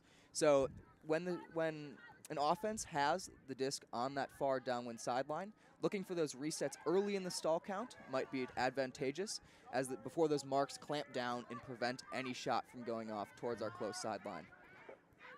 Carlson-Belanger now with the disc, looking back for O'Leary. O'Leary has it on the sideline, winds up and takes a deep shot to a receiver who is not cutting, and it's going to wind up out of bounds, and that might come far back down the field. I'm not exactly sure where that went out of bounds, but it could give this flood defense great positioning for their break chance here. I believe this is the fourth break chance, third or fourth break chance of the point for flood. See if they're able to put it away with this one.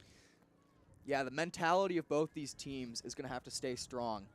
In these multi-turnover points where legs are getting tired, gets frustrating, your offense has had the disc multiple times and you haven't been able to convert, the mentality is just so important to stay locked in, stay focused, and score the disc for your offense. You see there that mentality coming in as Holloway with an unfortunate drop on what should have been an easy catch, maybe just losing focus and looking upfield before he had the disc secured. Throw goes off from Howe, and another drop downfield. Number 17 on AUT. Another on two throws in a row with seemingly fairly easy catches and drops made. Definitely on a long point. Difficult to reel those ones in. Yeah, we're seeing these throws that are heading towards our close sideline into the wind tend to be popping up. So controlling the edge on those discs is just so important, especially on these upwind shots, and making sure that they stay strong and the receivers are able to make a play. Another deep shot going up, and it's brought in the end zone. A great catch through contact by Chang from Auckland. Auckland Flood, great catch in the deep space. A jump ball with Elise Matthews, who has shown to be a very strong cutter for AUT, and that's going to be a break for Flood, as they are up 5-3 now in this game. Yeah, we'll have to check in with the AUT offense and see how they respond. That point was grueling, so many turnovers on both sides, so it's difficult to put the same line out again and keep that O-line out there. So we'll see if they make some personnel changes, get some fresh legs out there, and try and get the hold in against this Flood defense. AUT with a very small roster, only 16 players on their roster.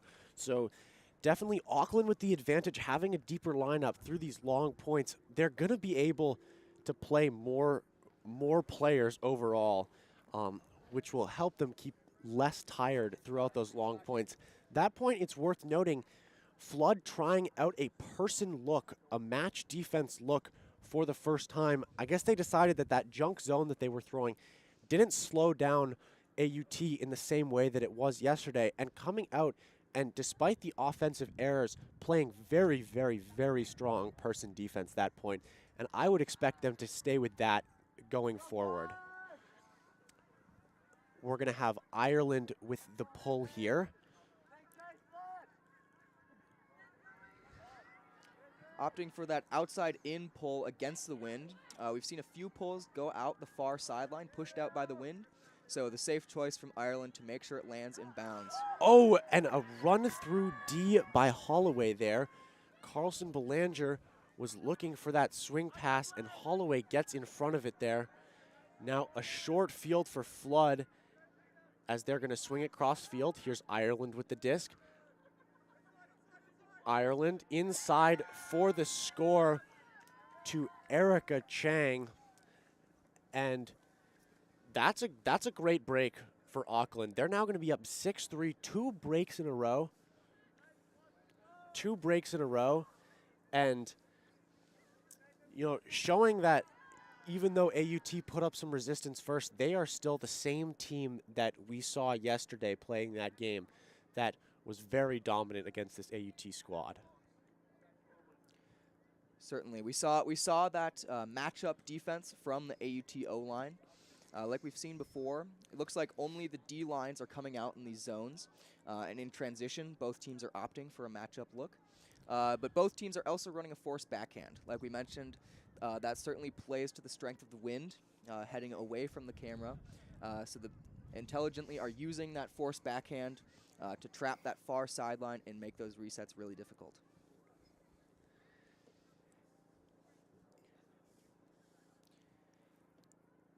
This point, we really illustrate the mental strength of this AUT team. The last few points, they've struggled with 2 breaks and multiple turnovers, especially in the second to last point. So we'll see if they come out with their traditional O-line or if they make some personnel changes and how they respond to adversity throughout this game. For sure, Peter. AUT coaches having a chat with their squad now, it looks like, trying to bounce back in this difficult point. You know, I think to the point of match defense after the turn, these teams have both shown that they're willing to shoot deep, and you know, multiple shots going up that have been turned, but none of them have looked like really bad throws. They've all been catchable plays by defenders or by cutters downfield. And so that definitely plays into that you don't want to give an opportunity to the other team to get any fast break chances. We're going to have Sun now back on the field. Owen Sun, number 52, is going to be pulling. Expect a huge OI pull here. Sun can put some serious power behind the disc, and with the wind blowing from close to far, should be able to get a huge roll and give this Flood team some great defensive field positioning. With Sun on this D-line, I would expect them to come out in a zone look with Sun as the deep. Before, when you've seen him on these D-lines, that's the look they've gone with. And on other points, gone for a more matchup look. And Sun able to roll that pull out the side of the end zone. That's going to come in at the front cone, and it seems like the Auckland Flood defense is going to be adjusting to take away that sideline and trap this AUT squad there. This is a very difficult position to be in as an offense. Looking for that swing towards our close sideline is really difficult against the wind, and we see it pay off for Flood. An errant throw, and Ireland is going to win the jump ball in the end zone.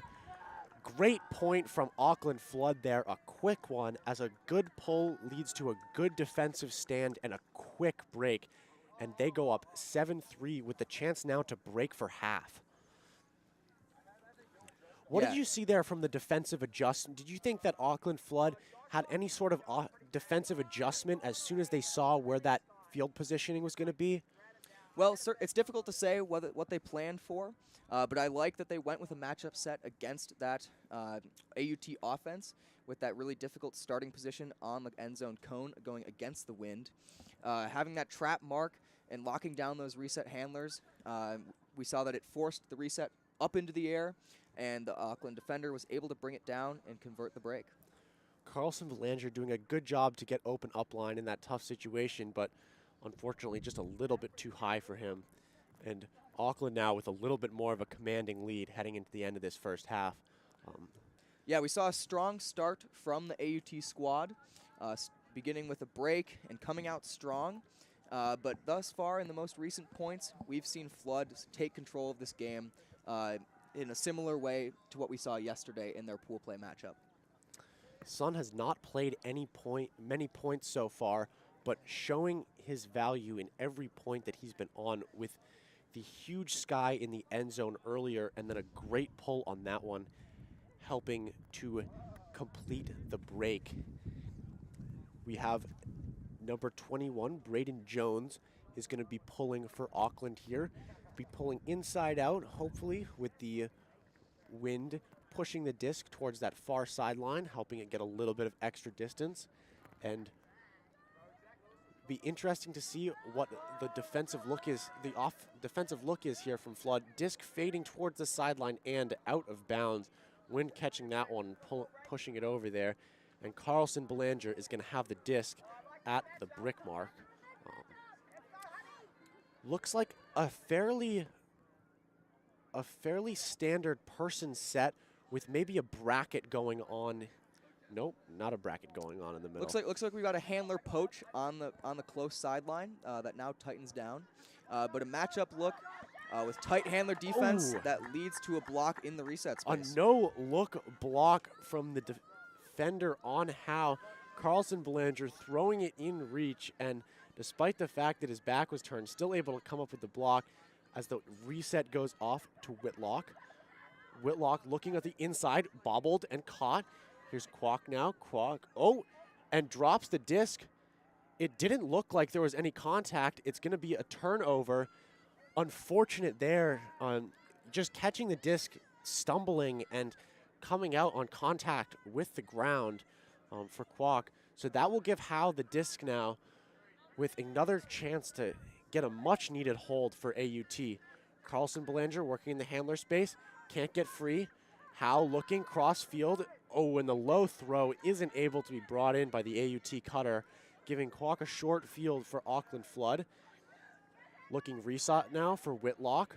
Whitlock around to the far sideline, and Whitlock into the end zone past a bidding Howe into the hands of number 78, Hannah McCall, for the Auckland break. And Flood will take half 8-3. We saw a bit of a breakdown in the downfield defense there for AUT. The Marks appeared to be running the same force backhand that we've seen throughout this game from their matchup sets, but giving up the open space downfield on that downwind sideline and allowing Auckland a fairly easy goal into the end zone. We will be back in a few minutes to give you some more first half analysis, and just before we get the second half underway. See you then.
Hello and welcome back.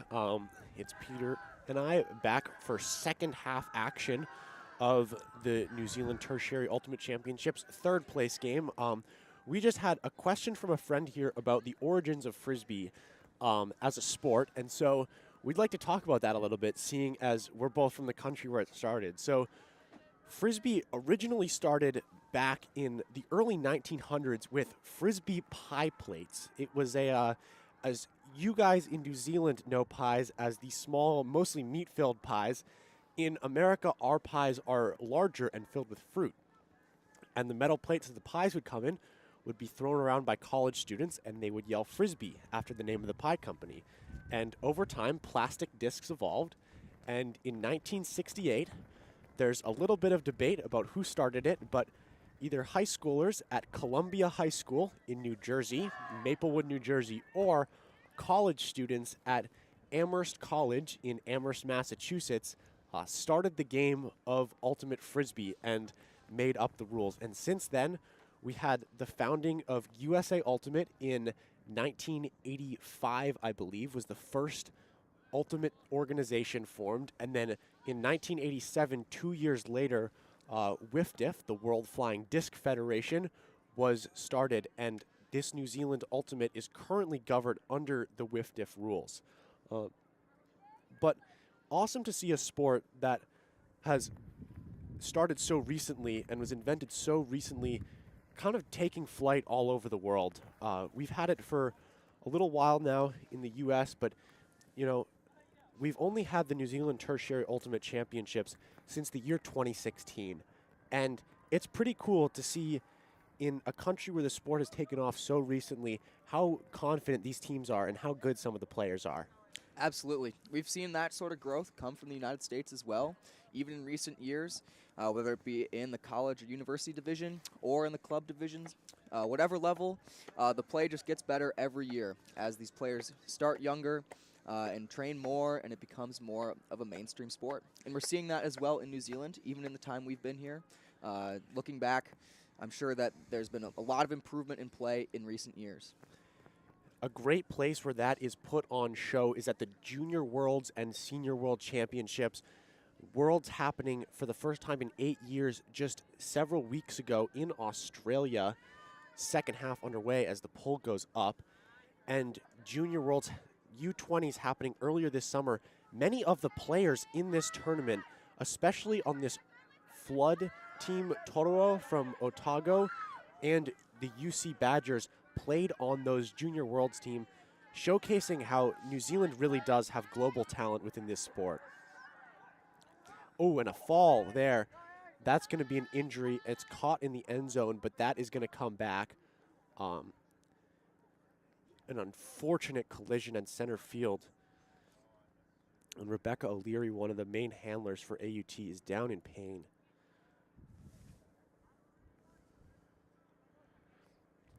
Never something that you want to see happen on an ultimate field is watch someone get hurt, as a sport that kind of prides itself on players playing safe and being a non-contact sport. But of course, really anything can always happen, and unfortunate to see a player down at this time, especially one who has been so strong for AUT so far.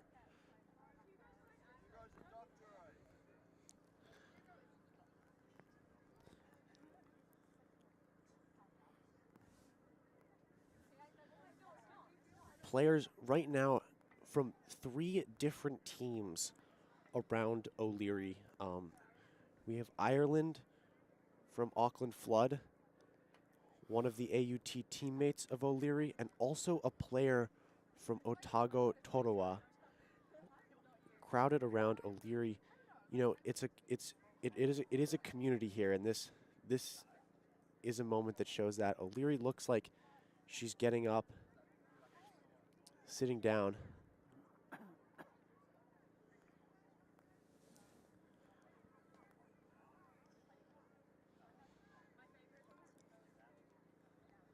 Looks like we've got the trainer on the way from the other field, so hopefully we'll be able to get some attention there and make sure O'Leary is all right. O'Leary is now sitting up and talking, which is good to see. She's laughing with the players in the field.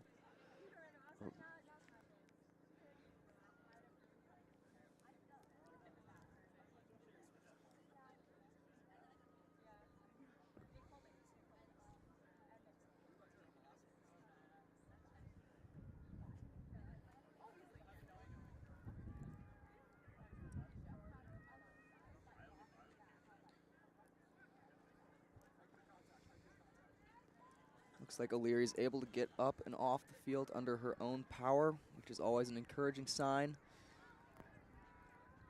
Hopefully everything is all right and she's able to return to the field, whether it be in this game or further down the line. Ireland walking with O'Leary as she gets off the field. A great moment of camaraderie as we're going to get back to this game. It's going to be Holloway with the disc here, as he last had the disc before the injury.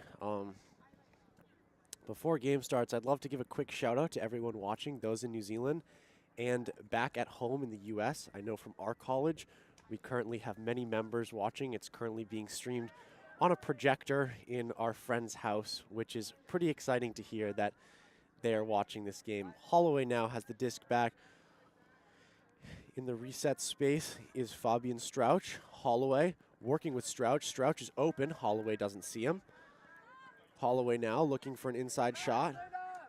Finds the open side. And an inside flick going off for Strauch. What a throw. That was some serious touch on that throw from Brittany Koch. Great inside shot with that wind. With the wind trying to push that back towards the far sideline. That's a hard throw to put a lot of touch on, but Koch does a great job of getting it in there. Absolutely. We saw the mental strength, the mentality of that Auckland offense. It wasn't one of their players that was injured, but when you see a player go down, whether it's on your team or the opponent's, it's always a stressful situation, and having to resume play after that moment can be difficult. Sometimes your offense can be stagnated, and it leads to a turnover. But Flood staying controlled there and able to secure the break and grow their lead against AUT. AUT chatting again, hopefully hoping to get finally a hold here. These teams were tied at 3, and now Auckland has scored 6 straight points. A hold and then 5 breaks in a row. So AUT really just trying to get the ship sailing in the right direction again and make some fun out of this final game of their university season. Absolutely. No matter the result of this game, we want to see these players continue to have fun throughout the remainder of this game, as it is the last game for them of this tournament and the short college university season. So no matter the result, looking for some good play from both sides as we continue this second half. Pull coming now from Flood. Erica Chang with the good upwind pull, landing caught just past the brick mark from Carlson Belanger and sending it over to Howe. Howe looking downfield. Inside shot, and now the disc over to Carlson Belanger on the far sideline.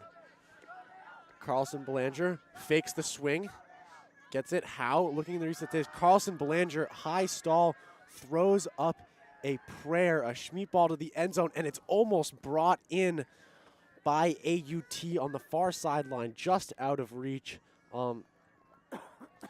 Carlson Belanger's around fake seemed to get Howe there too, who found himself in a position where he was unable to make an upline cut, tried to work in behind Carlson Belanger, but was very well defended and no choice but to throw that one up to the end zone.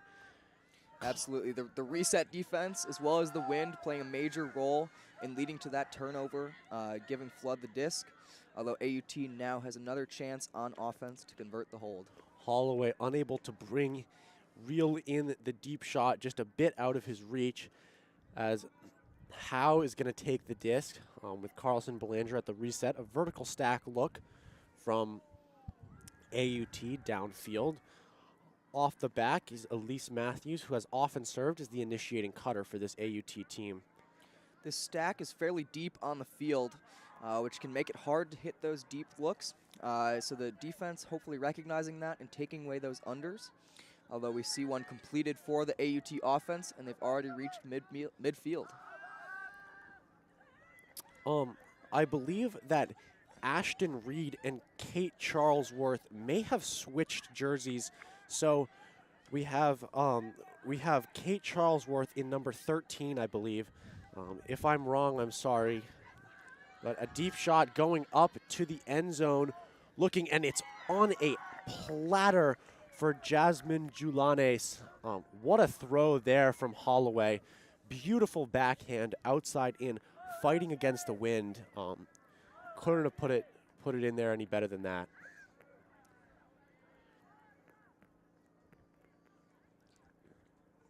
Yeah, certainly.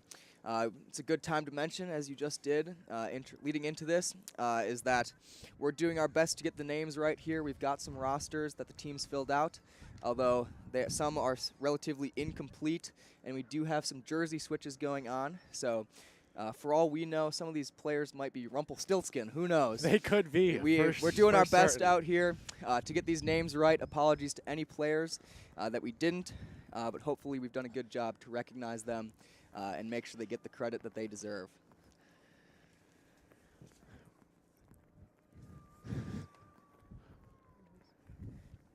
AUT again, the whole team on the line. Same with Auckland. It is now 10-3. That's 7 straight for this Auckland Flood team. Always disappointing to not make a championship game, and a tough loss earlier today to the University of Canterbury Honey Badgers, and started out the game seemingly on a little bit of a flat foot, but Flood nevertheless doing a great job of getting into this game. The pull is fumbled, and a run through D on the first throw, as Kwok is going to pick up and look to the end zone, and a layout grab the bookends for number 55, Stanley Reddings. A great point, run through D on the first throw, and then a layout clap catch bookends in the end zone.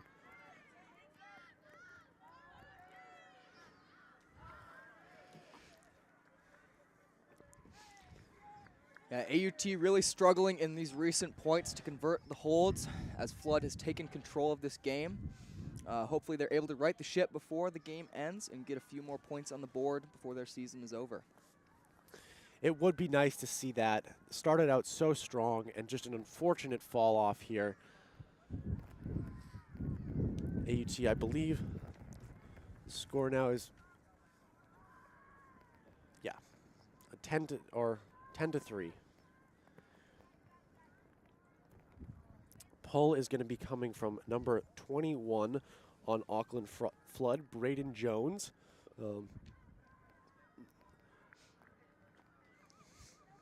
Wind is pretty much at a crosswind this game. Not much of an advantage on the pulls, and we've actually kind of seen it push some pulls out of bounds. So, as a puller, it can always be kind of difficult to, put good edge control on the disc when you're pulling, especially with this wind. Earlier today, from the University of Canterbury, we saw some pretty spectacular pulls in that game against Auckland Flood, really from both sides, giving bad field positions to offense. Howe looks for the shot, fakes it, doesn't have any cutters open, is going to wind up and throw it downfield, and it's caught. A low throw brought in by Simon Zhang. Simon Zhang resets to Howe. Howe seems to be looking for the deep space, but has no cutters. A shimmy and a throw caught on the sideline by Reed. Reed now shoots to the end zone for Zhang, and Zhang is going to bring that in. A really, really great hold for AUT. Very clean. Good to put that one on the board after a long series of breaks. Absolutely. The break side motion on that point was quite effective for the AUT offense. The Flood defense was running a force flick, forcing them away from the camera towards the far sideline, setting that trap mark like we've mentioned previously. But AUT, with some effective shoulder fakes, was able to break those marks, get the disc towards the close sideline, and make some effective downfield throws from there. Flood offense finally getting a chance to play again. It's been maybe 25 minutes since one of their O-lines has taken the field, though they do seem to even now be crossing players over in between those two lines. Specifically, Ireland has played a lot of points this game. Very high volume player. But they'll be looking to get a hold now.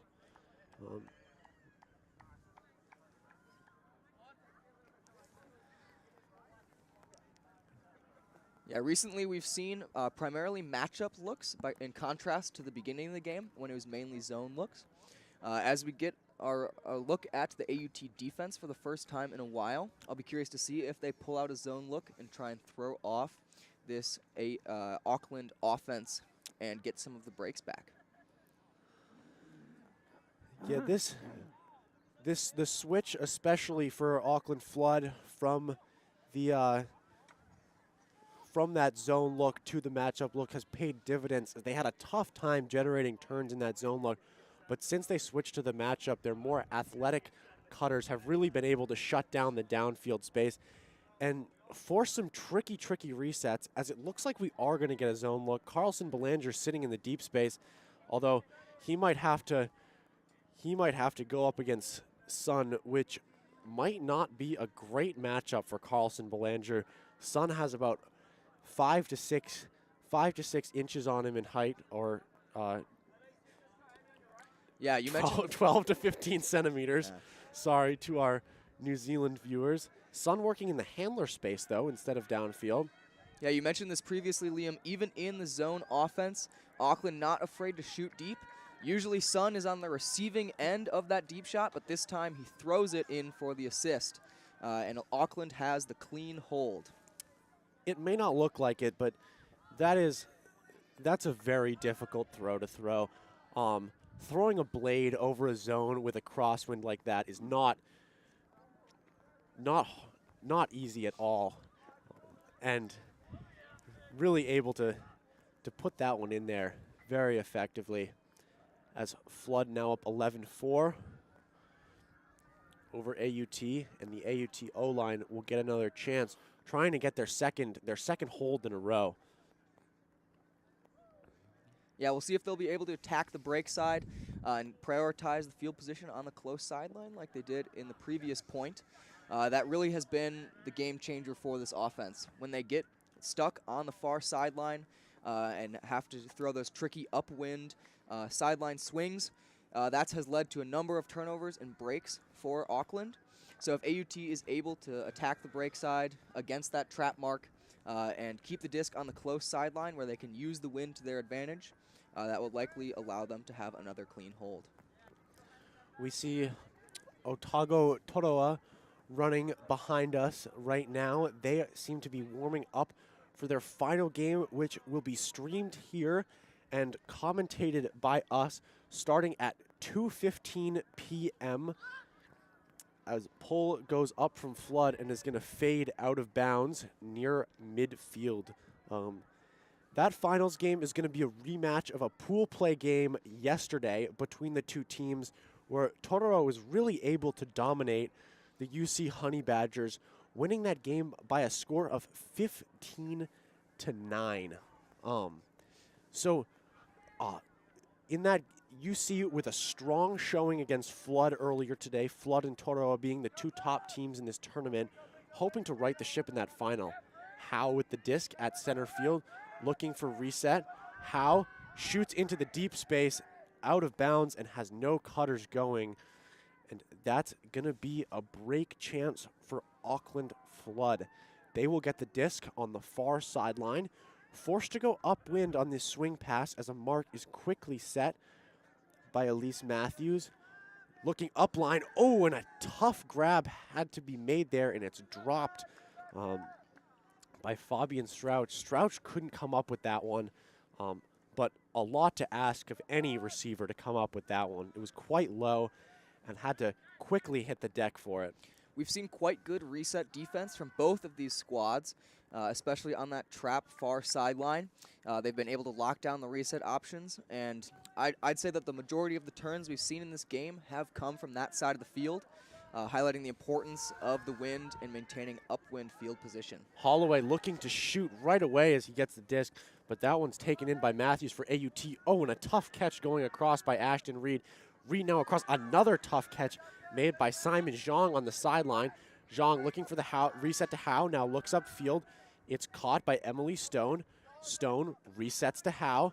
Howe looks to the deep shot, taken away by Holloway, pointing to the end zone, resets to Stone. Stone looks upfield, finds Kate Charlesworth. Charlesworth back to Zhang. Zhang looking for his options. Looking at Howe in the reset space, tries to put the high release backhand over the defender. Howe wasn't moving, and now there's a deep ball that's going to go up. It's going to float with the wind, and Holloway's going to bring that in and call a timeout. So just past the brick mark, maybe hoping to get a good offensive set up there. That disc looked like Howe was going to have a read on it, especially with the wind pushing it down, but it seemed to get some sort of lift over the outstretched hands of Howe as he was jumping, and Flood is now going to have great field position for the break chance to go up 13-4. Yeah, in this gusting wind, it's very difficult to read those discs on the downfield shots. So Howe had fairly good positioning on that disc and looked like he was going to be able to make a play, but a gust at the last minute pushed that disc, made it pop over the defender, and made it be able to be a completion for Flood. Howe definitely a center handler for AUT, but there in the reset space was really asking a lot of his other handler, who was Simon Zhang. Zhang clearly didn't really want to throw that reset to him, but getting high in the stall count and Howe calling for it was forced to try and pop that high backhand over the person defending Howe, and great awareness by the Flood defender to turn around and knock that one down with the outstretched arm. But Howe may be a little bit tired after all of this time in the reset space. You know, maybe not being too diligent with that reset movement that's been so effective at getting him open. Yeah, it would be interesting to see how the AUT handlers adapt to these conditions. So far, we've seen them set up fairly far towards that far sideline, and those resets then move the disc into less advantageous position.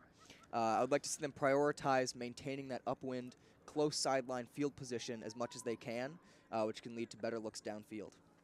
We have a vert stack look coming out of the timeout with a reset fairly far back. Holloway throws the inside backhand. Looking back, here's Holloway, jumps, and is he in the end zone? They are going to call it a goal for Holloway. That was assisted by Erica Chang. Chang's had a great evening so far. Great afternoon. I'm not sure if we've highlighted her that much yet, but you know, very solid, several goals, a couple assists, a great player for this Flood squad as they go up 13-4, only 2 away from winning. AUT trying to get some energy back with a quick cheer as they'll take the long walk down to the far sideline. The Canterbury Honey Badgers are now also warming up behind our tent right now as they look to play in that final at 2:15, hoping to bring home a championship. It would be their first since 2017. They have not been to the final since 2019, before COVID-19, so good to see that team back in the finals. Meanwhile, Toroa looking to repeat as champions. Yeah, I'd say both from last year's result as well as this year's earlier game results, Toroa would have to be the favorite heading into that grand final. But of course, anything can happen. The Honey Badgers played an excellent semifinal, and we'll be hoping to upset Toroa and claim the championship for themselves. And we've mentioned it before, but we'll mention it again. We will be bringing you coverage of that game from this same field. So make sure to tune in for that one. It is a game that you will not want to miss. A lot of talent on both sides of the disc. Pull coming up from Flood. It's a good one. Fading towards the far sideline and fading back. That was Holloway with that pull.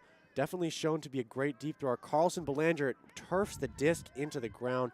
It's going to be a short field for Flood. Yeah, it's always difficult to see. There was a fairly open look to initiate the offense and just wasn't Meatball able to Scuba complete thrown it. up into the end zone. Oh my goodness. A huge grab in the end zone from Duncan Bryn. That was ridiculous. It looked like he had no play on that and just ripping it away from his defender.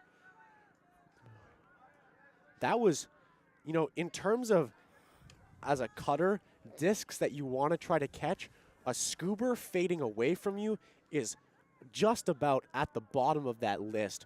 Really great control to be able to find the edge of that disc and bring it in the end zone. Yeah, that was a gutsy shot. Certainly the scuba into the wind is always difficult, but it comes down to it with an excellent play from the receiver, so hard to argue with the results. Carlson Belanger motioning over at our commentator's booth over there that he is not impressed with his own performance on that point. Unfortunately, turfing that wide open first throw into the ground. He's not going to be too happy with himself for that one. Flood now has a chance to break to win as the score is 14-4 now.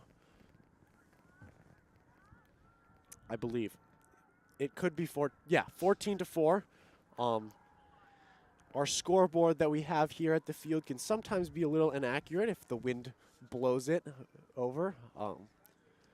But hoping for Flood hoping that this is going to be their last pull of the game.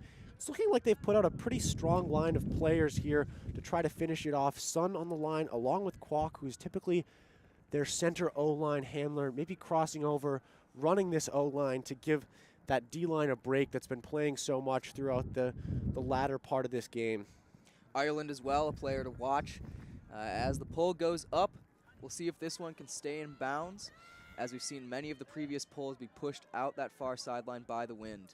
It is indeed pushed out that far sideline by the wind. That was Holloway on the pull. Has had good pulls overall for Flood today, but, you know, players having a tough time keeping the disc in, pulling in that direction. It's never really advantageous to give the offense a chance to set up at the brick mark. So you'd like to see the players do a little bit better of a job of getting those pulls in bounds. Howe with the disc under center. Good defense underneath, a bracket look, and a deep shot is turfed into the ground, thrown by Ashton Reed, looking for Simon Zhang. While that disc wasn't able to be completed, I love that motion from the AUT offense. They were able to get a reset towards this close sideline and allowed for power position huck. And while it didn't work out for them, that is really good motion from the AUT offense that should lead to better success for them in this point and the future ones. An errant throw by Whitlock is going to give that AUT offense you were just talking about another shot to convert this hold and hopefully stay in this game for just a little bit longer. Always a little bit bitter when your season comes to an end, and just you always want to push that off as long as you possibly can. Every team here, obviously, in these last two games with an impressive weekend, vying for one of the top 3 spots in the country, as Zhang can't catch the under. It was a little bit too far outside, thrown by Howe, and a relatively short field, although they are on the sideline for Flood. Yeah, short field, but difficult position on that far sideline. We'll see if they can get an open side look to that strike, or if they'll be forced to throw a risky upwind around. And it's caught and towed into the end zone for the final point of the game. That is going to be a win and a third place victory for Flood. Sorry, not AUT, Auckland University Flood. A great game to watch. Auckland definitely running away with it through the last part, but through the first few points, AUT really showing that they have players that can play and they're a team that can run their systems well. So nevertheless, a fun game for the viewers back home. We'll be coming back to you in just under half an hour with coverage of the finals between the University of Otago Toroa and the University of Canterbury Honey Badgers. It's going to be one that you're going to want to see, so tune in at 2:15 p.m. New Zealand time. Thanks for watching.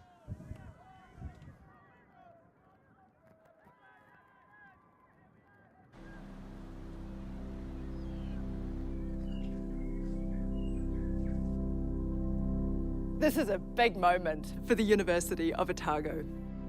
The next chapter in our story. Firsts have always been a part of us. Our pioneering, forward-thinking spirit has brought us here. I te ao kohatu, ki te ao hurihuri. It founded the first university in New Zealand. The first medical school. The first to teach law. With world-class spaces. And world-leading initiatives. I te taitimu, ki te taipari. This is a place of many peoples. Of many voices. Of many aspirations. Of many firsts.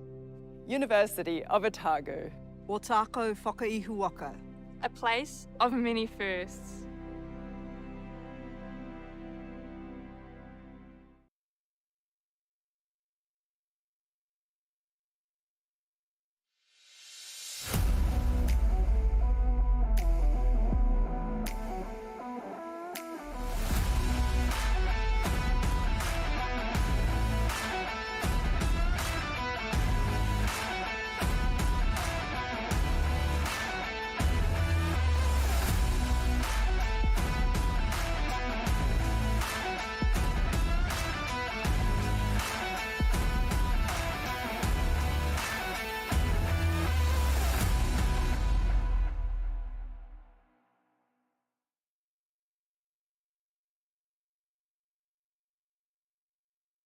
We're here to find our futures in the city of influence and opportunity, to make discoveries and create change.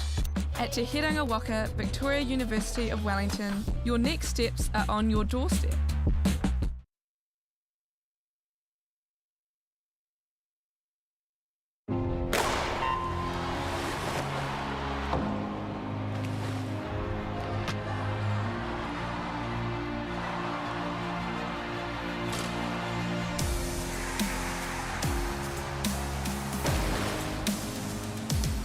FISU, World of University Sport.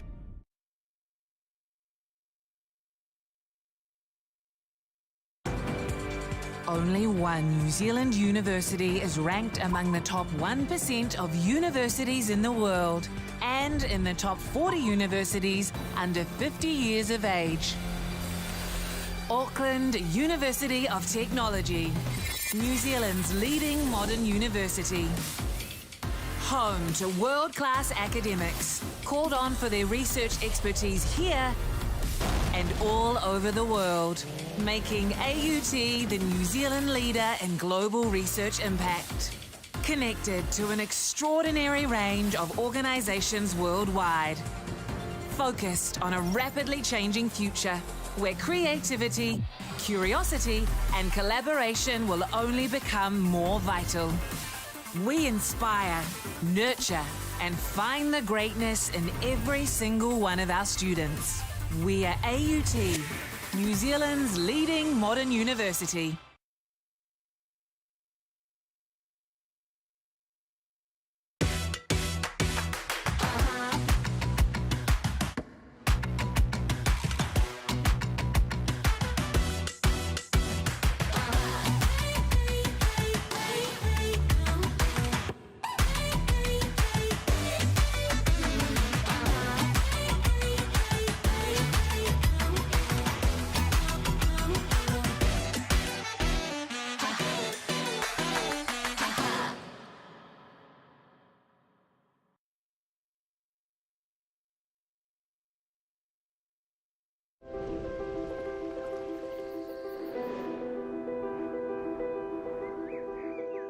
At Lincoln, we seek to ensure that future generations can grow and thrive.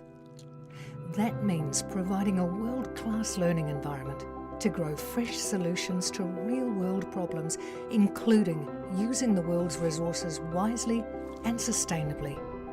Come to Lincoln University, a place to grow.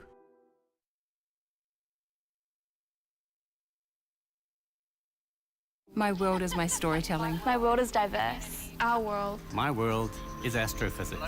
It's always been a dream of mine. I don't know what my career pathway will be. I approach architecture from the point of view of my culture. I want to contribute to my people. It's a way I can give back. I want to change the perception of engineers. I want to take my tohu home when I graduate. Right now, it's about me. And this is my chapter.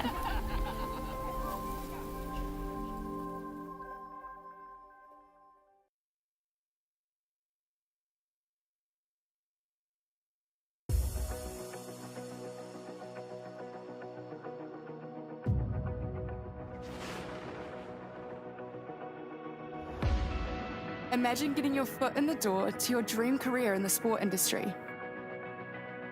As you represent your uni, building lasting friendships, connecting at national and global events, connecting with peers and mentors who help connect you to your future. Make this happen with UTS NZ. I've definitely made some really personal relationships and friendships through volunteering. It makes you always feel like you're part of the team. In the sporting industry, it's so hard to gain connections, but volunteering through University and Tertiary Sport New Zealand, you're sitting at a table with people with over 20 years experience. I learned through hands-on experience in my marketing internship, skills that I could apply into the internship that I got at Foodstuffs. If you're ready to connect your skills, goals, and experiences, join our team! Join our team. Join our team. Because you can build your confidence. It can take you from an application form to the other side of the world. Click the link in the description to connect with UTS NZ.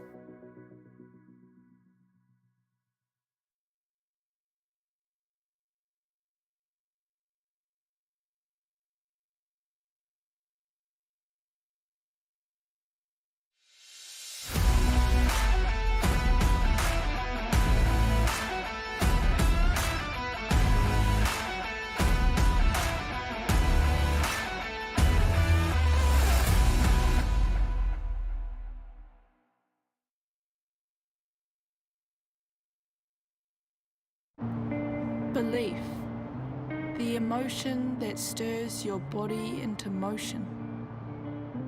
One small drop contains the power of the oceans. And yes, with all this chaos and commotion, you'd be forgiven for thinking, what's my personal motivation? The new normal's so abnormal that now normal's an abstraction. What happened to civilization? This world is a distraction. But still, belief will never fail to cause a chemical reaction, fizzing up your synapses with purpose and possibilities to put into practice. Yet those ones. And so you pause, breathe, and say, what do I want to do for me? The future me. The one who needs me to believe that I can make a difference unequivocally, in whichever way I deem. Even if that's flipping me into we. You see, that really is living the dream. So yeah, it's a pretty simple plan. Believe you can.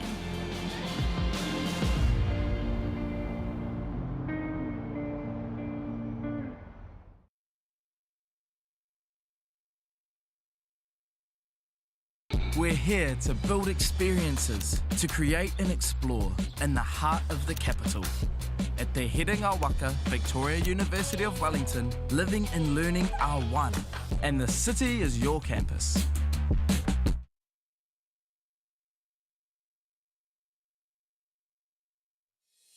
Do you want to study with world leaders in future thinking? New Zealand has been ranked the #1 English-speaking country for preparing students for the future, and all of our universities are in the top 3% in the world. Start your journey to a high-quality New Zealand education by choosing a recognised study option available in your country. Take the first step towards your New Zealand education now, because the world needs new.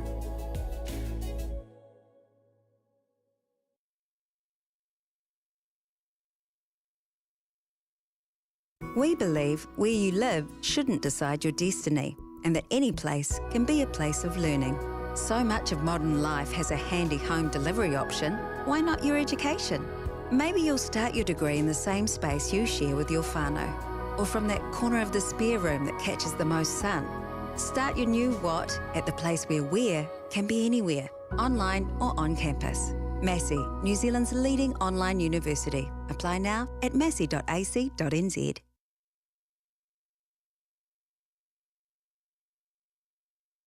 This is the University of Waikato, where every day people are making a positive change.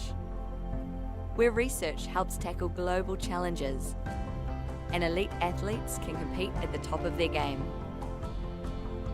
A place where people are given the tools to protect their whenua for future generations. Where talent is nurtured and excellence is celebrated. It's a place where industry, innovation and education converge, and where moments are shared with loved ones. It's a place where teaching and learning has no borders, and people of all races and cultures work together as one. Our people, our future. Positive change starts here.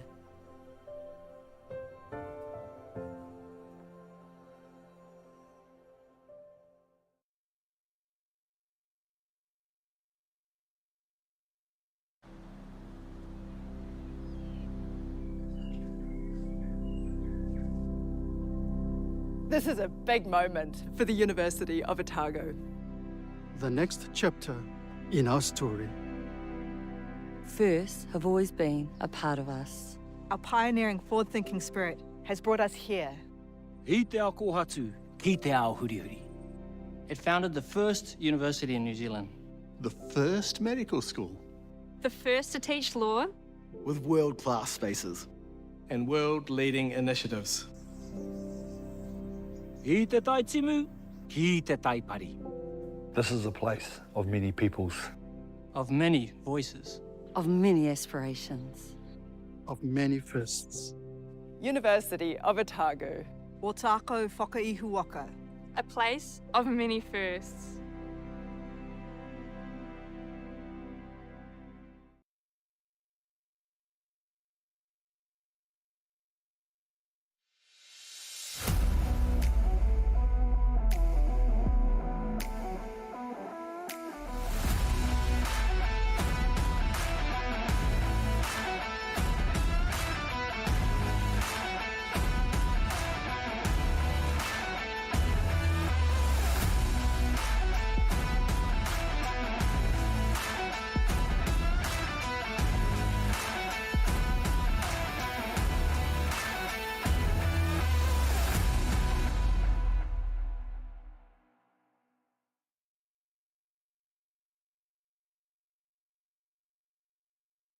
We're here to find our futures in the city of influence and opportunity, to make discoveries and create change.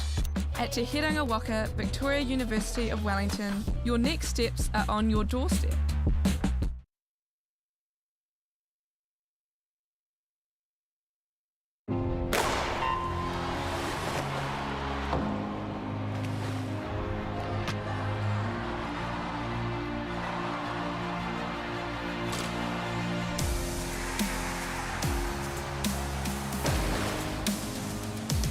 FISU, World of University Sport.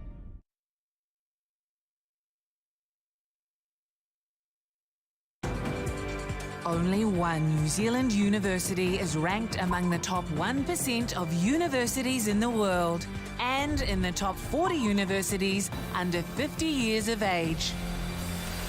Auckland University of Technology. New Zealand's leading modern university.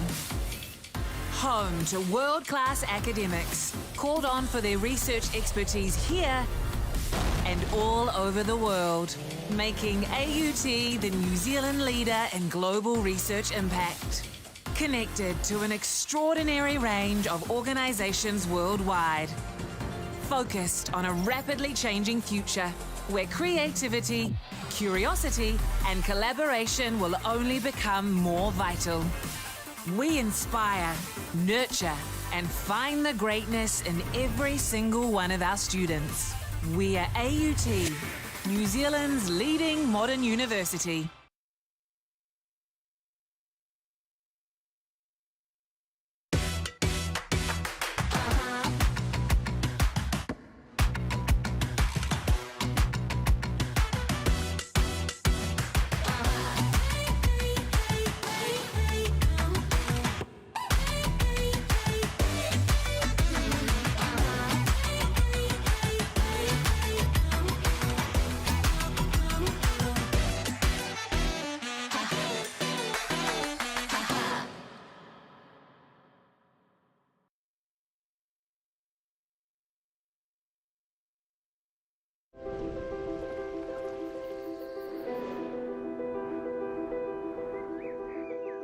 At Lincoln, we seek to ensure that future generations can grow and thrive. That means providing a world-class learning environment to grow fresh solutions to real-world problems, including using the world's resources wisely and sustainably. Come to Lincoln University, a place to grow.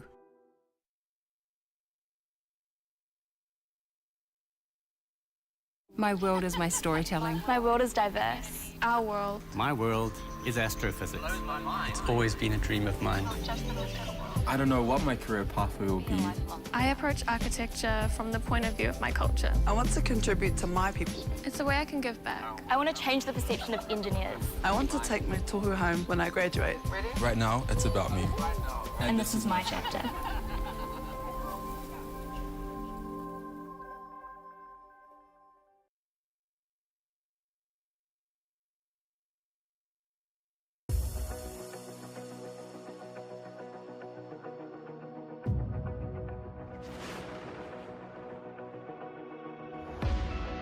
Imagine getting your foot in the door to your dream career in the sport industry. As you represent your uni, building lasting friendships, connecting at national and global events, connecting with peers and mentors who help connect you to your future. Make this happen with UTS NZ. I've definitely made some really personal relationships and friendships through volunteering. It makes you always feel like you're part of the team. In the sporting industry, it's so hard to gain connections, but volunteering through University and Tertiary Sport New Zealand, you're sitting at a table with people with over 20 years experience. I learned through hands-on experience in my marketing internship, skills that I could apply into the internship that I got at Foodstuffs.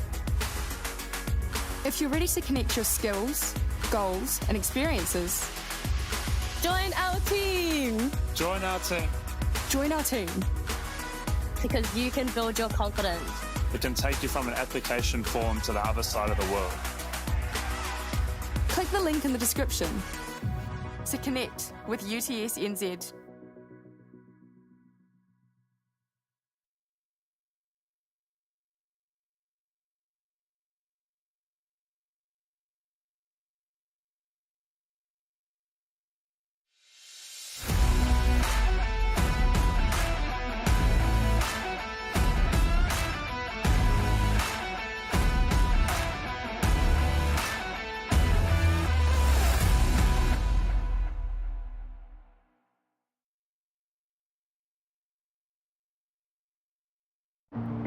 Belief, the emotion that stirs your body into motion.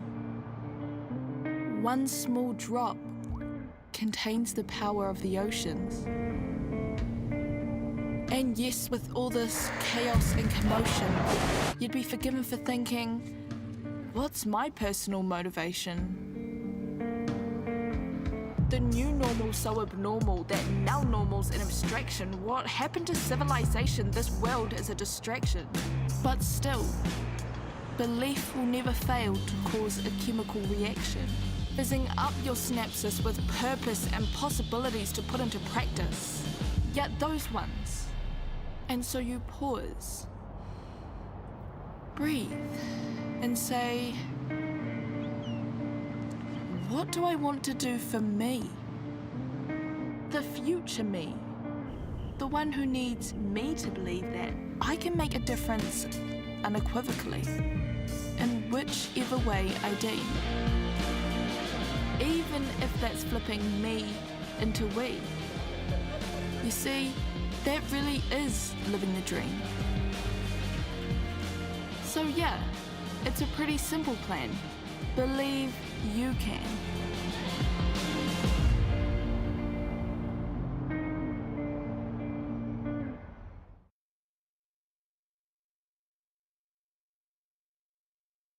We're here to build experiences, to create and explore in the heart of the capital. At Te Herenga Waka, Victoria University of Wellington, living and learning are one, and the city is your campus.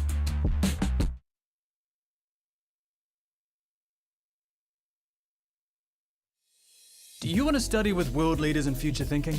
New Zealand has been ranked the #1 English-speaking country for preparing students for the future, and all of our universities are in the top 3% in the world. Start your journey to a high-quality New Zealand education by choosing a recognised study option available in your country. Take the first step towards your New Zealand education now, because the world needs new.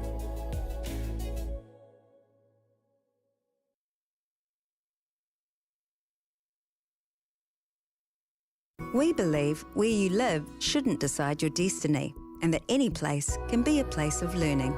So much of modern life has a handy home delivery option. Why not your education? Maybe you'll start your degree in the same space you share with your whānau, or from that corner of the spare room that catches the most sun. Start your new what at the place where can be anywhere, online or on campus. Massey, New Zealand's leading online university. Apply now at massey.ac.nz.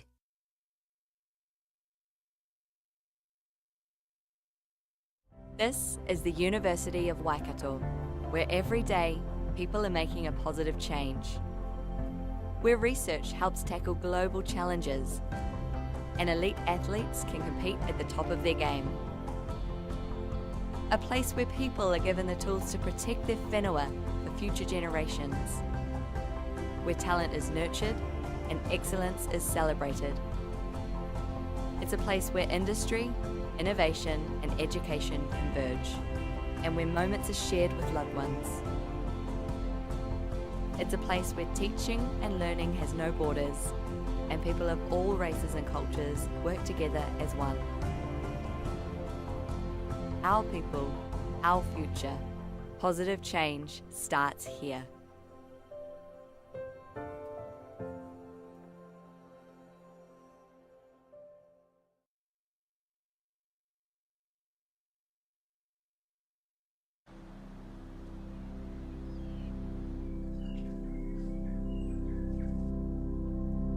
This is a big moment for the University of Otago. The next chapter in our story. Firsts have always been a part of us. Our pioneering, forward-thinking spirit has brought us here. I te ao kōhatu, ki te ao hurihuri. It founded the first university in New Zealand. The first medical school. The first to teach law. With world-class spaces. And world-leading initiatives. I te tai timu, ki te tai pari. This is a place of many peoples. Of many voices. Of many aspirations. Of many firsts. University of Otago. Ōtākau whakaihuaka. A place of many firsts.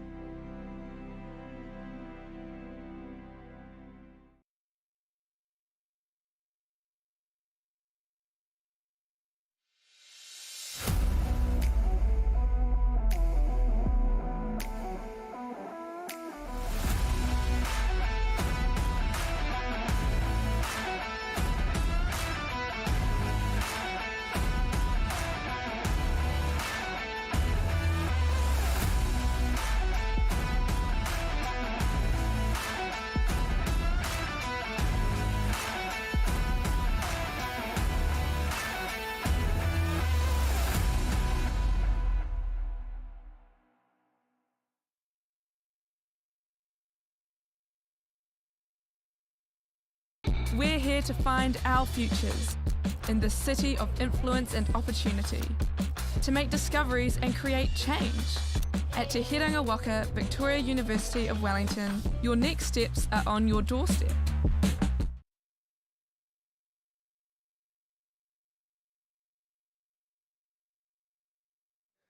Hello and welcome to the finals of the New Zealand Tertiary Ultimate University Championships. Once again, I'm Liam. And I'm Peter. And we are bringing you finals action here between the University of Otago Toroa and the University of Canterbury Honey Badgers. These teams played yesterday. Toroa coming out on top pretty considerably with a 15-9 victory, but University of Canterbury with a strong semi-final win over Auckland Flow. They were able to finish off that game 13-10 and looked really fantastic throughout. Peter, how do you see these two teams matching up today? Well, I would expect nothing less than a close game. We got two strong squads here. Yesterday when they played in pool play, it was a 15-9 result in favor of Toroa. But this new, Canterbury squad has come out firing today, and I would expect them to have it be a much closer game or pull out the upset. I expect Otago to be the favorite in this game. They're the defending champion and have had strong results and have an undefeated tournament so far. So I would expect them to be the favorites, but Canterbury is certainly capable of an upset.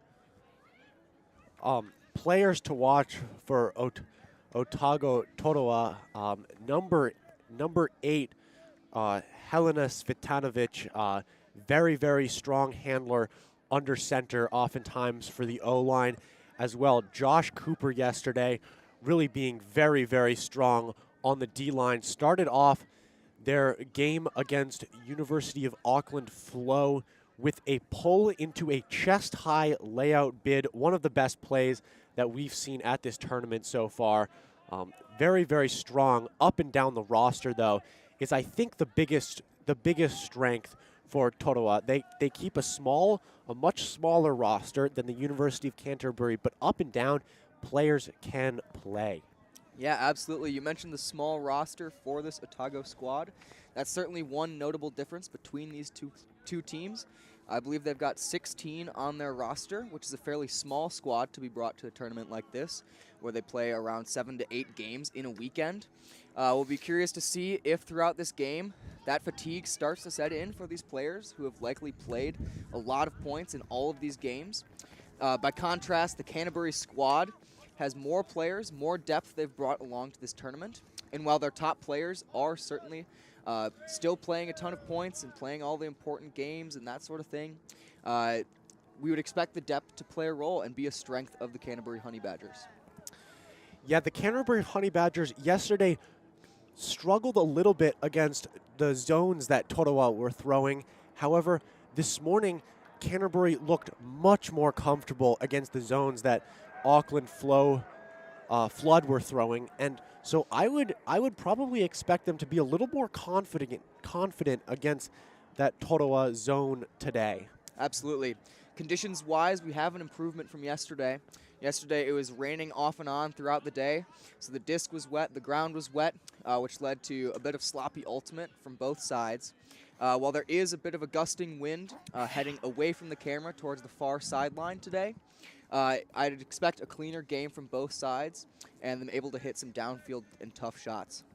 If you tuned in for University of Canterbury's semifinal earlier against Flood, you would have seen that Stephen Leishman ripped some absolute bombs of pulls.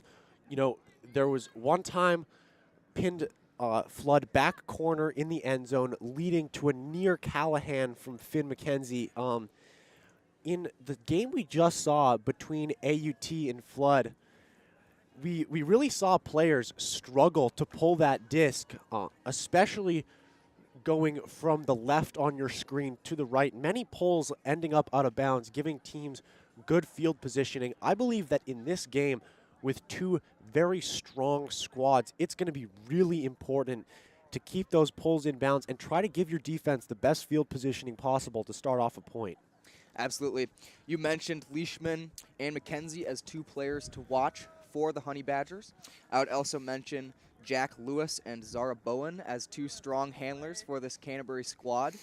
They'll likely be driving the offense for Canterbury, as well as crossing over from many D-lines. We should also mention Jack Lewis playing on the University of Canterbury squad with his sister, Georgia Lewis, who is a first year, Jack being a third year. And on the Otago Toroa squad, another pair of siblings, Hugo Swinson and Tessa Swinson, Hugo being a third year and Tessa being a first year. Those pairs of siblings are somewhat of best friends back home. So really, really a fun opportunity for them to be able to play against each other in this finals here.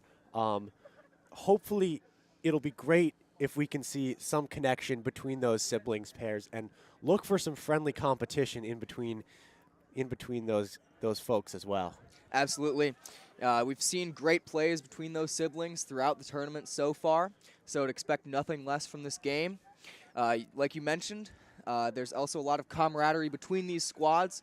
Many people have played on different national squads together, so there's friends and teammates between Otago and Canterbury. So we'll expect them to give nothing but their best and look to seal the championship for their school. We have just about 1 minute until game time as the captains are meeting at midfield. We're hoping that this is going to be a hotly contested matchup with, I'd love to see some big plays out here. Before we start, we should mention the University of and Tertiary Sport New Zealand, which is committed to bringing smaller sports to the university level. So there are 8 sports involved in this series. We are currently in the 6th championship with 2 more to go. And it should be mentioned that all of these sports contribute to an overall standing between these teams. So not just a singular championship on the line, but, get to help your school out overall move towards that national tertiary championship. Yeah, there's 2 more events left in this series. Next weekend, we have the basketball championship, and the following weekend, we have a netball championship. In terms of standings, the University of Canterbury is 2nd overall, and the University of Otago is 4th overall. So both teams in the running for this season-long series, and looking to earn their team some points with the championship here today. It should be a good one. The horn has gone off. Teams are huddled up, so we should be underway any minute now in this finals matchup. If you're watching at home, it's a good one to tune in for. I know many of you probably haven't been watching all weekend, but if you have been, you know that 2 of the best streamed games we've seen so far have been from this UC Honey Badgers team. Yesterday against this Otago team, but then this morning against Auckland Flow. Otago with an easier semifinal matchup, beating AUT by a score of 15-5. So maybe a little bit better rested, but at the same time, gotta figure there's some sort of momentum for Canterbury heading into this matchup with a huge win earlier today. I would agree with that. That can certainly go both ways. Having your players be rested through an easier semifinal matchup is obviously an advantage. But coming off a strong win against Auckland Flood earlier today, the Canterbury Honey Badgers have to be confident and ready for action heading into this matchup. Otago is now putting 7 on the line as Canterbury cheers. Should be mentioned, Otago as a team overall has really, I would say, been the best looking team at this tournament. They've got some awesome hair, some bleached heads with some blue highlights in it. You've got bows in hair, and, players showing that they know how to have fun. Lot of swagger being put on this line by Otago. We see Canterbury get the energy up with a cheer and begin to put their 7 on the line. Looks like we have a D point for Otago. They have some of their main D-line players out on the field. So expecting them to be on defense, although we'll have to see who gets the disc to confirm. Yeah, I would expect that. Svitanovic is not on the field right now. She has been marshaling the offense a lot of the time, so definitely would expect a defensive point here from Otago, and it looks like it will be as the disc goes down there. One thing we noticed yesterday when we were watching Otago play Canterbury is, although they have a small team, their sideline plays a huge present. Peter, do you want to talk a little bit about that right before we get going? Absolutely. The sideline can always be sort of an eighth person on the field. If they're able to bring that energy, be communicating with players on the field, it can make all the difference and allow your players to get good blocks, recognize open spaces, and much, much more. So it's the energy battle on the sidelines is always important. The Honey Badgers as well have a strong sideline squad that'll get their energy up as the pull gets underway. We are off in the grand final. Huge pull floating down into the end zone. It's going to land inbounds at the side of the end zone, and it's going to be Zara picking up for UC, moving the disc downfield. There's Ollie Taylor on the sideline, swinging the disc across, and now into the middle. Harrison Leach had it. It looked like he had control, but no strip call on the defense there. And Otago will get a very, very short field in an attempt to break. Looks like Hugo Swinson will be picking up for Otago once we get through this break. Swinson had an excellent pull on there and as well drew the Jack Lewis matchup, so one of the main players for this Canterbury offense. So we'll be expecting Swinson to fill a big role for the Otago defense moving forward. Otago Toroa looking for the break, and they are going to walk it in. We highlighted him before the game, and there he is, Josh Cooper, and Otago pulling out their signature celebration. It's one of the best we've seen all weekend. And they strike first with a break. Good to get the first break. Significantly there, it looks like Max Benter-Lynch went off with an injury at the end there. Going to monitor that. He seems to be limping around a little bit.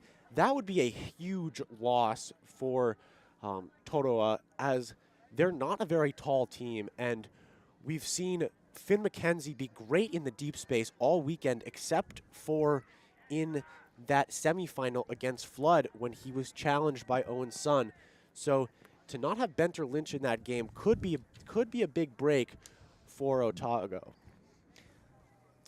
Curious to see how the Canterbury offense adapts. Looks like they have much of the same personnel out, although Finn McKenzie notably coming on for this offense.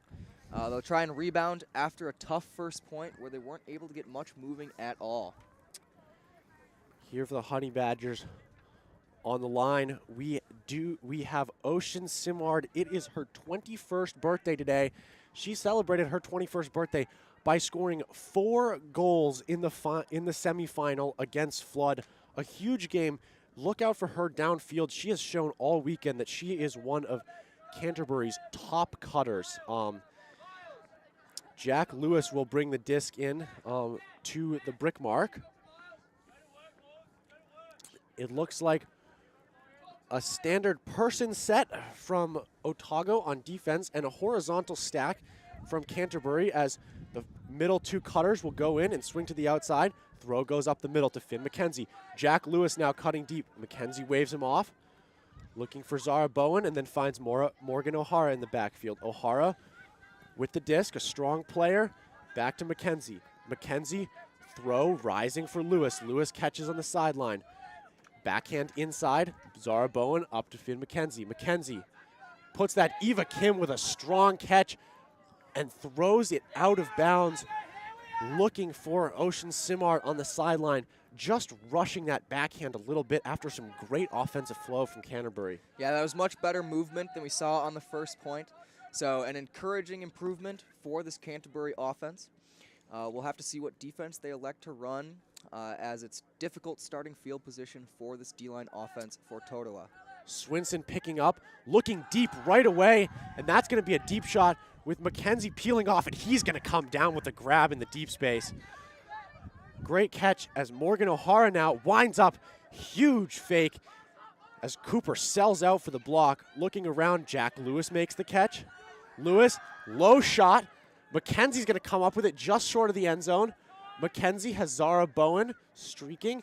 Doesn't hit her. Waves off. Has O'Hara in the reset space. Is going to throw a high reset. O'Hara collects it in the center of the field. Working back to Mackenzie. Now back near the brick mark. Resets to O'Hara. Canterbury maybe looking to get an end zone going. Having a little bit of trouble getting into it. Canterbury running a fairly traditional end zone set with 2 handlers back and cutting initiated from the front of a vert stack. And Eva Kim scores the point. That was good handler movement from Canterbury near the end zone. It looked like they were having a little bit of trouble setting up that end zone set from that cutter side of things, but Mackenzie and O'Hara staying very patient in the backfield, taking easy resets until they could get that disc moving towards the end zone. Yeah, an improvement at the end there with cycling their handlers out and clearing the space. When we've seen this offense get stagnated, it's usually because they have multiple handlers behind the disc, which, while it sounds enticing to have multiple options back there, oftentimes it can clog up the space and make these reset looks very difficult. There they adapted and improved that, only had 1 handler back as the main option, and were able to cycle through and get a clean look at the end zone. After that turn there, Mackenzie doing a great job to play help-out defense off the back of the stack. If you're Toroa, you probably would have loved to have Benter Lynch out there to guard him, but on the sidelines, see if he comes back in later in the game. Doesn't appear to be out there right now, although he is usually not an offensive player. Right now, we are going to have Ellen Sanders pulling for UC Honey Badgers. Has proven to be one of the top pullers this weekend and has really given the UC side an advantage on these female matching points with her big pulls. As the pull goes up, and it's a good one, fading towards the far sideline. Is it going to stay in bounds? It barely doesn't. That was Callan Shimon just letting the disc go over his head. We'll get our first look at the Otago offense, starting from the brick mark. Would expect them against this look, what appears to be a junk look for the Canterbury defense. Yeah, they do melt into a sort of horizontal look, traditional against zone defenses. We have C. Mackenzie on the mark. You might expect him to be more of a deep player, but is drawing that front of the zone with his long frame, able to block many discs. Although we see the Canterbury defense turn into a more matchup set after the pull play look. We've got Graydon Scott with the disc, working it cross field. Finds the front of the stack cutter, that's Sawyer. Sawyer back to Scott, finding the goal, that's number 4.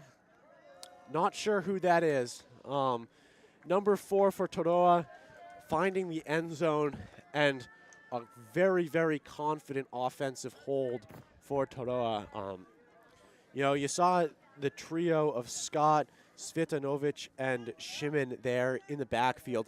They have been so confident working against these zones all weekend, and they continue to be so during that point. That's something that UC is going to have to consider going forward, that those 3 are going to could dice up their zone quite easily. Yeah, that point we saw it start with a zone look, likely to nullify any sort of pull play that Otago might have schemed up, but then go into more of a match set.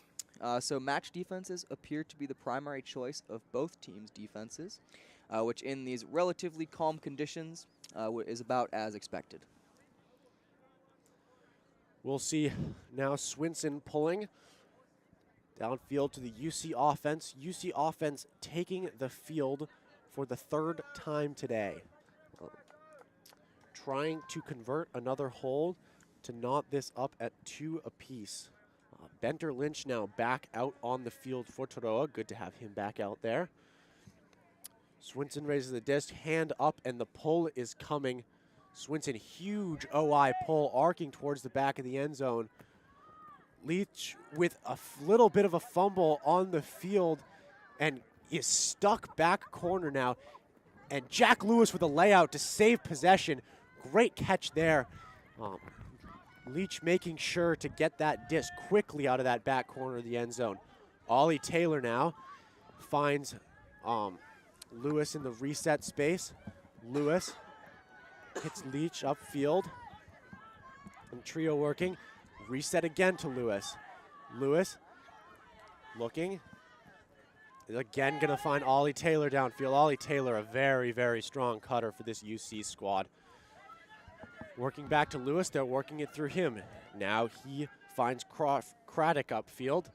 Craddock, up line for Lewis. A huge bid by Cooper, but Lewis is able to control it and is going to throw into the end zone, and the catch is made by Sophie Rogers for the UC hold, even through the contact. A good hold by UC.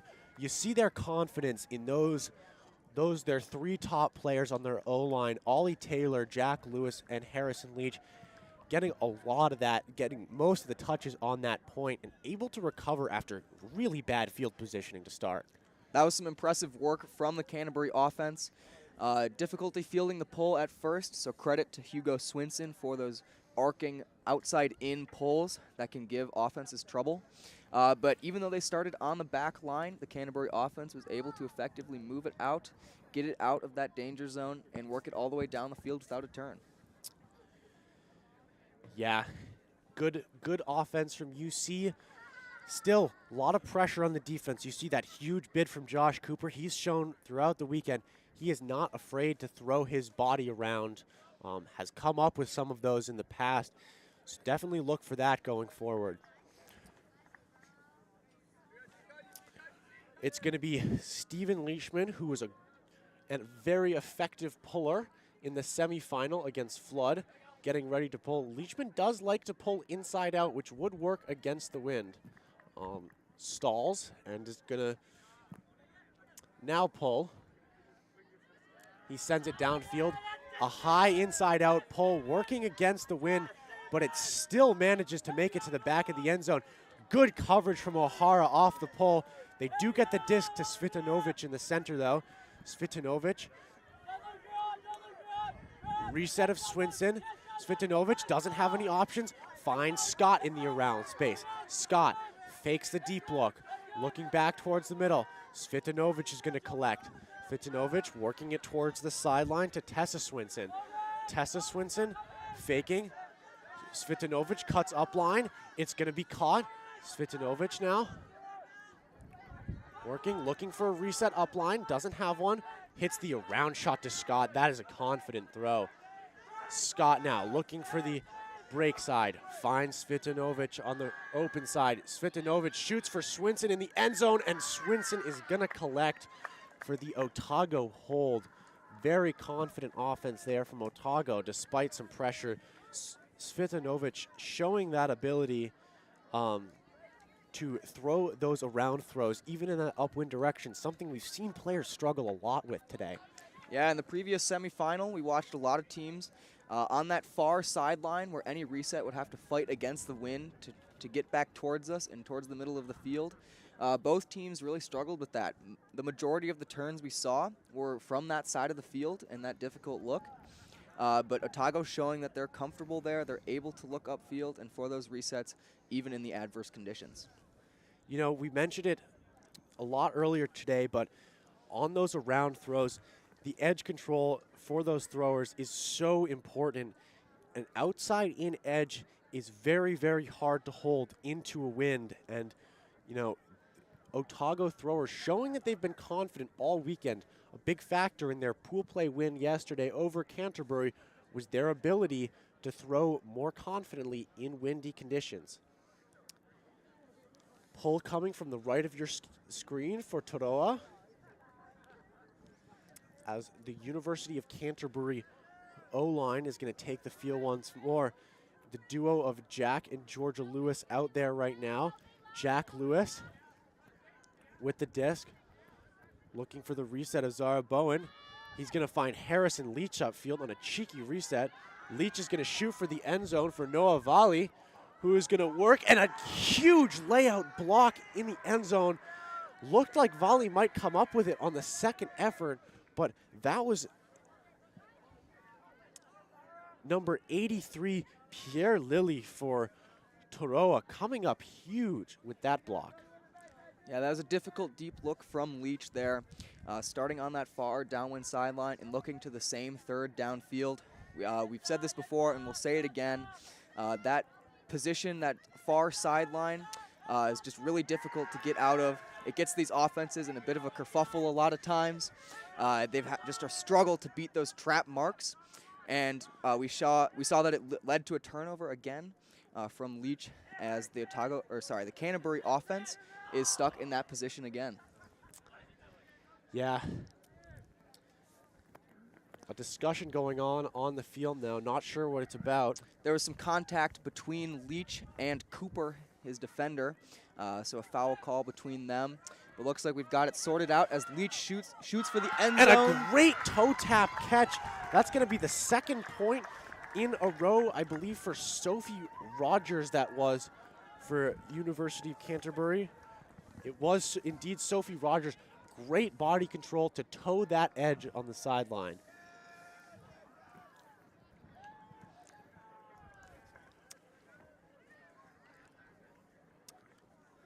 Curious to see what defense Canterbury will elect to go with here. So far, the Otago offense has moved relatively unimpeded. They've moved confidently against both a junk look and a matchup look for Canterbury. So we'll have to see what adjustments they can make in order to put some pressure on this offense from Otago. I'd really love to see them go for a matchup look here. You know, with that junk look, Otago has really been able to get away with throwing very, very easy throws. And maybe with a matchup look, obviously you might get some matchups that aren't too advantageous, but you know, make them throw something downfield, make them throw something more than 10 yards. With the wind gusting, you never know, you could get a turn. Yeah, previous Otago O point, we saw that Canterbury was able to put some pressure on those throws, make them a bit harder to hit, but Otago was still able to convert the hold. We'll see if that pressure will lead to some turns that can give Canterbury a chance to get a break back. It's going to be Ellen Sanders, low pull here, but skinning down close to the close sidelines, near to the brick mark. Morgan O'Hara down on coverage, and now Svitanovic with the throw. Brought in Stephen Leishman. No big calls. Looking to limit Hucks is University of Canterbury. Back over on the sideline again is Otago. Looking for a reset, inside shot, beautiful, beautiful reset throw, and a layout grab made there by Swinson on the sideline. Swinson swings back to Scott in the middle of the field. Scott, guarded by McKenzie, finds Svitanovic on the break side. Svitanovic guarded by Krieger. Svitanovic inside back in. Oh, and a beautiful layout catch by Swinson. That's her second of the point. Swinson now looking to hit the break side and throws it just too far. Conservation of greatness there from Tessa Swinson. Two beautiful layout catches to save possession, and then looks for the goal on the break flick and throws it just too far. Throughout that point, Otago really showing that they were able to break the marks towards this close sideline, and that's what enabled them to move so far down the field, but they just weren't able to connect on that last one as it was out of the reach of the receiver in the end zone. McKenzie faking the deep shot to O'Hara, and O'Hara can't get it, and he does get it. It's macked up in the air after the overthrow and is going to throw into the end zone to Krieger for the break. What a turn of events. That was Callan Shimon, who is usually so strong. You know, it is cliche, it gets said all of the time, but catch your D's. That one had no UC players behind it, but O'Hara on the second effort, is able to collect it. Yeah, sometimes those plays, although they are a bit fluky and not what the offense wanted exactly, they can still give you a lot of energy. We saw that Canterbury very excited about this break and looking to build off it and get their second in a row. We are back on serve right now as it is 4-3 for the University of Canterbury. That point there, you know, even as the disc got macked up, great concentration for Morgan O'Hara after jumping and just coming up short on the first one. As he walks towards the sideline, he shrugs, maybe not even believing the little gift he was just given by Shimon. And the Toroa O-line will have to come back and try to score again. Looks like they put out the same line as the previous point, so not too worried about fatigue yet. Looking to have the same squad, their traditional O-line, go out there and try and rebound after that break. Tessa Swinson is not out there. She has been subbed off. She was huge on the last point, despite the fact she threw the turn. Saved possession 2 times earlier as Leishman unleashes a big pull, landing at the back of the end zone. Svitanovic finds Shimon. Shimon looking upfield, throwing. That's reeled in by Bridget Klimek. Back to Klimek. Looking downfield, shoots, and can Scott catch up to that? A huge layout, and he's got it in the end zone. Scott celebrates. That's a great catch. The two-handed layout grab to give the hold for Toroa. Worth noting that Zara Bowen was crossing over that point for the Canterbury D-line, traditionally an offensive player, trying to bring some extra firepower for the offense if they were to get a turn. But the great play from Scott conserves possession and gets the hold for Toroa.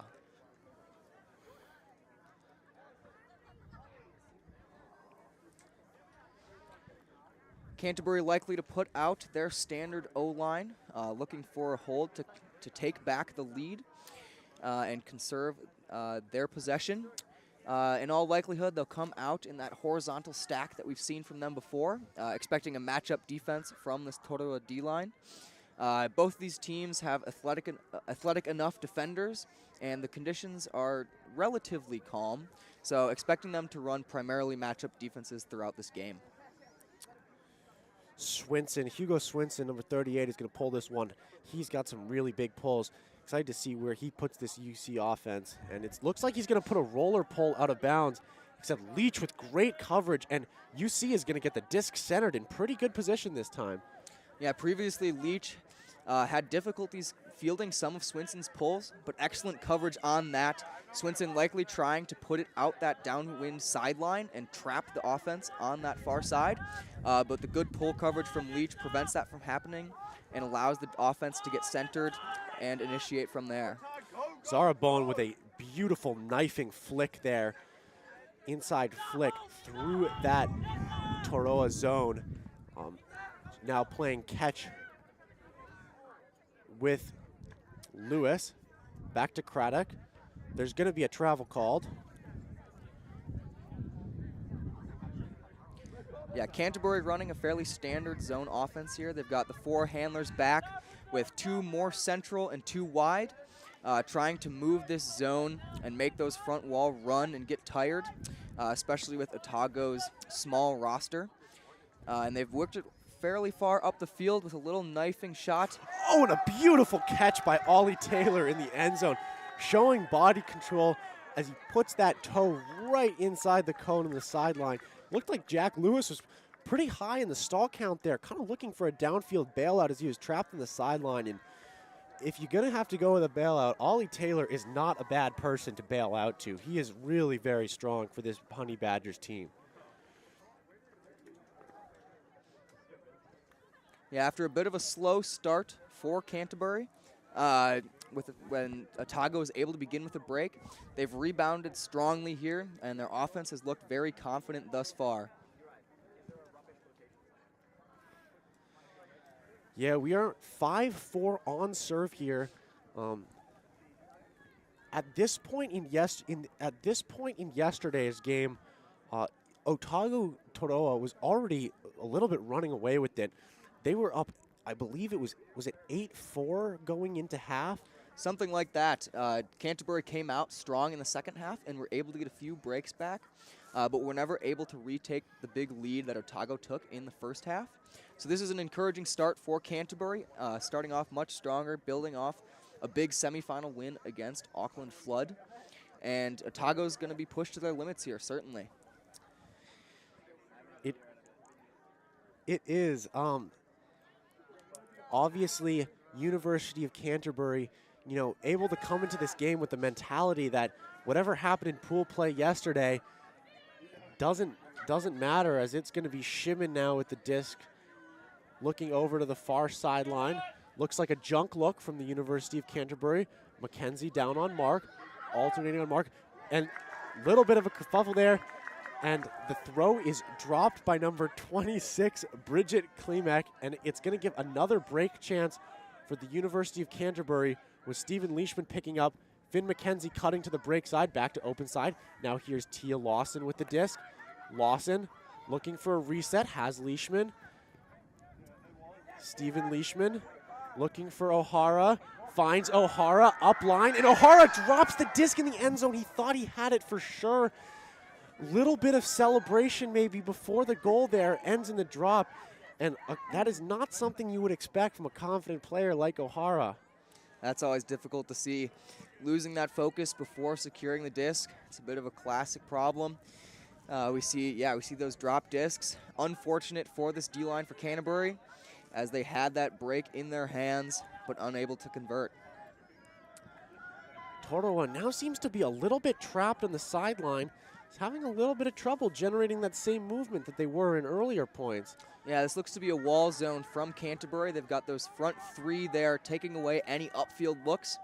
That enables those side-to-side resets to be fairly free for this offense, as you see him swing it across the field. But those upfield looks are difficult to hit. And a drop there from number 16, Zoe Simmons, it looked like. And Morgan O'Hara throws the swing. Finn Mackenzie, strong hands coming down with the catch. Floating disc in the air, and a foul is going to be called. I believe it is O'Hara calling the foul, as he felt some contact from behind when that disc was in the air. Not sure if he necessarily would have had to play with it, but there definitely was contact there. Yeah, that's a difficult one to say. He probably was hit like he's describing, but with, I think it was 3 defenders there on a very high disc, it's hard to believe that he would have been able to make a play. I agree with that, although by the conversation that's happening right now, it seems a little bit unlikely that O'Hara is going to be persuaded any other way than his foul call. In all likelihood, this disc will be sent back, and Canterbury will be able to retain possession. We must be nearing the time limit on discussions. I know that we had some Toroa players yesterday. Getting a perspective from the sideline now is O'Hara. And he is going to retract the call after some talk with his sideline, some good spirit there. And Toroa will get the disc and have another chance to convert this hold. 2 missed break chances for Canterbury off of 2 very good field position starts. That can't necessarily feel good if you're this Canterbury D-line. Looking to get a break, your second break of the game, and increase the lead to 2. Shimon on the sideline, centering it there to Scott. Scott, cheeky backhand through the middle as he gets the disc back, running the field going up. A call there. It's going to be a travel call on Scott. They're going to have a discussion. But it didn't look like a travel to me. It looked like he was just throwing within a couple steps after he got the disc. Yeah, a lot of times it's hard to say on these, with these throw-and-go motions from these zone handlers for Otago. The defender certainly can call those travels, and a lot of times it's good to stall the momentum of the offense, but just difficult to say, and they get back moving here. We'll see how the Otago handlers respond. Scott under center with Shimon off on your close side of your screen, and Mackenzie comes up with the block. Yeah, a bit of a lazy push pass there. Oh, and it's through the hands. But Canterbury offense unable to get anything going and gives the disc right back to Otago, looking for the hold.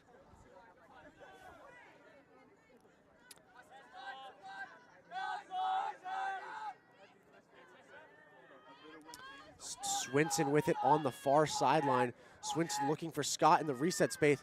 Scott thinks he has the disc in. Motioning score. not sure. It seemed like he was trying to toe the line as he got there, and it will not be a goal. Disc will be tapped in on the end zone line. Very short field for Toroa now, as Swinson using some good body positioning to get that disc into the end zone there. Yeah, while Canterbury was unable to get the break there, I would still be encouraged by that point. Up until this point, the Otago offense has looked really clean and confident, but the zone look there from Canterbury, forcing 2 turns, and their D-line offense was able to get things moving, and an unfortunate drop disc and disc popping up in the wind prevented them from getting the break, but still some encouraging turns and showing that this Otago offense is vulnerable. Yeah, absolutely, Peter. You know,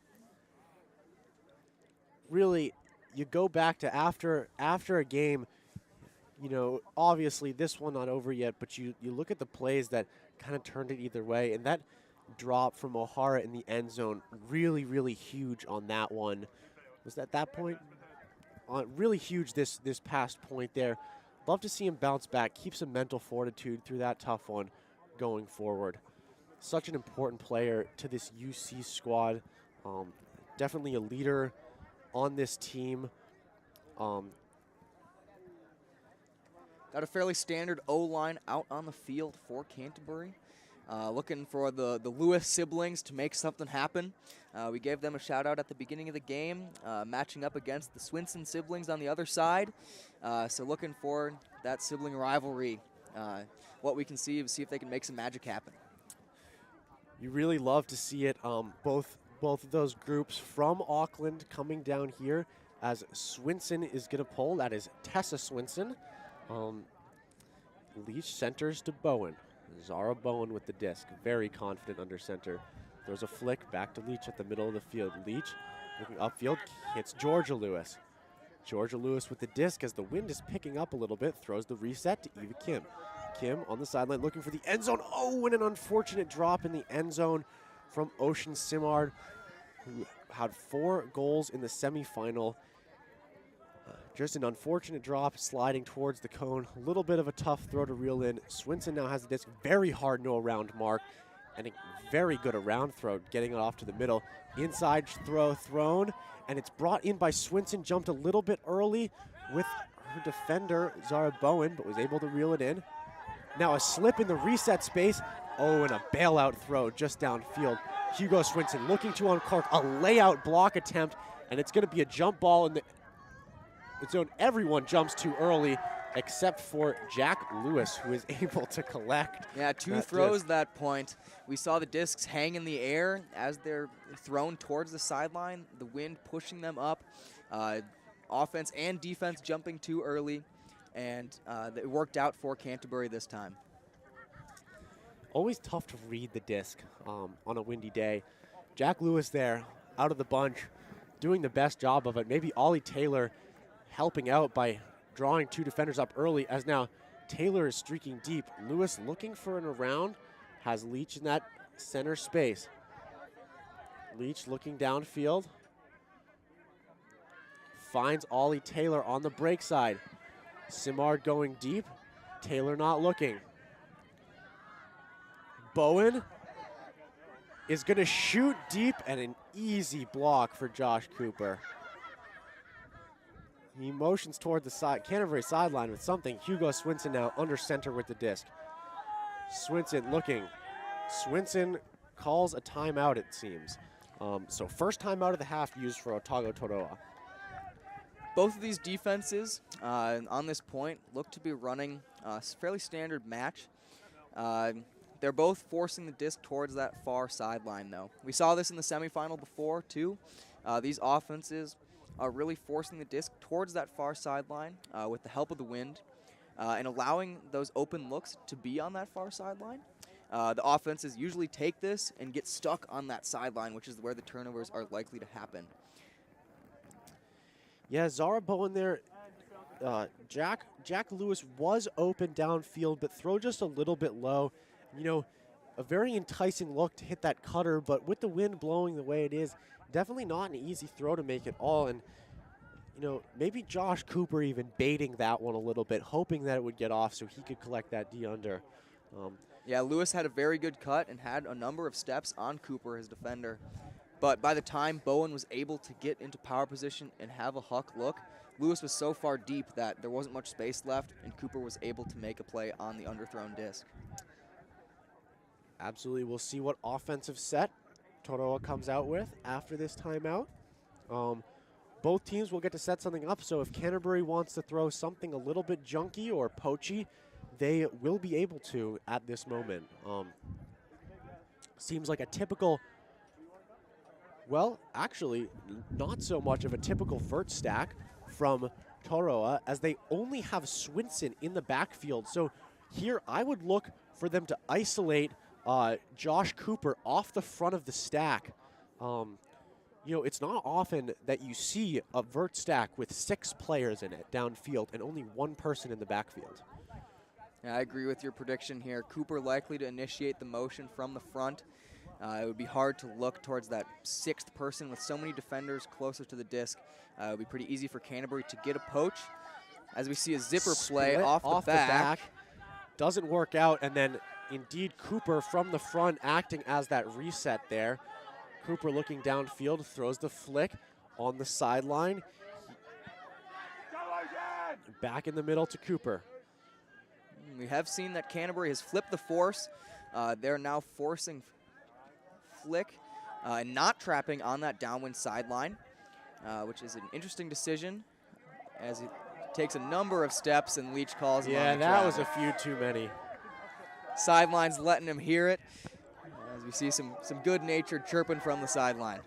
One of the great things about this game right now is that it is the last game of the day. There are no other games going on, so many of, if not all of the players who competed in this tournament this weekend are on the sidelines watching, cheering along. I'm not sure why Swinson seems to have a problem with the call. That one was quite egregious. Usually I'm all for taking an extra step, but that was maybe 5 or 6 too many extra steps. Yeah, a lot of travels are a bit debatable, but that one was pretty obvious. But Swinson's able to move it back and get a first throw look on the strike cut for the break. That is a break. It's now 6-5 for Toroa. A close game here in the finals.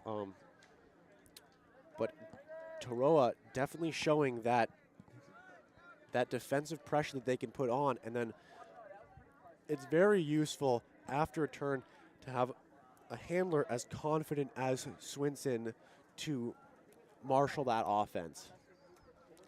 Yeah, curious to see what personnel Canterbury will go with here. A bit of a longer previous point, some multiple turns from each side. So that traditional O-line might be a bit tired and in need of a rest.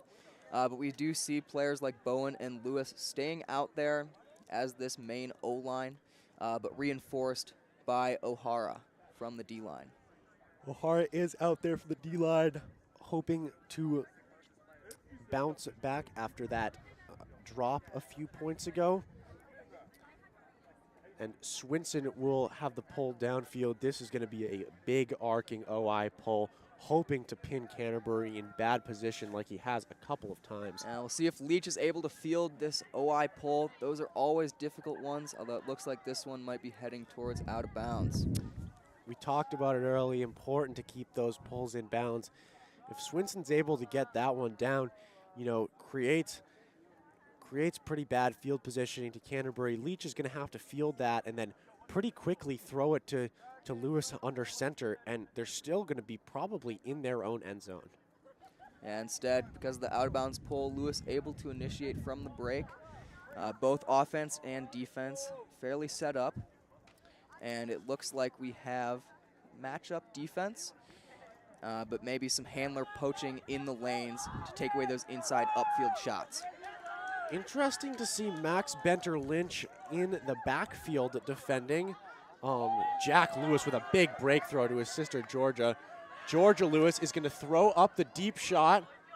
Max and O'Hara, his second time today, is going to come up with the disc off of a deflection from Toroa. It's not often that you get two gifts like that in one day, and it just drops into his hands for the score. Yeah, wow. That was not a super advisable throw from Georgia Lewis there. Morgan O'Hara looking to make a sort of butterfly cut from that sideline back across the field. Needed more of a shot instead of arcing away from O'Hara as he's cutting, curving back towards him. But luckily for the Canterbury offense, like you said, deflected by the defense and into the hands of O'Hara. If it works out, it works out.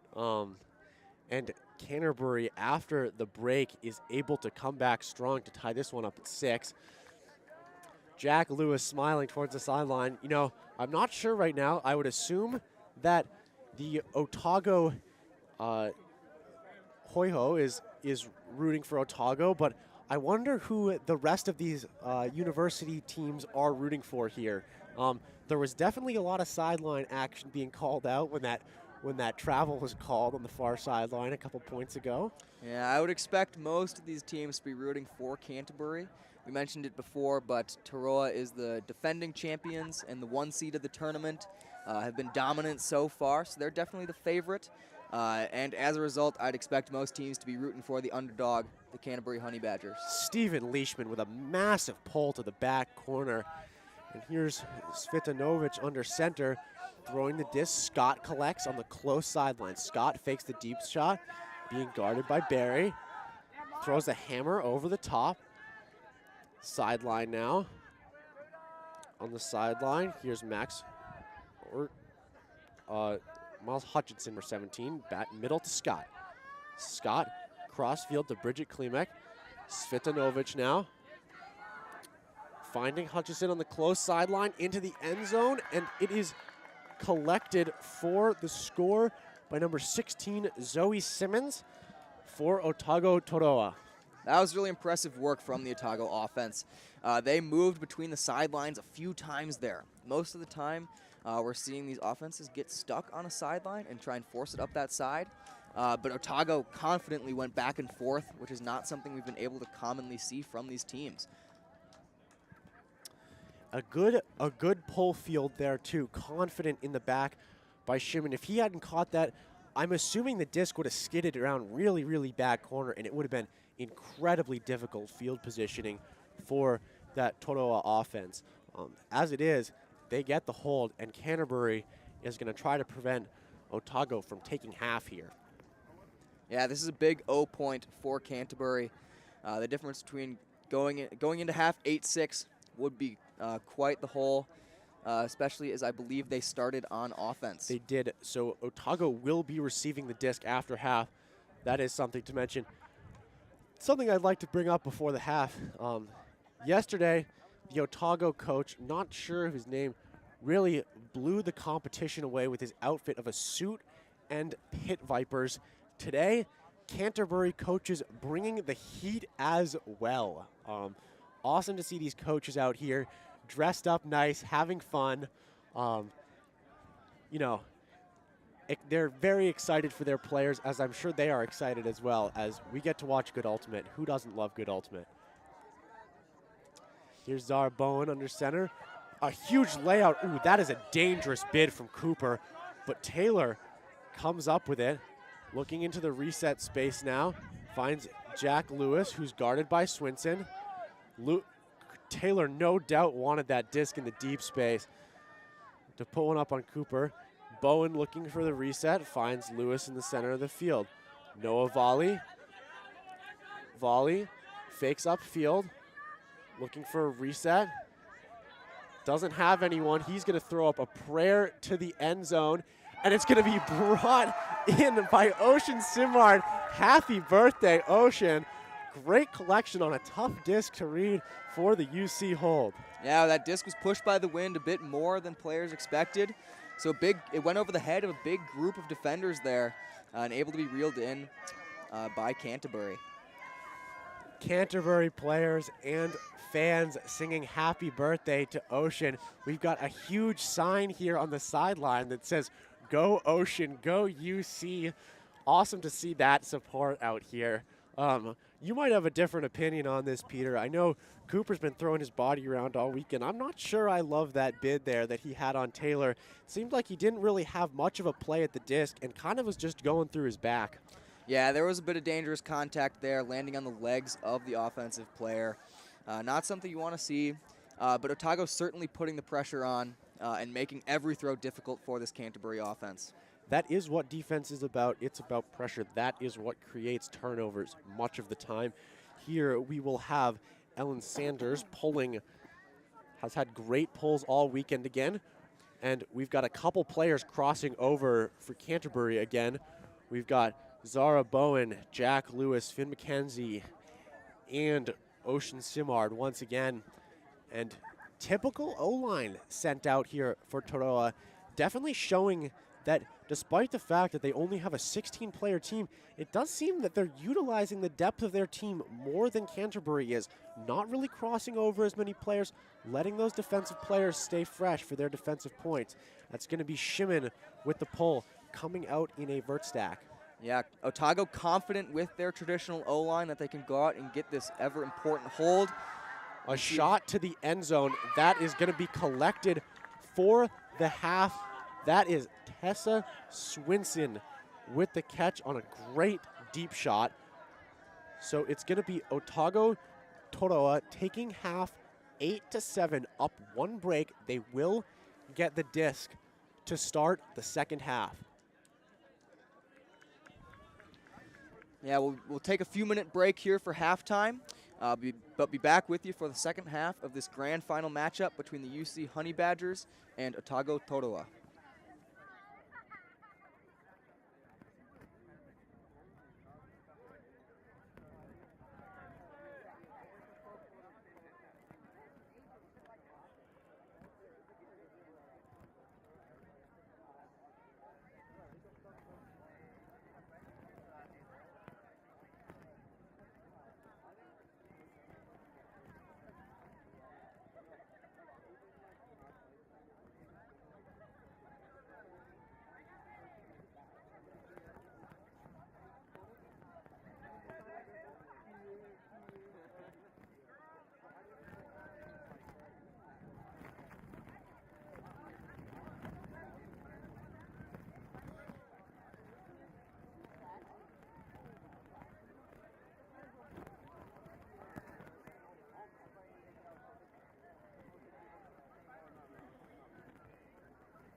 Welcome back as we get ready for second half action here in the grand final of the New Zealand Tertiary Ultimate Championships, or Uni Games as the players call it.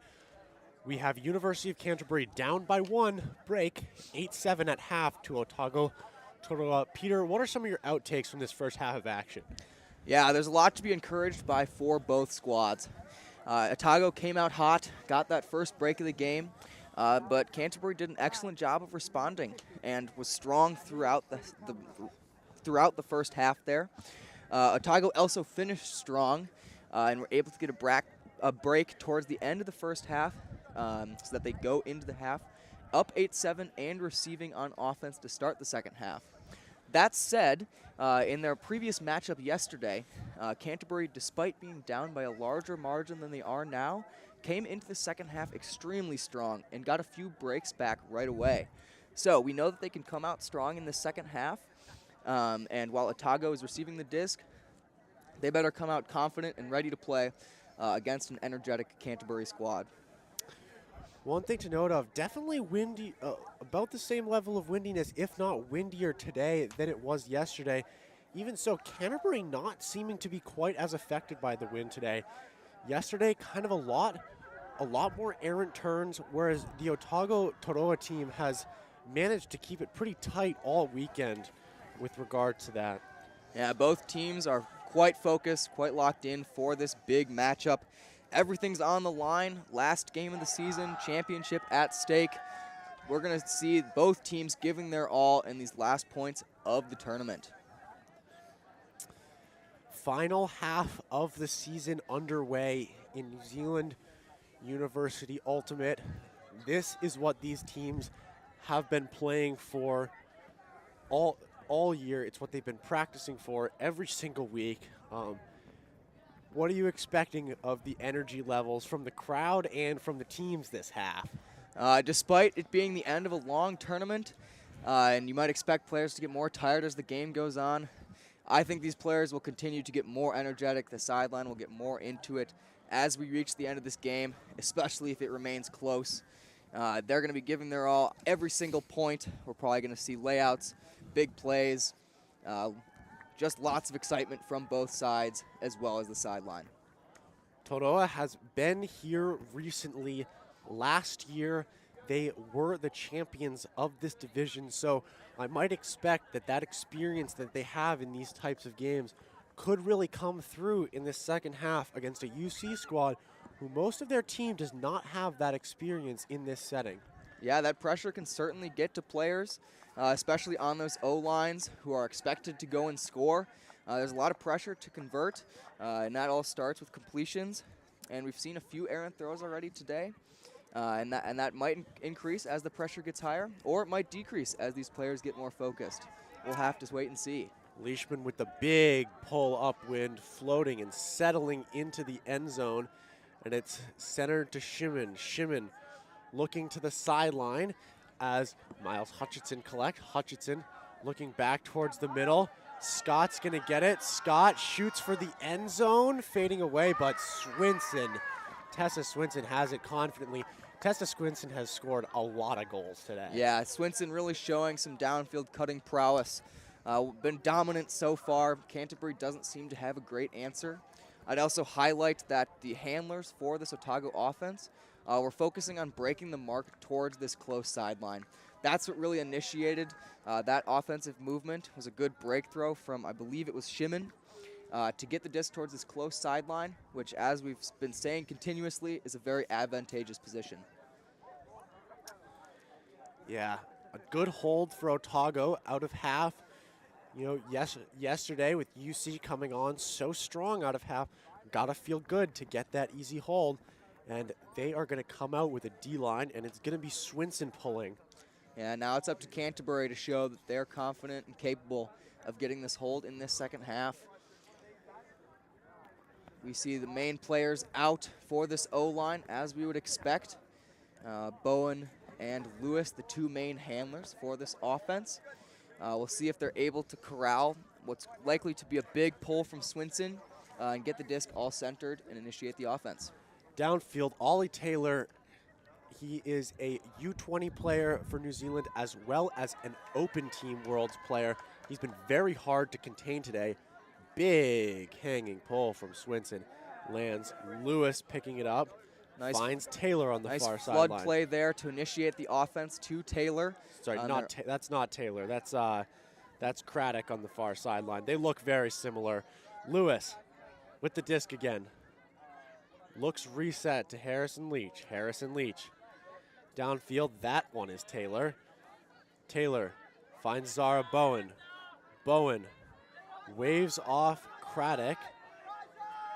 And then is going to take a shot to the end zone, and it's going to go past Taylor and 2 Otago players. There was a poaching Otago player upline that made Taylor have to peel off and not be able to get to that disc. That was put in a little bit of a tough spot by Bowen. Yeah, some difficult starting field position for this D-line offense here near that front end zone cone on the far downwind sideline, but they're confidently able to break those marks and move it towards the close sideline. Swinging it back to the middle. Oh, and an unfortunate drop by Bridget Klimek for Toroa. And UC now has a bit of a short field to try to convert this hold. Yeah, electing to go patiently. Lewis slowly walking up to the disc. They definitely had a fast break opportunity, but instead looking to set up their offense and get a good, clean look. Ollie Taylor fakes off a cut up line and has no cutters working downfield. He breaks the mark to Bowen. Bowen now looks for the inside shot, finding Ethan Craddock for the score, and Craddock spikes the disc. Good work by UC to run that offense patiently after the turn. It can sometimes be difficult as an offense to turn the disc, get it back, and then run patiently. But Lewis walking up slowly, getting that offense into their normal end zone set that they'd like to run. Yeah, it wasn't a clean hold for that offense out of half. But even after the turn, some strong defense, got the disc back right away, and able to punch it in from there. UC now still down by a break in this game, trying to claw their way back on defense. They would love to get one here. Otago Toroa coming out again with the same O-line that they've come out with almost every single time. I believe that, I may be wrong, but Tessa Swinson seems to be the one who is crossing over the most from O-line to D-line. I wonder if they have 3 female matching players who are kind of typically found on their O-line, and then when they need the 4th for those points, they take Swinson to cross over. Not sure if she's out there now, but definitely has been out there a lot. Yeah, not a ton of crossover from the male matching players. They appear to be pretty set in their O and D lines.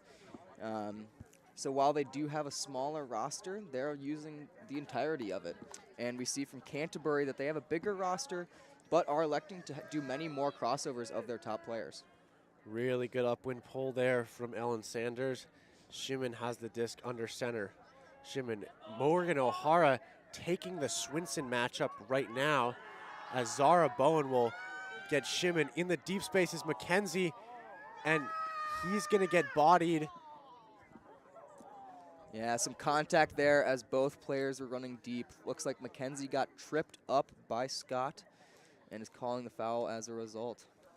I'm not sure which side to take here. I think I do see Mackenzie's point of view that Scott changed his direction in order to body him out of the play, but at the same time, it does seem like it would be legal body contact if that is his space. Yeah, I'll be honest, I don't love this foul call from McKenzie. He was the trailing defender behind Scott. So Scott was just running after the disc, and their feet got tangled up, and looks like McKenzie comes around to that point of view, and it's a goal for Scott. Does indeed signal the goal. You see there, interesting to see Morgan O'Hara, who in the last game, UC decided to play a mismatch on Scotland for Auckland Flood.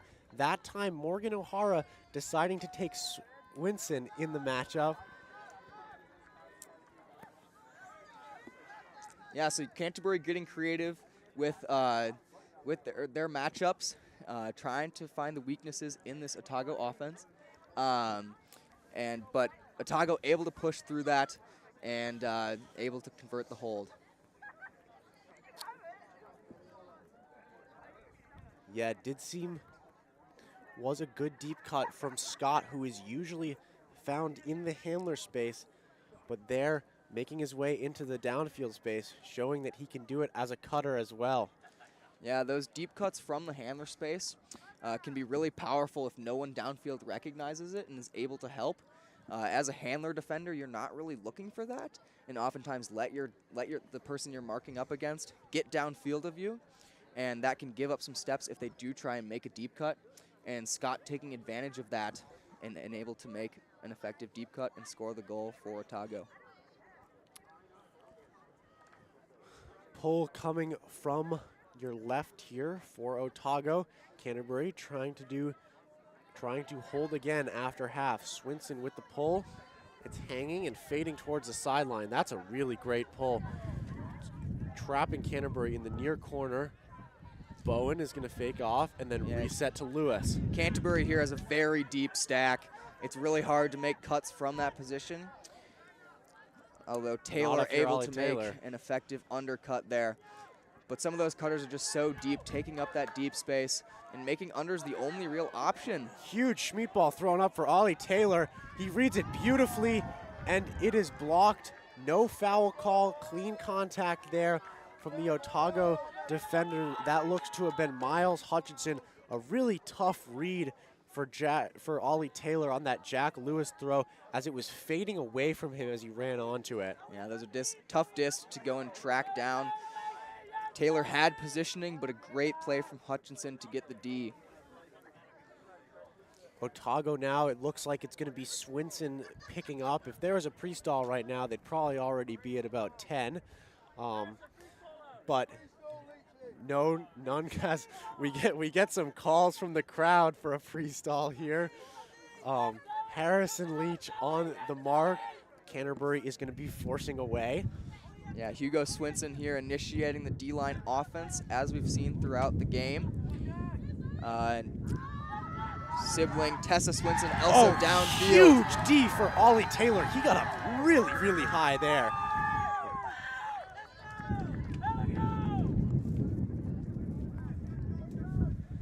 The wind is certainly picking up here. Leach going to pick up the disc on the near sideline for this Canterbury offense, looking to convert the hold after turns from both sides. Yeah, Leach resetting to the middle to Lewis. Surprised not to see Cooper bidding there. He seems to like those ones. Taylor again resetting to Lewis. Jack Lewis finds Ollie Taylor and cuts upline. Ollie Taylor doesn't see Jack Lewis on the continuation. He's got Bowen as a reset, and he's going to throw it right to the defender, and a timeout is called by Cooper. Yeah, Otago opting for a more flat mark there. We've seen as conditions get windy, we've seen both of these squads go for more of a trap mark on that far sideline. But Otago opting for that flat mark to take away some more upfield looks. It enabled Canterbury to get off a number of swings, but as soon as they went for that upfield look, Otago able to get the D. Yeah, so Otago will have the disc on their own sideline coming out of this timeout. If you're Canterbury, this is really a hold that you have to get. Going down by 3 at this point in the game would be a very, very, very tough deficit to overcome. Yeah, Otago here with some difficult starting field position. Not quite on the cone there, but near the far sideline. Wind 8th defender pushing against that towards the far sideline. We'll see what defensive look Canterbury comes out with. On this O-line defense, we've traditionally seen them come out in a matchup look, but they might opt for a zone here given the time to set up in this timeout. Yeah, it'll be interesting to see. Toroa is going to go and get their offense set. Looks like it's going to be Cooper picking up the disc, as he did have it when he called the timeout. Cooper, usually a downfield cutter, but certainly a very, very confident thrower. He's going to have Swinson as his reset, probably going to look to center the disc. Swinson is usually kind of the marshal of this Otago D-line. Yeah, Otago coming out in a standard vert stack. We saw them use a 6-person vert stack previously, but now they've got a more traditional 5-person vert with 1 reset back. Looks like Tessa Swinson is lined up 3rd in the stack. We saw them earlier today whip out a zipper play out of a timeout. where the two split off going under, and then Tessa Swinson took off deep. So if I was Zara Bowen, I might be really careful for something like that to happen again. It looks like they're going to isolate Swinson at the front, a zipper, but in the opposite direction, and she's going to get the disc at the center of the field. Swinson looking for her brother. Finds Hugo Swinson. Ollie Taylor with a big bit on defense, but Hutchinson able to collect. Hutchinson throws up the line to Zoe Simmons. We have a travel call way back in the field. Took a while for players to recognize, but now they do, and it is sent back to Hugo Swinson, marked by Harrison Leach. Harrison Leach may be getting a little bit of revenge for that travel he called on Swinson earlier that Swinson was a little unhappy about. Calling another one, definitely cracking down on that foot movement from Swinson. Not exactly sure if there was too much there, but the disc is going to come back either way. Yeah, that took away a lot of downfield progress for the Otago offense here. Now they have to go back and do it all again. It's essentially going to be that same set they were in right out of the timeout, except Swinson in the reset space. Far sideline. Oh, very, very close on the reset was Rogers there. And a drop, unfortunately, trying to bid and catch that was Bridget Klimek. Harrison Leach resetting to Lewis. Lewis back to Leach. Leach break side for Ollie Taylor. He catches the under. Yeah, Canterbury doing a good job here of maintaining that close sideline position. They're not letting it get too far to that downwind sideline, and that's been working well for both offenses to maintain that positioning on our near sideline. Leach again on that close sideline. Looking break throw for Jack Lewis. He's going to get that one in the end zone. A great throw and a great cut by Lewis as he was able to walk that one in up line. It looked like it might have been a little bit too far, but the wind pushing that one back in for Lewis. Great edge control from Leach on that throw. Yeah, Leach with a good break around. We've seen both teams be fairly successful with those breaks towards this upwind sideline. We were noting in the previous semifinal that both teams were really struggling with that look. But both Otago and Canterbury here showing why they're the top two teams at this tournament. A big factor has certainly been their ability to break the mark. Still a 1-point game here. Toroa up a break. Looks like Canterbury has their 7 on the line. It's going to be Stephen Leishman pulling, hoping to trap this Otago team in bad position. He hasn't really been able to do it today, but that hasn't been against his pulls. That's been a credit to the pull fielding of this Otago O-line. They seem to be very confident in doing that. Yeah, Canterbury electing to rest their O-line players. We've already seen a number of points where their top O-line players have crossed over, but with the exception of Zara Bowen, who does appear to be crossing over, they're running fairly standard D-line, as there is still a fair amount of game left, and there's a lot left to play, and a number of points where Canterbury will have to use their top players to make the difference. Absolutely, it is important to utilize that depth later on in the game. Leishman with a hand up, he's going to pull. A big pull heading down, turning over and out the back of the end zone by just a hair. And Toroa will get good field positioning at the brick mark. Yeah, Toroa setting up in a deep split stack here. They've got 3 on the near sideline and 2 on the far sideline downfield. Oftentimes these plays will initiate to the 2 on the far sideline. Expect that to be true given the flick force from this Canterbury defense, although they do run a flood play to the close sideline and get a break off the mark. Inside shot there to Scott. Scott looking for the end zone. It's going to be collected by Miles Hutchinson in the end zone, and that is about as easy as it gets if you're Toroa. Yeah, really effective pull play there. Teams will recognize that the far 2 are likely the main offensive players they're looking for and subvert those expectations by running a flood play to the near sideline with those 3. That's exactly what Otago did. Canterbury not quite ready for it, and Otago was able to initiate their offense to that break side, and Canterbury wasn't able to catch up from there. So Otago will get another chance to break, sending out this strong D-line. We've got Max Benter-Lynch there. Was hurt earlier in the game, has not played as much as he has in the past. But it looks like they're also going to send out Helena Sventanovic there. She is usually one of the center handlers on their O-line. However, they've been running typically Scott and Shimon back on that O-line as of recently with a 5-person vertical stack downfield. So maybe crossing her over to defense and going to try to get her involved as a handler after that. Yeah, Swinson also on this point. She's been playing a number of these points and also set to pull. So Otago loading up this D-line, trying to get the break and expand their lead against Canterbury. Yeah, Swinson definitely showing this game that she is one of the strongest players, has played the most out of any player on both teams, is the most common crossover for Toroa, and showing that she definitely should be a beast in the downfield space. As Hugo Swinson, her brother, is set to pull. Swinson, pull fighting back against the wind, hanging up. Lewis is going to field, and up to Bowen to start this possession. Looks like they're going to clear out and leave the disc for Ocean Simard on the near sideline. Oh, and that is a dangerous play by Swinson. That is not something you want to see. I am not sure what Swinson thought he was doing there. Obviously trying to make a play on the disc, but comes up nowhere near and just, really seems to clock Ethan Craddock right in the head. Craddock okay, though, not seeming too upset about it. Yeah, Canterbury initiating their offense with a flood play, similar to the one we saw from Otago previously, and are now transitioned into their end zone set, initiated by Jack Lewis from the front of the stack.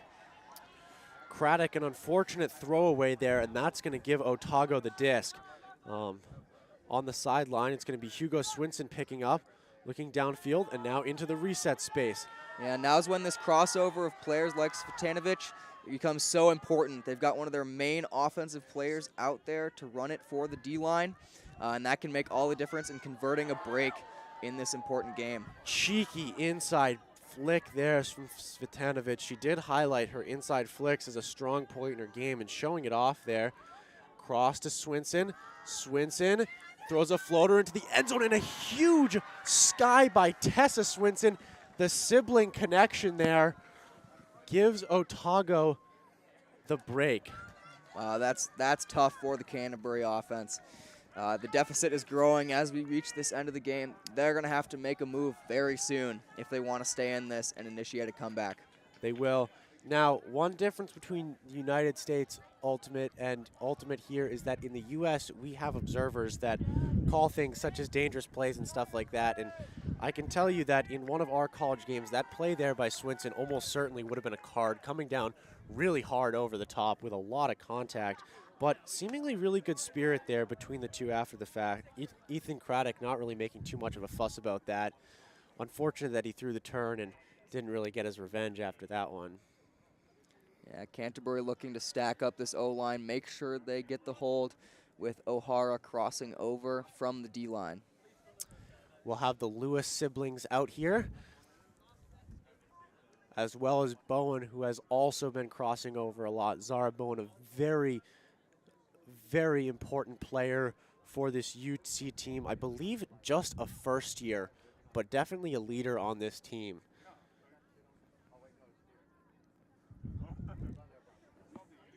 Yeah, Otago continuing to run that main D-line with Swinson's out there and Cooper as well being the main playmakers. Tessa Swinson set to pull and ripping it towards the far sideline, fielded by Harrison Leach. Leach having trouble picking up the disc, and that's unfortunate. They're going to be trapped on that sideline. And he might have to look deep downfield right now, and there is a pick being called. Not sure what the stall was at. Leach dropped it as if it was a stall. The pick was definitely signaled before the stall, and downfield movement stopped. it should come back to Leach coming in on stall 8 here, I believe. Yeah, multiple calls at once is always tricky to figure out, but I think you're right that the pick was called before the stall, so Leach should get a chance, although it looks like they might be deciding to opt for the stall. They are opting for the stall. Good spirit from Leach there, but confusing. We may be wrong about this. This may be a difference in the rules here, so they may have gotten that one right, and it is going to be a Toroa disc. Short field. Swinson on the sideline, looking around for Cooper. Cooper's got it. Cooper looking around again. It's high, and Jack Lewis is going to grab the D there on the poach. That one from Cooper going into the wind just popped up a little bit too high. Yeah, confident break side motion to initiate that offense there from Hugo Swinson, but Cooper's throw around the mark popped up enough for Lewis to be able to make a play. Jack Lewis into the middle to Bowen. Zara Bowen, inside backhand. Morgan O'Hara, huge bid, and that's going to be up. What a catch. To be honest, from our commentary booth, it did not necessarily look up here, and now Jack Lewis is going to rip one into the end zone. Harrison Leach can't come up with the disc. That's going to be down. Swinson looking now to flip the field quickly. Yeah, fast break offense here from the Otago D-line. Swinson looking to get the disc back in the middle of the field and continue to Cooper. Cooper wide open on the sideline as he's now guarded by Lewis. Back to Swinson up front. Swinson to Swinson. That sibling connection showing once again. Tessa Swinson, back to Hugo Swinson. Hugo Swinson now looking upfield. A flat mark from O'Hara. Close in. Eva Kim. In the reset space is Bridget Klimek. Now Swinson moving up the field to Grant. Grant Cooper. Cooper fakes the hammer. Is going to throw the around to Swinson. Yeah, Otago confidently breaking these marks set by the Canterbury defense.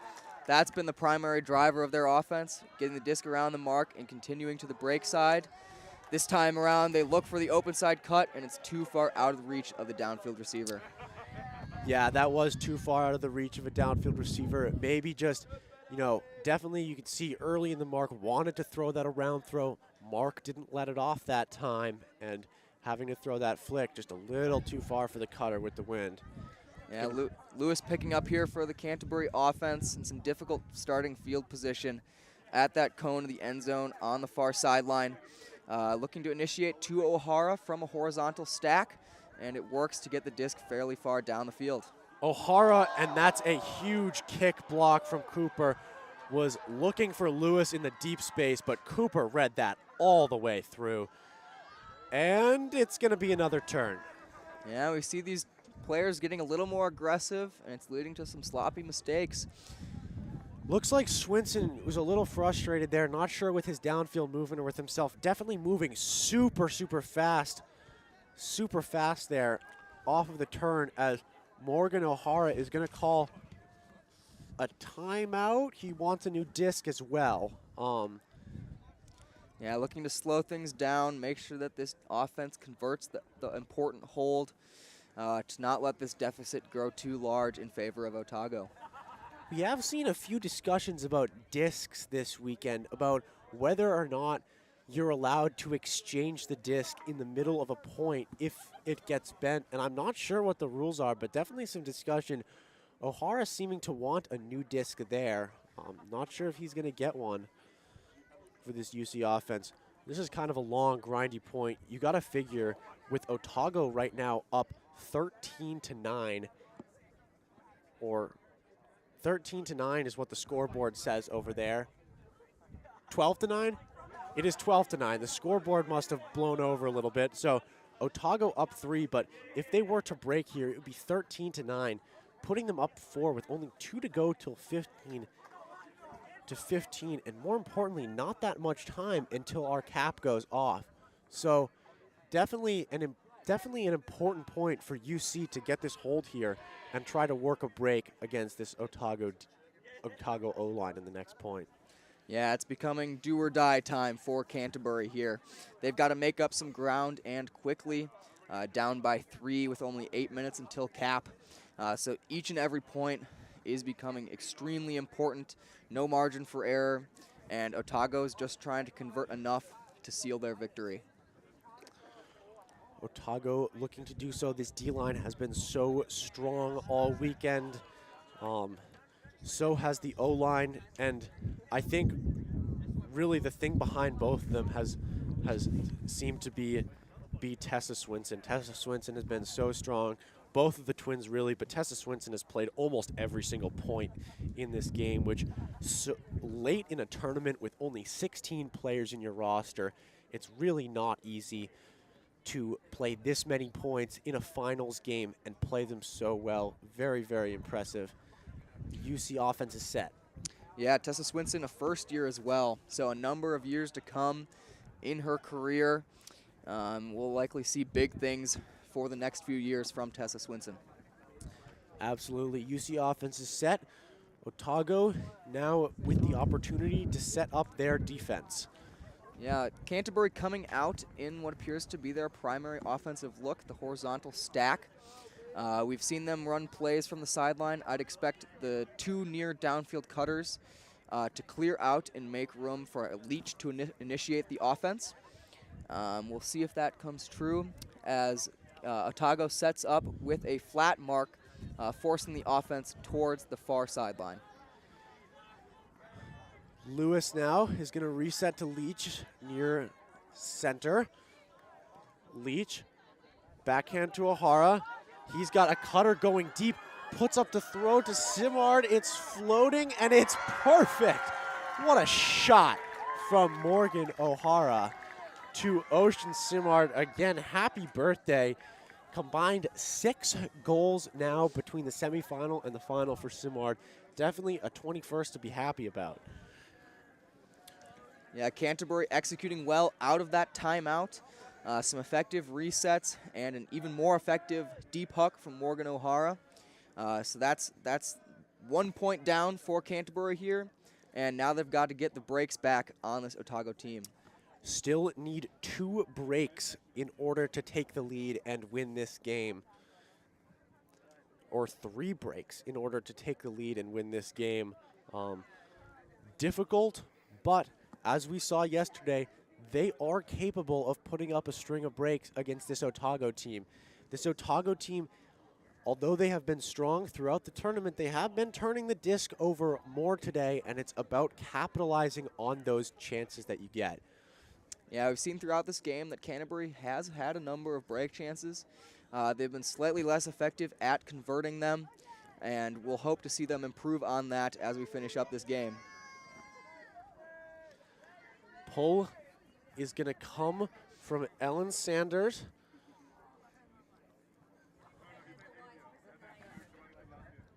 From the right of your screen to the left. Toroa is ready. Sanders with the pull. It is going to fade out of bounds and likely come in at the brick mark. Yeah, so good starting field position for this Otago offense.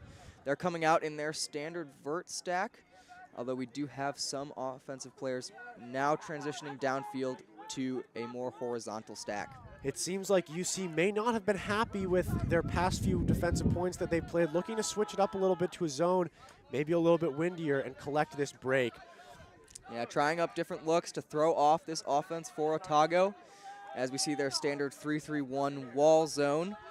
So that means that these front 3 defenders near the disc are trying to take away all the upfield looks. That gives Otago pretty much free swings side to side, but the upfield motion is fairly limited. So Canterbury's trying to force Otago to make just a ton of throws and hope they try and force something upfield that will be defended or make a careless mistake on one of these swings. Right now, Scott and Svitanovic working the disc, Shimon on the sideline. Back to Scott, back to Svitanovic, the same trio we've seen every time run against this zone. Svitanovic looking backwards for Scott. Svitanovic again under center, looking for Shimon. That was a little bit closer for Lawson. Back to Scott. Svitanovic now a little bit more downfield. Back to the reset space. Yeah, we see Otago working it up the field by getting just a few yards at a time on each one of these swings across. That's the downside of running a zone like this, is that there's free swings, and if the offense is able to chip away at the field position, gain a few yards each time, they'll slowly work it up the field towards the end zone. The two sides of the wall in this Canterbury zone, especially when the disc is under center, are dropping back very deep, which is giving a good angle to complete those little throws for upfield yards, and has made it quite easy, and the disc is thrown away right next to the end zone. Scott rushing it just a little bit, and Morgan O'Hara is going to get to pick up the disc, and they want to throw to Finn McKenzie right now, I believe. Yeah, they got the size matchup they want in the hands of O'Hara, and they do initiate to McKenzie. McKenzie over to Leishman. Leishman overthrows. It's going to be O'Hara with the grab. A great concentration catch. Back to McKenzie. Yeah, Love to get him in the downfield space right now. We see this Otago defense. Some of their matchups are getting a little mixed up. Canterbury able to capitalize on those and work it downfield. Dussauville with the catch on the sideline, swinging it back to McKenzie in the middle. Scott tries to grab it but can't. Morgan O'Hara with the disc. Transitioning to their end zone set, initiated from the front of the stack as Leishman has it on the near sideline, looking to punch in this break. He's got no one going for him. O'Hara now under center, has McKenzie at the center of the stack. Owen Tia Lawson with a stone cold drop on the sideline. Throw is a little bit low, but probably should have reeled that one in. And the UC defense, after working it all the way up the field, is going to have to try and force another turn. They do get back into their zone set, though. Scott centers to Shimon, over to Svitanovic. Yeah, we'll see if Otago's able to remain patient and take advantage of these swings, gain those few yards at a time, and chip away at the field, or if they get impatient and opt for an over-the-top hammer. That is exactly what this Canterbury zone was trying to get Otago to do. It absolutely is. Once again, you're going to see them. They want to throw to McKenzie downfield. That's who O'Hara is looking for. He's got a reset, and he throws it too high, and it's going to be perfect for Leishman. So next one, and that's the ball that they wanted to throw. And there's McKenzie in the end zone. What a shot from Stephen Leishman. Great throw there for the Canterbury break, and they pull back within one. It is a 12-11 game. You saw that there. McKenzie, except for Owen's son earlier today, McKenzie has been probably the best cutter we've seen in the deep space, and you can see we had their coaches running by after the first turn, telling them to throw it to him, and Stephen Leishman finally does, and it ends up in the break. Yeah, Max Benter-Lynch would be the primary defender that Otago would likely want on Finn, but with him off the field for that Otago O-line, they didn't have that matchup out there to guard McKenzie, and McKenzie was able to capitalize and reel in the deep hug. McKenzie out there again on defense this point, and it doesn't seem like Otago has a tall player on the line. So I think if you get a turn, you got Lewis crossing over as well with Taylor. I would really expect them to send McKenzie into the deep space again with Lewis on the field, who is a great deep thrower. Absolutely. Wouldn't be surprised, Canterbury, if they came out in that same zone look. It appeared to be working well against this Otago offense, generating some turnovers that they would hope to capitalize on and tie up this game. This is a big point here as Leishman is set to pull. Had some great pulls earlier against Flood. Not as good in this game, but it is windier. It is harder to get a good pull down. Toroa ready. And Leishman with the pull. It's a big inside-out pull, fading back towards the sideline, and that is going to land far out of bounds. Not what you wanted if you were UC. A lot of power on that one as a group of players runs in front of our commentating table here. It's going to be Shimon starting with the disc, as per usual, with this Otago offense. Yeah, Canterbury electing to go back to a matchup look, and Otago adjusts to that and initiates from their vert stack, which we've normally seen. We are noticing that Hugo Swinson is out there for this Otago offense, so they are electing to have some of these crossovers and ensure that they get this hold as this game is coming down to the wire. You can see also there the Tessa Swinson matchup being drawn by Ollie Taylor and Shimon being guarded by Zara Bowen in the reset space and immediately shooting downfield, trying to exploit that downfield space a little bit more. Gets the reset under center. Shimon with the disc. Shimon back to Swinson. Swinson throws up line to Shimon. Shimon on the sideline. Looking back center, a tough swing upwind, but Shimon gets it pretty far backfield. Yeah, Canterbury going with that force flick, trying to trap on that far sideline and prevent Otago from moving to the near sideline, using the wind as an eighth defender.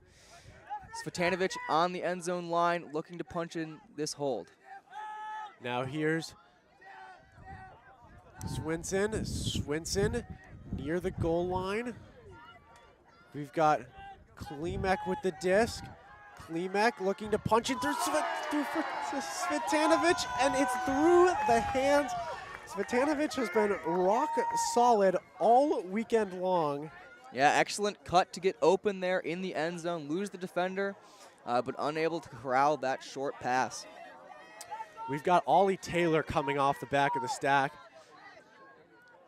He's going deep. Finn McKenzie coming under. A good bracket play there, but Taylor's going to end up with the disc regardless.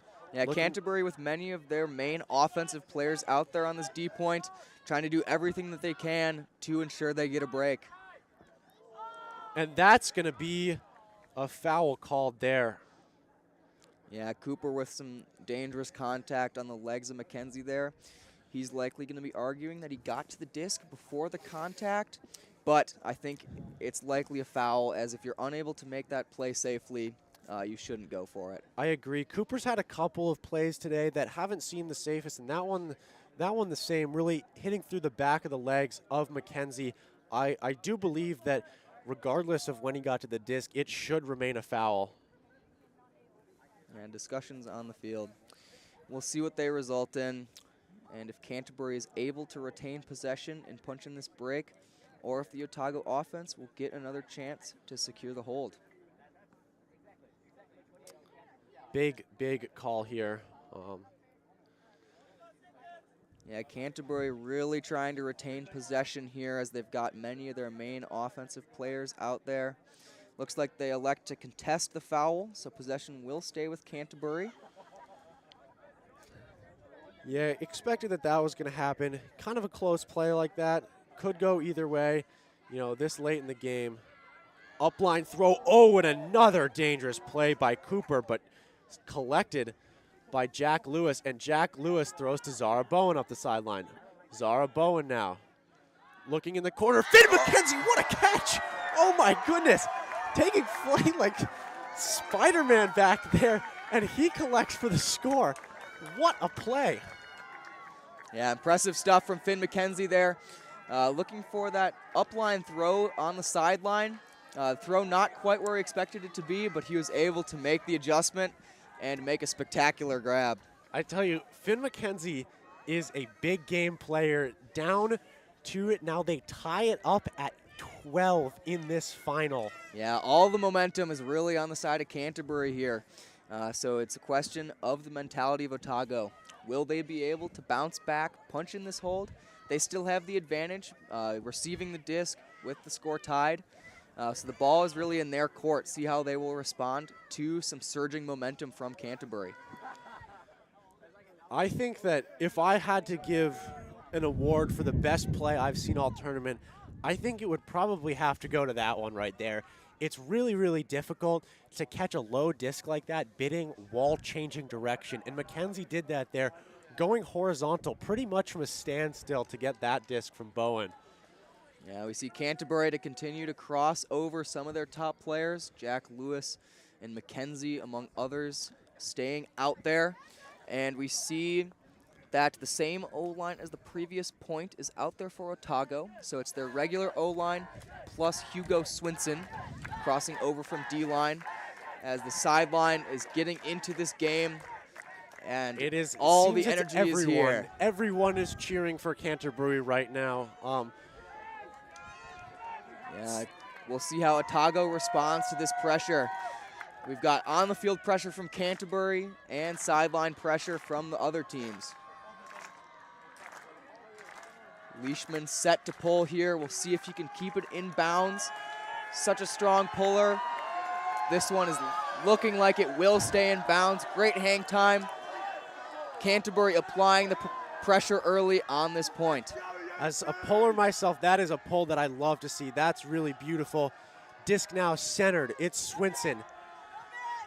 Swinson over to Svitanovic. Svitanovic up the sideline, finds Scott. Scott fakes the deep look, looking back, center to Svitanovic. Disc is hanging. Oh, and Svitanovic comes to the play, and that's going to be an offensive foul called. Yeah, I'm not sure about this one. There certainly was a little bit of contact as the player stopped when the disc popped in the air, but it didn't look to be anything major.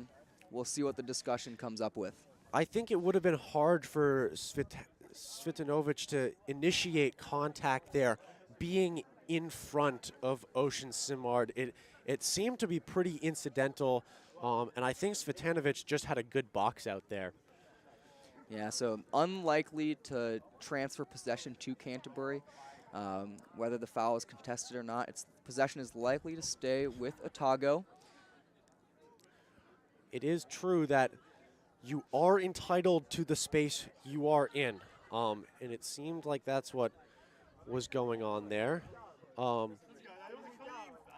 It is going to be a contested foul, I believe. So coming back on the sideline, fairly high stall. Fairly high stall.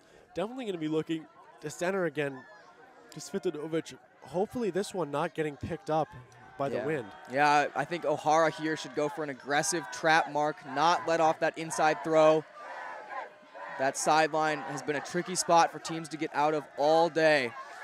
We see a break throw over the head, but corralled by Cooper on the near sideline.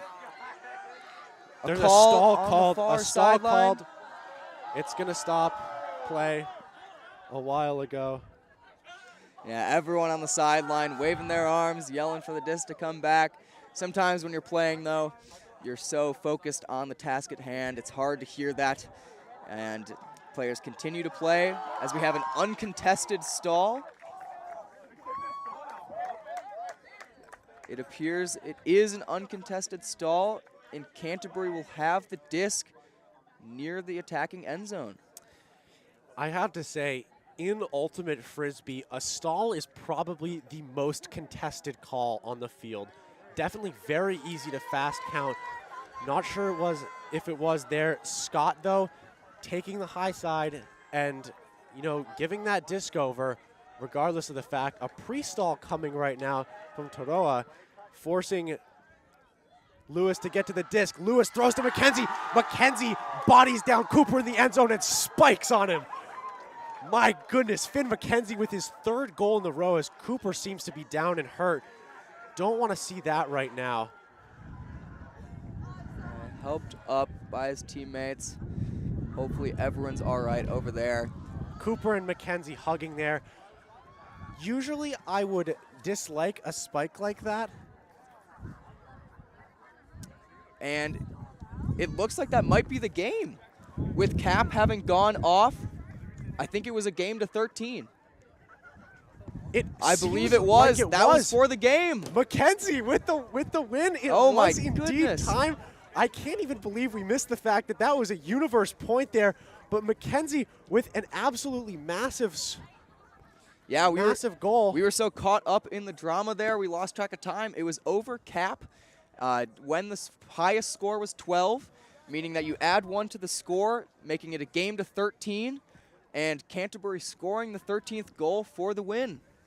Yeah, they indeed do. What an exciting matchup. I mean, throughout the tournament, Toroa had been the top team, and I think prior to this game, you know, even as UC fans, both of us probably would have picked them to win this game with the strong result that they had yesterday in pool play. But UC with two very, very strong games today, showing that indeed they can get it done. And how about Finn McKenzie? Big game player with 3 incredible, incredible plays for the final 3 goals of this game. Yeah, impressive stuff from both teams at the end there. Canterbury coming back in the end to make it happen, seal the deal. What an upset. It really was, and this has to feel good for these UC players. They have worked so hard, and this is their first championship since 2017, their second overall, and in their first time in the finals since 2019, they are able to get it done over Otago Toroa. And what a game we've got to commentate for you. We have been so lucky to be able to commentate for you this weekend, and it has been truly a pleasure. Yeah, congratulations to the UC Honey Badgers, as well as all the other teams here this weekend. Such awesome competition from everyone all around. Amazing support from the community. So much went into making this happen. So thank you for all the fans and all the players for making this happen. And to everyone watching back at home. Thanks to all the parents of those on these two teams for watching and tuning in.